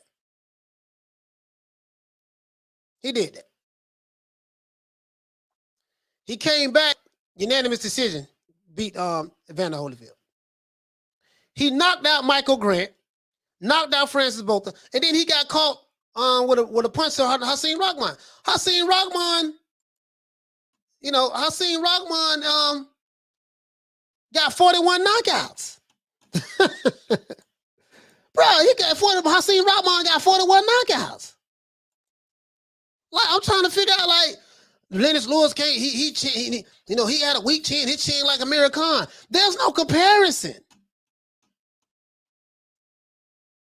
There's no comparison. You can't compare Amir Khan. Okay, Hakeem Rahman knocked Lennox Lewis out. Hakeem Rahman is a future Hall of Famer. He got 41 knockouts. Lennox Lewis is probably the only fighter in the current era of the heavyweight division. Everybody, the two dudes who beat him, he stopped both. He came back and stopped both of them. If you want to see one of the hardest knockouts you ever seen in your life, watch when Lennox Lewis hit Hakeem Rahman in his second fight. I think he knocked his tooth through his lip. Like, I don't get it. Yeah, I don't get it, man. Like, I don't get what y'all Lennox Lewis, man, only had 2 losses. Where's he chinny at? You say, Coach, watch all Lennox Lewis fight on Shannon Briggs. I saw Lennox Lewis and Briggs. I saw Lennox Lewis and Shannon Briggs. Shannon Briggs got knocked out. Shannon Briggs got stopped. That's what I remember from that fight. Shannon Briggs got stopped in the 5th round. That's what I remember from that fight. Do you remember that fight, Halim? Lennox Lewis stopped Shannon Briggs in 5. That's what I remember. They're haters. Shan said, hey, that's what I remember. I remember Shannon Briggs, let's go champ, getting stopped in the 5th round. That's what I remember. So did Shannon Briggs hurt Lennox Lewis? Of course he got hurt. Fighters get hurt in boxing. That doesn't make you chinny. That doesn't make you, oh man, he got a weak chin. You can't even compare Lennox Lewis to Amir Khan. There's no comparison. Not if you being, you know, objective. Now, if you just hate Lennox Lewis, just say, look, I hate Lennox Lewis. I'm never going to give him credit for anything. Everything I'm going to say is going to be negative and bad towards him. Then I can respect that. At least you being honest about your hate. Be honest about your hate, but I can't, you know, but you ain't going to be able to say that, you know, objectively and unbiasedly. You know what I mean? You can clearly hear him landing through the TV. Exactly. Halim says, you know, he fought Mike Tyson not in his prime. Okay. But where is Lennox Lewis a bum at? That's what I want to know, Halim. Where is Lennox Lewis a bum at? Like, make that make sense to me. Javier says, Lennox Lewis and Mike Tyson are very overrated, especially Mike Tyson. I totally disagree with that. Javier, who is your favorite fighter? Who is your favorite fighter, Javier? And I'm pretty sure your favorite fighter is overrated. If we're going to go by that logic. Who is your favorite fighter? That man saying, well, Lennox Lewis and Mike Tyson are overrated. Wow. Okay. I want to know how old you are, Javier. How old are you? And who is your favorite fighter? Maybe because I'm a hater. Because Lewis hates AJ. I may not be thinking straight. And guess what? I can respect that. I can respect that. Man, a Hall of Famer. At least Frank Bruno fought the prime Mike Tyson. Okay, where is, you know what, Halim, I can't even, I can't do this with you right now, Halim. I can't do this with you right now. Yeah, I can't do this with you right now, Halim. Right now, you ain't making no sense to me. You just speaking out of hate. That's all that is. You just speaking out of hate. Because listen, I'm a guy who Lennox Lewis, like, well, I wasn't too crazy about Lennox Lewis like that. But I would never say Lennox Lewis a bum. There's nothing bum about Lennox Lewis. He beat Mike Tyson. Yeah, he fought Mike Tyson when he was in 2002? He still beat him though. He beat Evander Holyfield. He beat Shannon Briggs. He beat Gallardo. He beat Ray Mercer. He came back and beat Oliver McCall. He beat Tommy Morrison. He beat Frank Bruno. He beat Razor Ruddock. He beat Tyrell Biggs. He beat Mike Weaver. I mean, bro, like, And the man is beat David Tour, beat Michael Grant, and the man is a Hall of Famer. Like, beat Hasim Rahman, Vitaly Klitschko. The man is a Hall of Famer. Where's your bum at? But I get it. I get it. Yeah. Halim, you are a Lennox Lewis super hater. Hey, Halim, I'm gonna call you. You're not a Lennox Lewis hater. I'm gonna invent a new word for you. You are a Lennox Lewis super hater. I don't know what Lennox Lewis did to you. And the guy who said that Lennox Lewis and Mike Tyson are overrated, I want to know, how old are you? And who is your favorite fighter? Javier. Please let me know that. Please let me know that. Javier, how old are you and who is your favorite fighter? That'll tell me everything I need to know.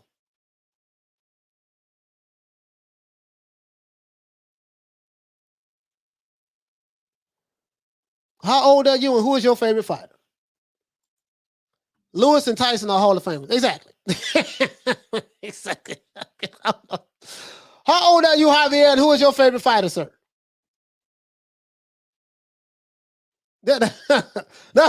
For you to say Mike Tyson and Lennox Lewis are overrated, and both of them are Hall of Famers, I don't know what to say. I really don't know what to say. Lennox Lewis was not even my favorite heavyweight of that era. But guess what? He was the best heavyweight of that era. He was better than my fighter, Mike Tyson. He was better than Evander Holyfield. And it's facts. He beat both of them. He was the best heavyweight of that era. He was big. He was strong. He had a powerful jab. And once he got with Emmanuel Stewart, it was a wrap. So I'm just, Lennox Lewis whooped, bruh. His resume is impeccable. He beat Mike Tyson. He beat Vitaly Klitschko. He beat Hasim Rahman. He beat David Tour. He beat Francis Botha. He beat Michael Grant. He beat Shannon Briggs. He beat Andrew Galata. He beat Oliver McCall. He beat Ray Mercer. He beat Tommy Morrison. Now, Tommy Morrison, RIP to Tommy Morrison. Tommy Morrison made a career out of cherry picking. So, I'm gonna just be honest with that. Tommy Morrison was a habitual cherry picker. He lost to a cherry pick. He beat Frank Bruno. He beat Razor Ruddock. Tyrell B. Come on, Mike Weaver. Goddamn, where your coach at? Where's the bum at? I'm just saying. I'm trying to. And guess what? He's the last undisputed heavyweight champion.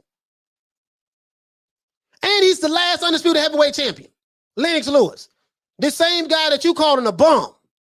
He's the last undisputed heavyweight champion. Bruh, Brian, you ain't gonna get nobody to agree with you with that, Halim. You ain't gonna get nobody to agree with you with that. Nobody. Lennox Lewis was the last undisputed heavyweight champion. Period. Bro, that's an argument that's an argument or a debate you can't win nowhere. No, I don't care how you slice it, how you dice it. It's a lose-lose situation. Now, while the best win, King Kong Ortiz would beat Mike Tyson. Would beat anyone Mike Tyson beat. Who, King Kong Ortiz? Listen, Frank Bruno would beat Ortiz. Literally. Frank Bruno would beat Ortiz. Let's see. I think Larry Holmes would beat Ortiz. Razor Ruddock would beat Ortiz. Frank Bruno would probably beat Ortiz. Buster Douglas, the dude who gave Tyson his first loss, that Buster would beat Ortiz. But there's a whole lot of people I know would beat Ortiz. There's nothing King Kong about Ortiz. He's old. He's slow. There's a whole bunch of dudes that I know will beat Ortiz. Ain't nothing King Kong about Ortiz. Literally nothing. As a matter of fact, since you bringing up Ortiz, let's pull up his resume. Since y'all saying he the boogeyman of the division and he King Kong and all that stuff there, let's pull up Ortiz. Let's pull up Ortiz. Since this gonna be the guy, he'll whoop Mike Tyson. Anybody Mike Tyson. Okay, let's see. Let's pull up his resume.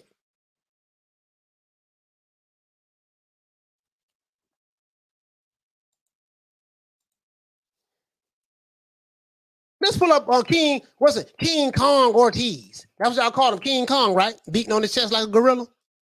That's what y'all call him? Let's pull up his resume. Since y'all talking about my Ortiz will whoop my... Well, that's just disrespect right there. That's disrespect. I ain't gonna tolerate that. Shout out to Lady Shan. Hey, okay. For dropping that 179. Pound on your boy. Hey, Leroy. Super chat received. Playtime's over, boy. Man, Lennox Lewis was the last undisputed heavyweight champion of the world, period. Hall of Famer. His resume, matter of fact, Lennox Lewis' resume is better than... Man, I can go on and on about Lennox Lewis. I can go on and on about Lennox Lewis. He said Larry Holmes sadly under... Oh, yeah, I thought you said overrated. Yeah, he's underrated. Larry Holmes had the best jab in the history of the heavyweight boxing, period. Nobody had a jab better than Larry Holmes in the heavyweight boxing. You can talk to any old school fighter. The only person come close to that is Lennox Lewis. Lennox Lewis arguably you might can say that. You might can say that. But Larry Holmes has the best jab in any heavyweight that I've ever seen. Period. Larry Holmes was known for his jab. Larry Holmes won 48 fights just on the jab alone. Would jab the hell out of you. But you got to be an older fighter, someone my age, or maybe just a little younger to know that. I'm the brother, just, you know.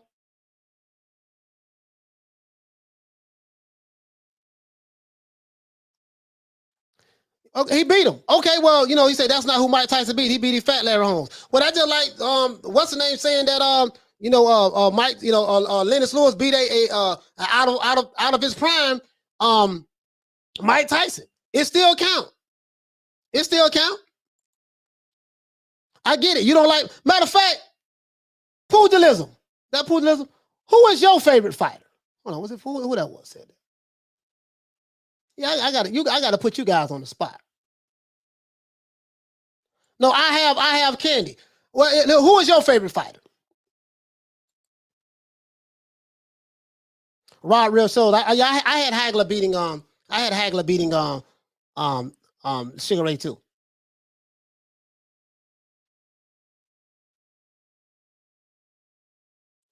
Yeah, Sonny Liston did have a hell of a jab. Yeah, he did. He had a hell of a jab.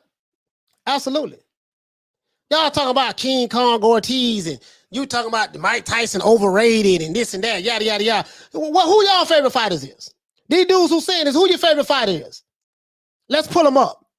You ain't gonna tell me who your favorite fighter is.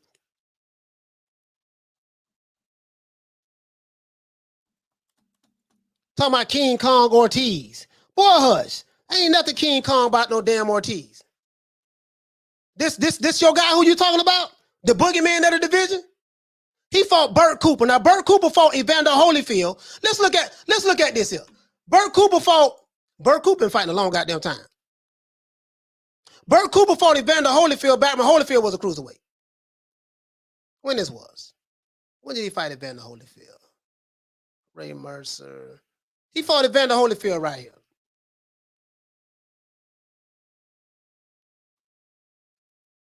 I think they fought again when they was cruiserweights, though. I just want to make sure. I could be wrong. I thought they fought when they was cruiserweights as well. Burt Cooper. No, they fought at heavyweight. Burt Cooper been fighting since 1984. So so you're gonna tell me about King Kong Ortiz? I don't want to hear nothing about no goddamn King Kong Ortiz. King Kong Ortiz is a C+ fighter at best. King Kong Ortiz, there's nothing king about this guy. He is a C+ fighter at best. This man has a resume full of garbage and hot doo-doo. He ain't fought no goddamn body. He fought Malik Scott, nobody. Monte Barrett, nobody. This man has King Kong Ortiz might have the worst resume in the heavyweight division. Literally. It can be argued that he could be right there. He fought Wilder, got knocked out twice. And he fought Malik Scott. He went 12 rounds with Malik Scott. And Malik Scott was trying to take a dive the whole fight. Kept falling on the ground and every goddamn thing. Talking about Ortiz. And guess what? He ain't going to the Hall of Fame either. He ain't going to the American Hall of Fame or the Cuban Hall of Fame.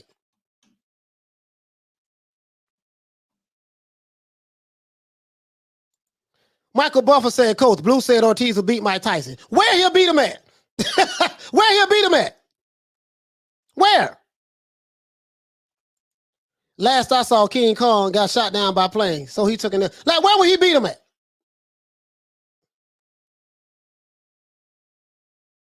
Where would he beat him at?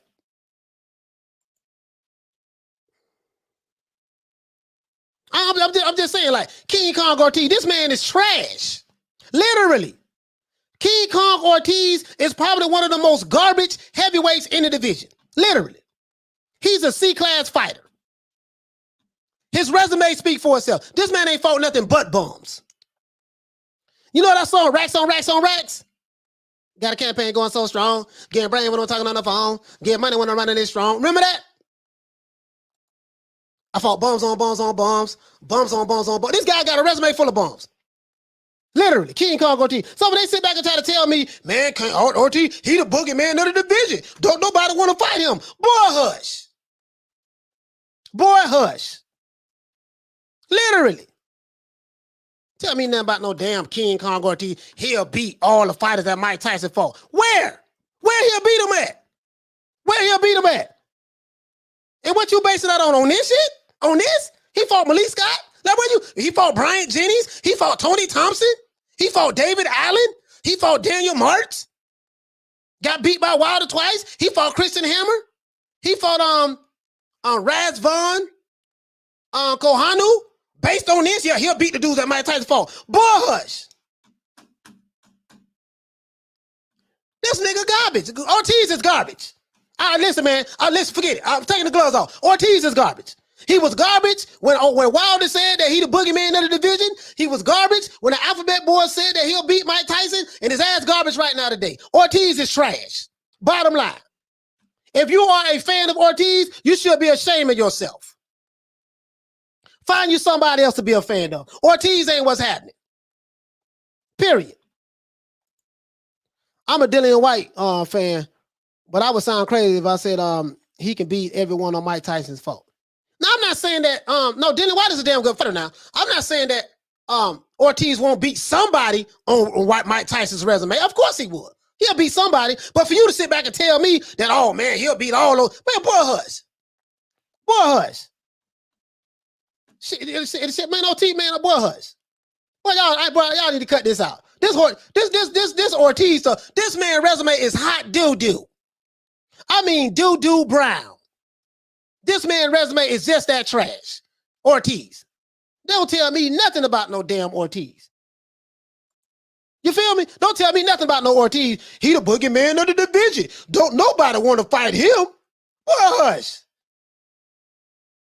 Don't nobody want to fight him. Nigga, please. Anthony Joshua tried to fight him in 2019 when Jared Big Baby Miller got popped for using every PED in the pharmacy. Al Heyman didn't want that boy to fight. He was like, nah, man, you ain't going over there. He said he ain't had enough time to prepare. So they sent him Andrew Ruiz. Andrew Ruiz pulled off the upset of his life. Had the fight of his life that day. That Ortiz, who had the opportunity to fight Anthony Joshua, who turned down the $7 million. That Ortiz, that King Kong. Boy, hush. That guy. The slow, flat-footed fighter who tried to counterpunch Wilder. Oh, man, that's crazy. He said they fought Tony TNT Tucker. He's no bum. No, he's definitely not a bum. No, listen, that dude young. That dude don't know what he's talking about. He young. He probably 22, 23, 18, 19 years old. He don't know what he's talking about. Yeah, he don't know what he's talking about. Right? Like this dude, these Lennox Lewis and Mike, they Hall of Famers. Ortiz is from Cuba, right? He's a black Cuban. He's not going to the Cuban Hall of Fame.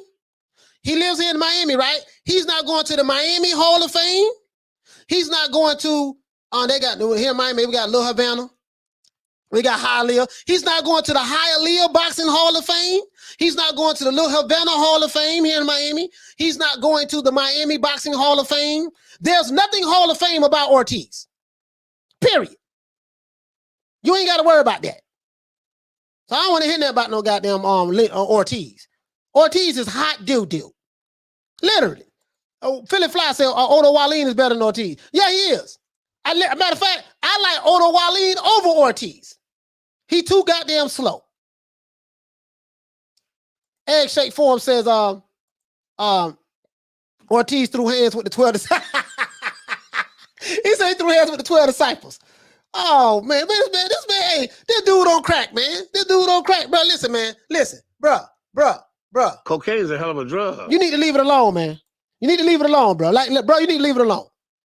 FL Jabbar versus Ortiz. That's a toss-up. I like FA. I like FA. If FA don't get tired, I like FA. If FA don't get tired, I like FA.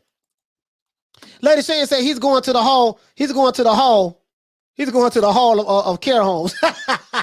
Listen, I'm just saying though, man. Listen, bro, when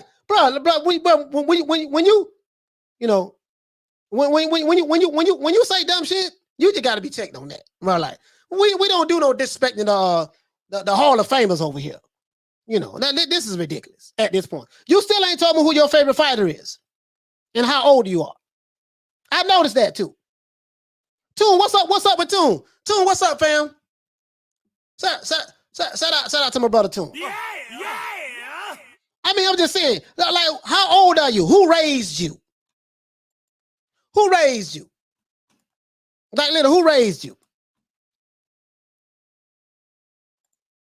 Literally. I like this is stuff, you know. You would just say Con Connor say his favorite fighter is Jake Paul. He probably think Jake Paul a Hall of Famer. You might be right about that. He probably think Jake Paul is a Hall of Famer, more than likely. He probably think that. Jake Paul, one of the best thing happened to boxing. More than likely, he's a Jake Paul fan.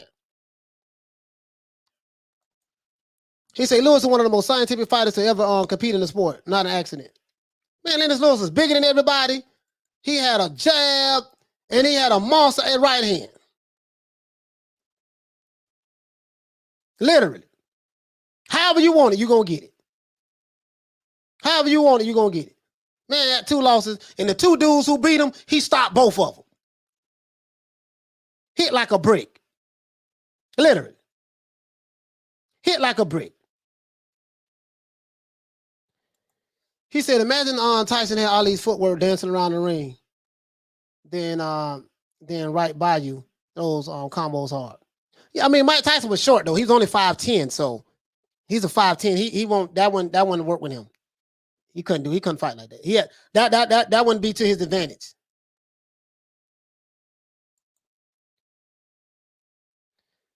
You know what I mean? So I'm just saying, bro, these are Ortiz a whoop. Boy, hush. Hey, shit. Hey, listen, I got a rabbit named Hippity. Hippity will whoop Ortiz right now. Hippity. My rabbit Hippity will whoop Ortiz right now. Tell me nothing about no damn Ortiz. Man, Ortiz, man, straight, man, that man resume straight garbage, man. That man literally ain't fought no goddamn. You can't tell me 2 people he fought. Well, you can tell me 2, Wilder and Malik Scott. I give you that. Outside of that, who else he fought? You can't even tell me. Man, ain't fought no damn body. Hobo saying, fighting hobos and bums and like Clubber Lane say, getting out while you can. You know what I mean? You're getting out while you can, huh? Don't give him no statue. Give him guts. That's what Clubber Lane say. Getting out while you can, huh? Don't give him no statue. Give him guts. AJ offered him $7 million to fight him in 2019. He ain't want none of that smoke. He had to call Al. Al didn't let that go down like that. Andy Ruiz, they said, Andy, just go on over there, man. We don't expect you to win. Andy Ruiz fucked around and won. And then tried to run from the fight. Tried to duck the second fight. Eddie Hearn said, no. Bring your ass. No. We gonna have this fight. We gonna pay you a little bit more money, baby boy. We gonna fight in Saudi Arabia. AJ gonna get paid $85 million. $85 million. You gonna beat your fat ass for 12 rounds.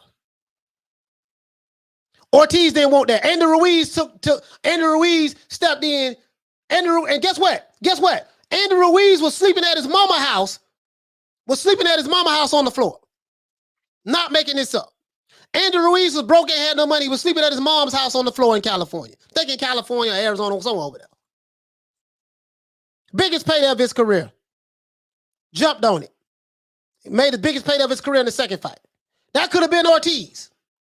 That could have been King Kong Ortiz. They say he King Kong. I don't see nothing about it. I don't see anything King Kong about Ortiz. I just don't. J.O. says, I can't answer you because you got mods that block because I just bought it, Lady Shan. Lady Shan, be honest. How much makeup do you throw in that rainbow cover wig?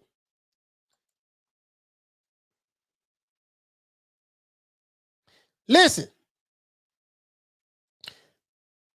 Lady Shan don't bother you already from what they're saying in the chat.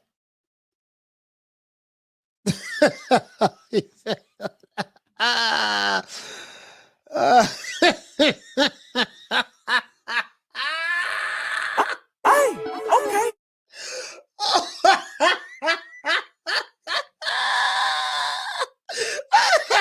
Lady Shan.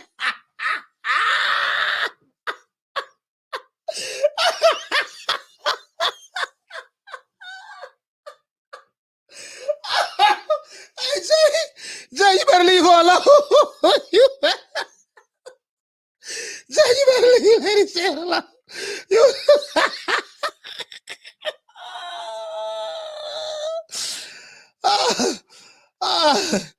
oh my God. Oh.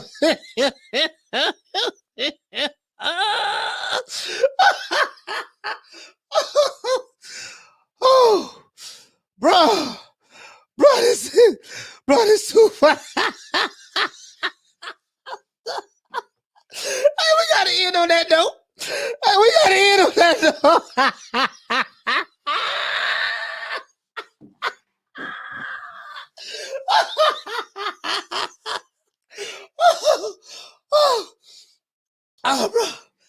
Oh, bro. Hey, man, you need, bro. Jay, bro, it's over, bro. Bro, you done, bro. Bro, that's day. You done. Hey, Jay, bro. Woo, boy, you did your way. Jay,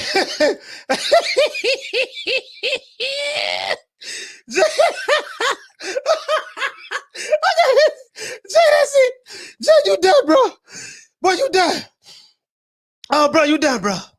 Bro, I can't even read it, bro. I can't stop laughing to read it. Hey, listen, man, shout out to Haleen. Hey, shout out to Haleen, man. Jay. R.I.P. to Jay. R.I.P. to Jay. You just got killed by Lady Shan, Jay. Jay, bro, listen, bro. R.I.P. man to all the trolls, man. All the trolls who tried to troll Hall of Fame fighters. R.I.P. to y'all, man. Answer, dust. Hey, boy, y'all shaking like booty meat right now. It ain't looking too good for the whole team, man. Jay, man, R.I.P. to Jay, man. Listen, man. Lady Shan, we got a warrant for your arrest for catching the body. Lady Shan, we got a warrant for your arrest for catching the body. We're looking for you, the FBI, the CIA, the Mossad. We got a warrant for your arrest, international warrant for your arrest for catching the body. Oh, New Media Today, USA Boxing. Lady Shan, we want you to surrender immediately to the proper authorities. Surrender to the proper authorities immediately. Hey, we want you to turn your back and cuff up. It's over with. Hey, listen, man, for catching the body, man. Jay, bro, listen. Jay, listen, man. Bro, you ran up on the wrong one, bro. You ran up on the wrong one, bro. That was I think, bro. I need to start before I have a panic attack, bro. Anyway, man, let's go ahead and set this down, man. Shout out to Bruce Lee, the real McCoy. Hey, okay. Shout out to Javier, man. I don't know what to say, bro. I don't know how old you are, bro. How long you been watching boxing, bro? But wow. Hey, okay. Shout out to Arlette, the Queen Arlette. Hey, okay. Shout out to Yemi. What's going on? Hey, okay. Shout out to the queen, Lady Shan. Hey, okay. Oh man, Lady Shan is oh my God, you know, bruh. Ortiz would outbox Bruno so bad, coach. Wow, you got to be joking. Hey, okay. Shout out to Adrian. Hey, okay. Shout out to Double A. What's going on, Double A? Hey, okay. Shout out to Con Shonery. Hey, okay. Shout out to Toby Bartlett. Hey, okay. Shout out to my brother Philly Fly. Shout out to the whole UK. Hey, okay. Shout out to Ronald Finkley. Big Ron, what's going on? Hey, okay. Shout out to Halim, the Lennox Lewis super hater. Hey, okay. Shout out to the Queen Lisa Bells. Hey, okay. Shout out to the Queen Karma Serene. Hey, okay. Shout out to Jeff Lucietta and Terry. Terry, what's going on, fam? Hey, okay. Shout out to Big Ron, Ronald Finkley, and Paul Evans. Hey, okay. Shout out to Toby Bartlett and Michael Buffer. Hey, okay. Let's see. Shout out to bro, that was hilarious, bro. Hey,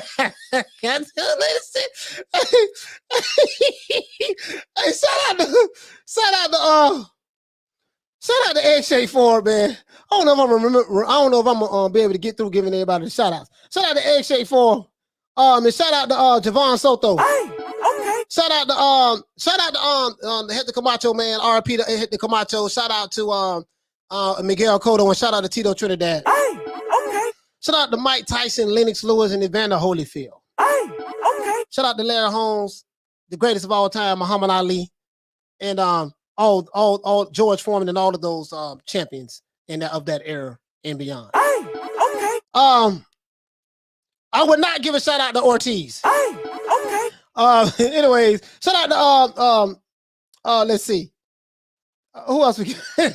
Who else we got, man? Who else we got? Shout out to HBU. Shout out to Paul Evans. Shout out to Bernard Burton. What's going on, fam? Hey, okay. Shout out to Jeff Lucietta. What's up, brother? Hey, okay. Shout out to shout out to Steve Ties, man. Steve Ties and David Jones. Hey, okay. Shout out to Michael Buffer, man. Oh my bro, this is hilarious, bro. Shout out to my brother Charlo. Hey, okay. Shout out to Troy Smoke Alarm. Hey, okay. Man, shout out to Toby Bartlett and Pugilism. Hey, okay. Shout out to Bruce Goals, who was here earlier. Hey, okay. Shout out to bro, this is done. Oh my God, bro. This is just too much today, man. This is too much. Bro, I enjoyed this. Oh my God. This is too much. Shout out to OG, double OG, triple OG, quadruple OG. Hey, okay. Shout out to Just Blaze. Hey, okay. Shout out to Eddie Val. What's going on, fam? Hey, okay. Shout out to Uwapo. Hey, okay. Shout out to hey,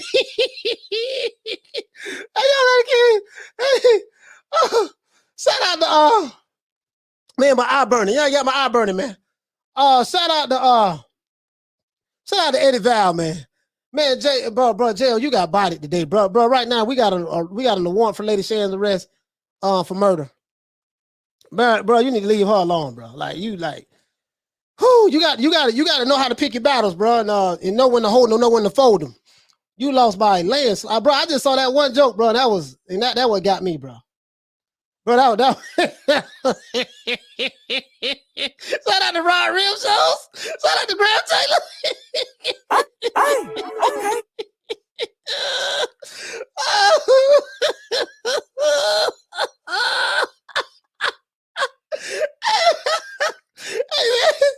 I ain't tuned in tomorrow 3 o'clock Eastern Standard Time. New to the channel, please subscribe. Other than that, man, that's it. This is boy Coach Malik Williams signing out. New Media Today USA Boxing, man.